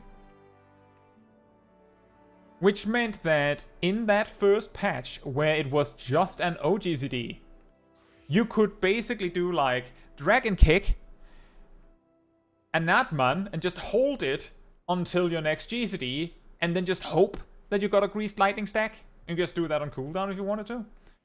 But like, I can't remember if they just like one minor patch later, if it was a major patch. They added that little thing where it's like, oh, it activates the GCD, so you can't use it. Like, it just lost that functionality immediately. Also, hey, Saddle, hope you're doing well.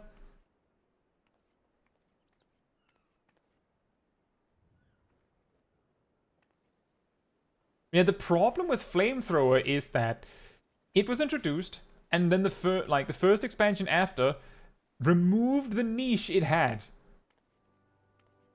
regardless of however good it was. Like, I don't care about how interesting the gimmick was. It sounds like it was not good, but it at least did something. Now it doesn't. Even in Endwalker, where it was technically better potency per second, its lack of range made it a liability. The one thing I will say, I did play Machinist a bit. The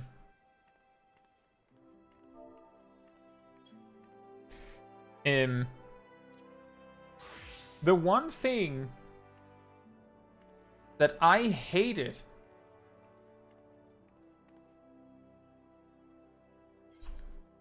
about Machinist in Stormblood was Wildfire.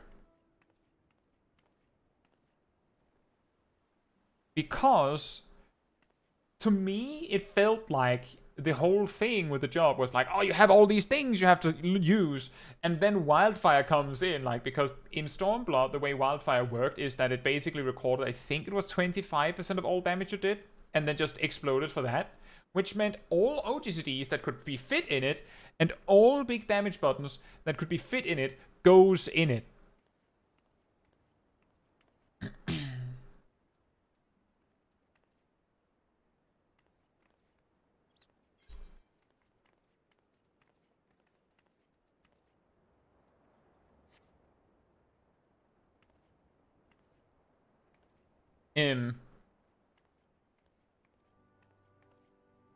And yeah, exactly, the change happened in Shadowbringers. The machinist got reworked in Shadowbringers. But I didn't like it in Stormblood, specifically because it felt like Wildfire. Wildfire was... it was the kind of cooldown where I would have said ignorance is bliss. If I hadn't looked at it and realized how to use it optimally, I would have enjoyed Machinist more. Because I hated Stormblood's Wildfire. Hated it.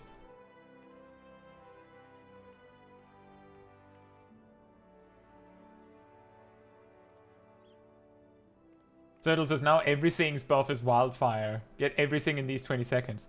Kind of, but the key difference is that nowadays they've made it so that you don't really have to... Well, I guess in Stormblood, I was still new enough to the game that I looked at it and thought, well, that's stupid. Like, some cooldowns that I felt like could be used more practically were just made pointless. Because they, you just had to use them cooldown for maximum damage, right?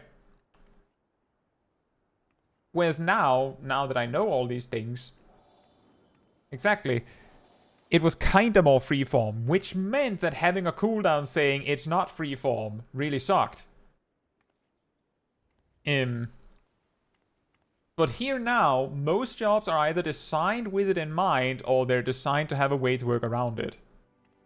Which makes it feel less like everything's old school Wildfire. There's also the part that, for example, I really enjoy Viper, but I think a huge part of the reason why I really enjoy Viper is because I can just decide to not look at my party. I can just decide to not look at the party, and suddenly there's no raid buff. I can just click my buttons when I want to. It doesn't matter. Then a dancer appears and gives me devilment, and then, like, my illusion is broken. No, not really, but, like, if there's a dancer, then I'll have a much harder time just going, I'll just use Reawaken when I feel like it.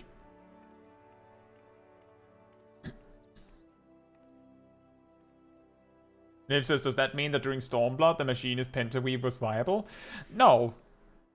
I'm pretty sure Gauss Round and Ricochet didn't have a charge system in Stormblood.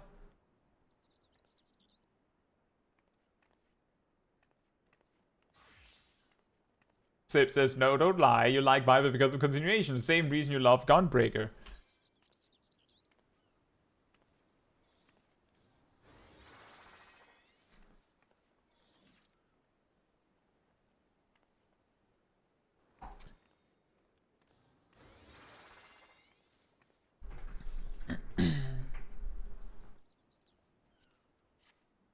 Exactly, Kragenmo.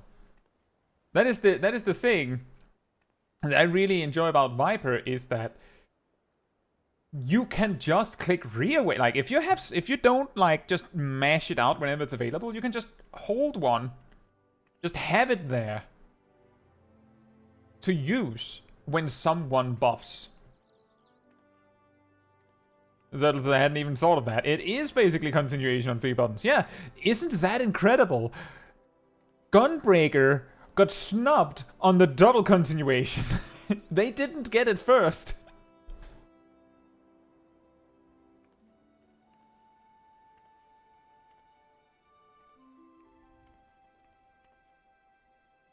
I would also say Machinist is another job where, like, that's probably the reason why I leveled Machinist first among the ranged. Machinist is another job where I can do this and just go, if I imagine there isn't a team, then I can just ignore the part that, like, about optimizing for raid buffs. I can just focus on using my cooldown smartly. Because I find that sometimes more fun than having to click everything perfectly. Because machine is weird.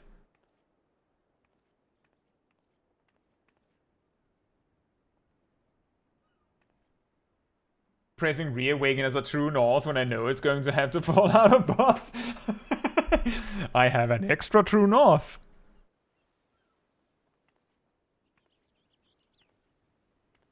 Strings of current summoners, you don't need to think about time because it's built into the job. Yeah. Summoner has that. Viper doesn't have any timing it needs to worry about. Machinist doesn't have timing it needs to worry about. A lot of the other jobs, many of, like, for example, Dragoon, it has, like, a really strict timer to play around, but for the most part, honestly, because everything lines up the way that they do, it feels somewhat like it, like, again, it feels like it makes kind of sense. And I think a key thing, a thing that I hope that a thing that I feel like I've noticed more is from some jobs, there's more stuff happening outside of your burst. Like that isn't exactly a requirement for fun, but I think it is a good thing that some jobs have a little bit more than 1, 2, 3 until burst. When I say some jobs, I of course also realize that if I had said Dark Knight, a lot of people would have been like, what do you mean? We still just 1, 2, 3. And then at some point, we do a new combo with Delirium.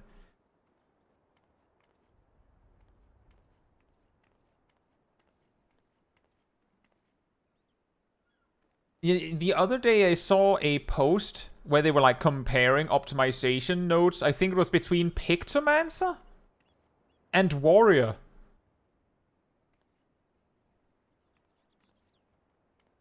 Where the Pictomancer one had like all this planning with motifs and timing your cooldowns and doing this and that.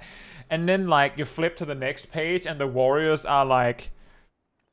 I think it actually said, right, so... we know that there isn't that much to optimize, but hear me out. Hear me out.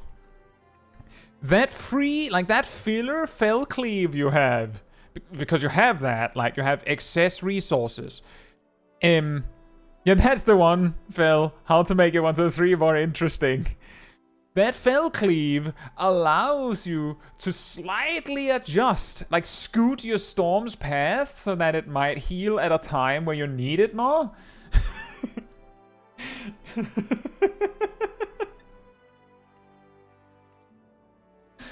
I thought that was so funny, and it makes sense because the burst window is 20 seconds. What is Warrior's burst window? 3 fell cleaves, like 3 inner release fell cleaves, Primal Wrath, Onslaught's Upheaval, Primal Ruin, Primal Ruination, 1 to 2 inner chaos, depending on your planning. And then like extra fell cleaves. The inner release fell cleaves, the Primal Ruin and Ruination, and 1 inner chaos is already 6. You can fit 8 GZDs in that burst window. So if you have an extra Infuriate somehow, like due to planning, now you have 1 left. And if you brought 50 Beast Gauge in there, boom, done. Just 50. You don't even need a full gauge, you just need 50, boom. Full burst, done. Of course, if you don't get 2 Infuriates in there, then it's a little bit of a different story, but you see what I mean. Warrior's burst is so filled out that there isn't that much else left. And I just found that really funny. I also find it funny because take this this fact that the warriors are basically looking at this going like, I mean, there isn't that much left.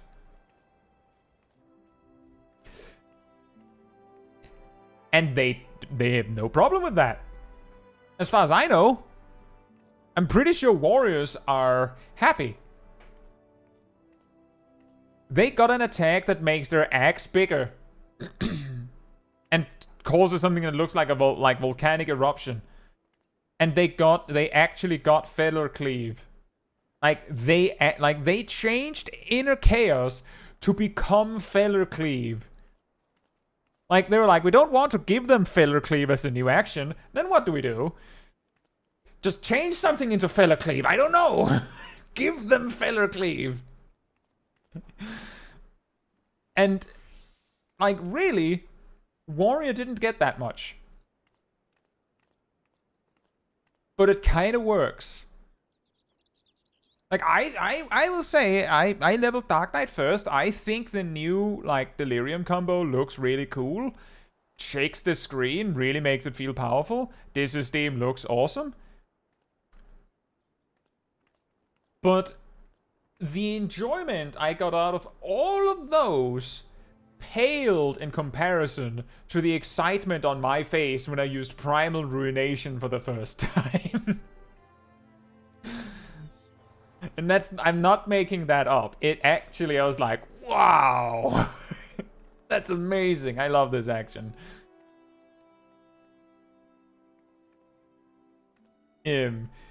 So, like, Dark Knights were, like, they were given an attack that is just as, like, well, almost as prevalent as Primal Ruination, because you get 1 per Living Shadow instead of 1 per inner release.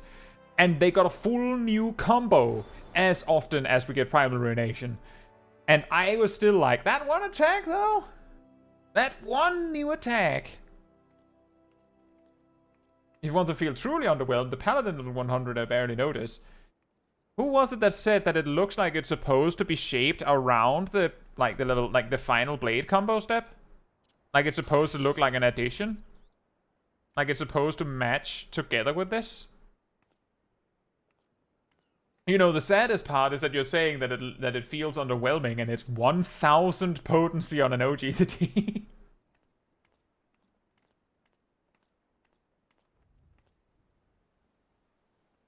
The sound design is lacking. Well, I'll have to see that when I see it. But I think maybe that's also what does it, because Primal Ruination is perfect.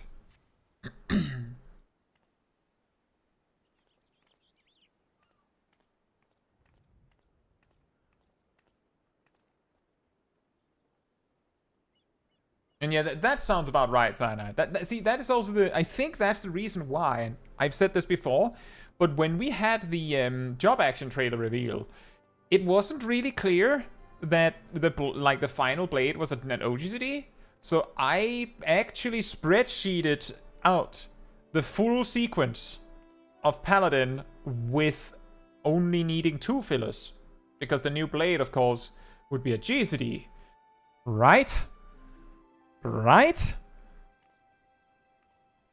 What? Nothing else would make sense, right?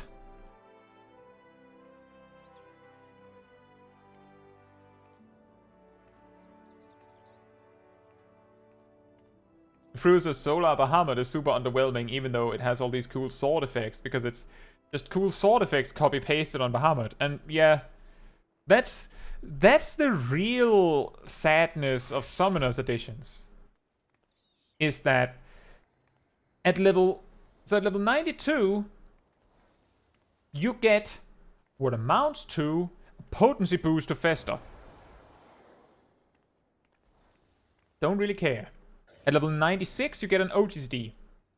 Don't, like, maybe that's cool, but it doesn't really change your rotation that much.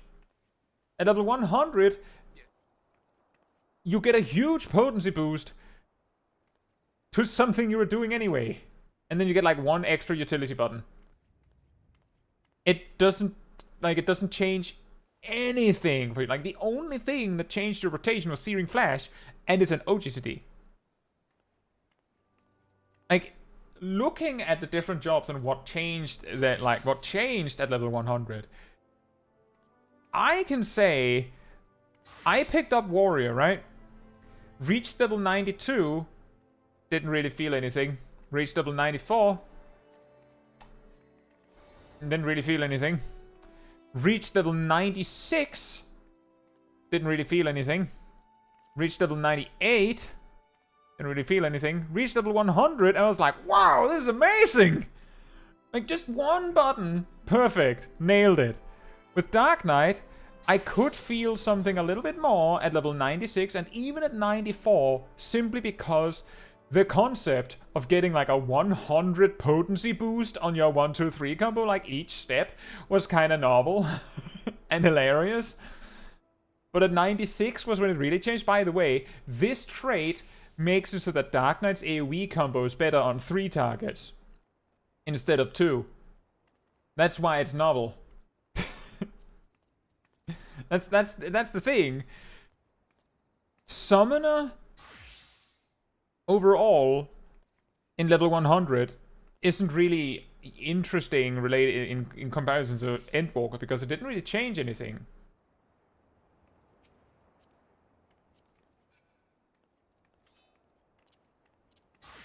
I imagine that the reason why Paladin feels kind of meh is because, like, on what they gain, is because what they really gained is this.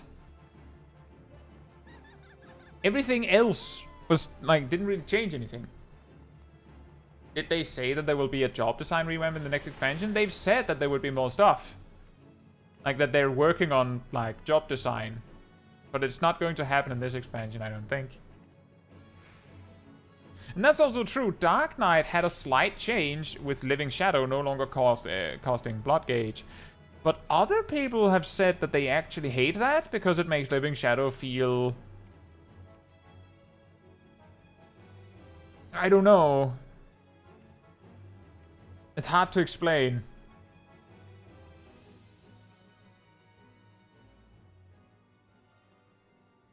You don't need to plan for it. What's a good explanation? Are there other comparisons? It feels like it's just you just click it. Like you just click it.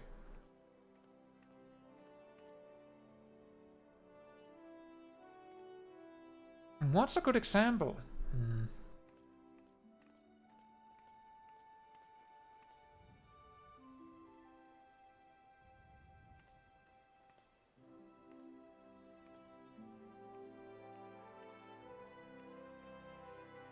It'd be like double down without the shell requirement? Yes. That would be a little weird, wouldn't it? Imagine if they did that, by the way. They give you a Lionheart combo, so you don't need those extra 3 cartridges for anything. And then they also remove the cartridge cost on double down. You're just like, you're suddenly going into your burst like, why can't I hold all these cartridges?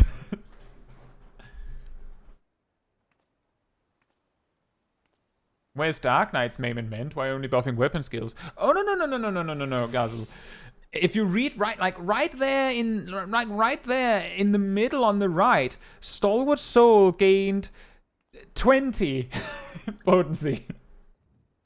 Like the 1-2-3 combo gained like 30 or 40% more damage.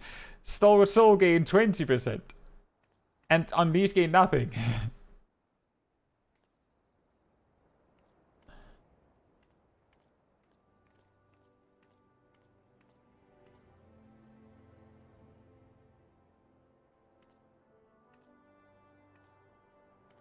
Nuances, I would regularly forget to save the gauge for Living Shadow. Yeah, I've done that too. That just happens. Some jobs are like that.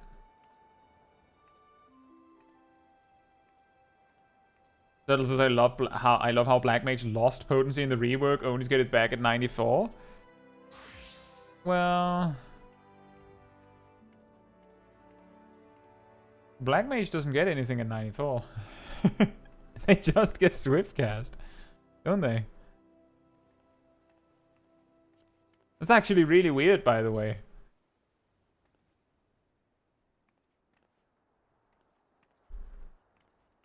Like, yeah, Thunder is weird.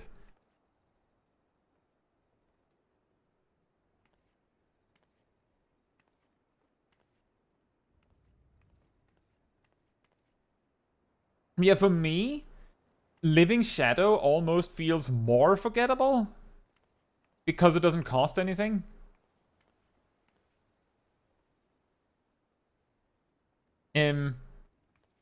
I don't know. I think the reason is that most big 2-minute cooldowns, right? Like 2-minute cooldowns are either something that gives you something to use, or it's a damage buff. That's also, like, actually, that's also what makes Dragonfire dive a little bit weird. A 2-minute cooldown that just does damage. Isn't Swiftcast always a damage gain? It's not always a damage gain. Sure, Zertle. What is it?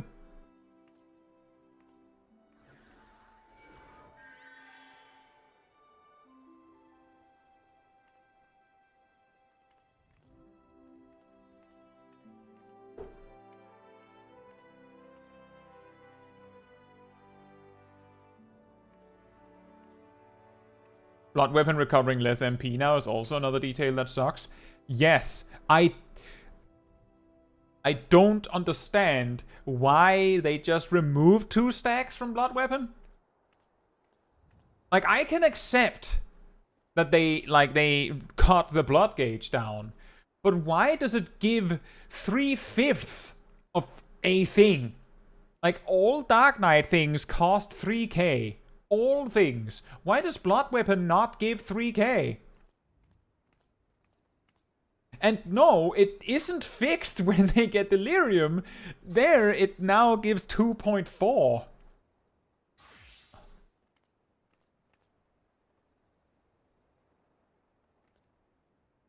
I'm glad to hear that, Sertle. That it helped.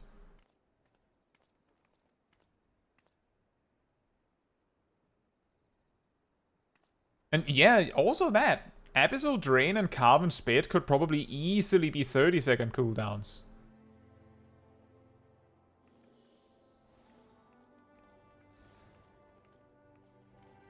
And yep, the reason why they nerfed Blood Weapon to only 3 stacks is because they made it so that Blood Weapon becomes Delirium. But it gets even weirder. Because Delirium gives you 3 stacks of Delirium and Blood Weapon.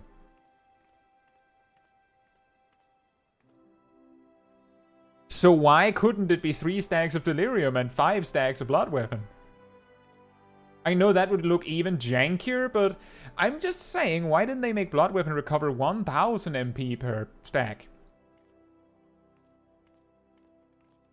But something that I did notice while working on Dark Knight guides is that at level 100, at least my experience with 247 GCD, or something like that, if you stockpile, like you stockpile blood gauge for the burst, it felt like every time my burst came up, it was perfectly laid out so that like I would have like 1 filler blood spiller and then I would like get back up to 70 blood gauge and then my 1-minute burst would begin. And that's important because if you use Delirium at more than 70 blood gauge, then you'll overcap. So it felt like they've perfectly metered it out. And remember, this is important that it's at level 100, because at level 100, you have Disesteem, which is an additional GCD. Are they accounting for mana regen from server tick? Dark Knights gain MP from, like, regular regen, but that's unrelated. No, it's not, Bronto. Blood Weapon is 1.8 thousand MP. Then it becomes Delirium, and Blood Spiller in Delirium, or whatever it upgrades into, gives 200 MP. And Quietus, and what it upgrades into, is 500. But those are 2 separate buffs, so you could go Delirium, Heart Slash, Siphon Strike, Soul Eater, and then Blood Spiller 3 times. And you would get like 600, 600, 600, 200, 200, 200.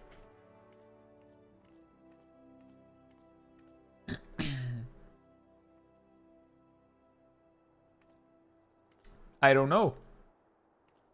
As I said, I don't understand. Like, I can accept that they made Blood Weapon only give you 30 blood gauge, because they did remove like 50 of your blood gauge upkeep every 2 minutes, and then removed 40 of your blood gauge production per 2 minutes. Like, ultimately it kind of evens out. Then you also have like a disesteem every 2 minutes, which means 1 less filler GCD, I guess. So like, you're still net win on the blood gauge, but I don't understand why they didn't let blood weapons stay a full edge of flood.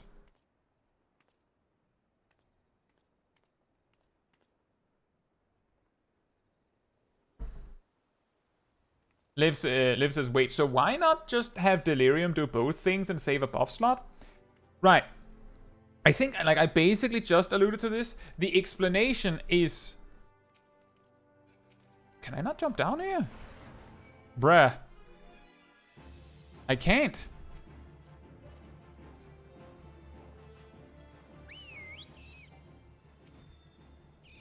The reason...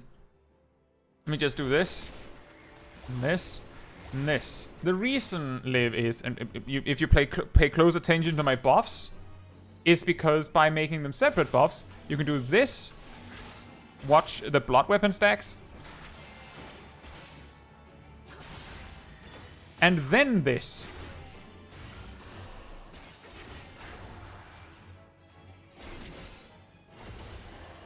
Whether that's significant or not doesn't matter.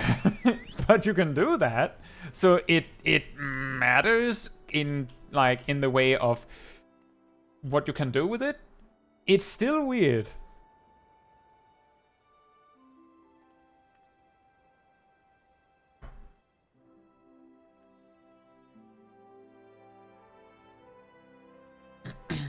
It's still weird. Anyway.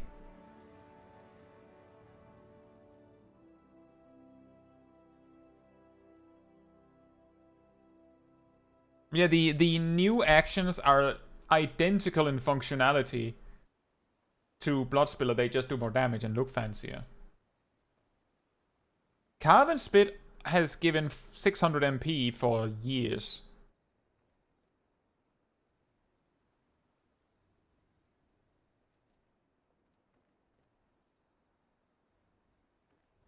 Brontom says them being separate buffs changes nothing with them on one button now. Delirium and Blood Weapon were being stacked anyways. Not quite. They were usually used displaced from each other in some capacity. But, like, you're mostly right. It shouldn't really matter.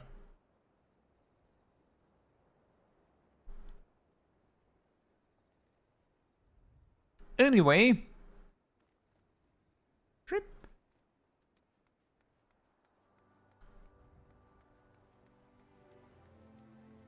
Let me just see here. Have some notes. I think that will be what we will call a stream. So, if you enjoy the wonderful company of the people in the chat, or me, remember that there's a Discord community server that you can join. You will find me, and I think most of the chat. You'll also find the weekly schedule where you can see what else is coming up in the coming days, which, with tomorrow, we have the high-level Dark Knight guide, which I hope you will enjoy. Speaking of Dark Knight, you will also find the announcement room where you'll find links to streams and videos when they come out. And if you go to the role assignments room, you can grab the reminder role, and if you do, you'll get a notification whenever I post a video or a stream, and you get an extra one about 15 minutes before stream starts, so you don't miss a second. And if you enjoyed this particular stream, it helps me a lot if you leave a like on it here on YouTube.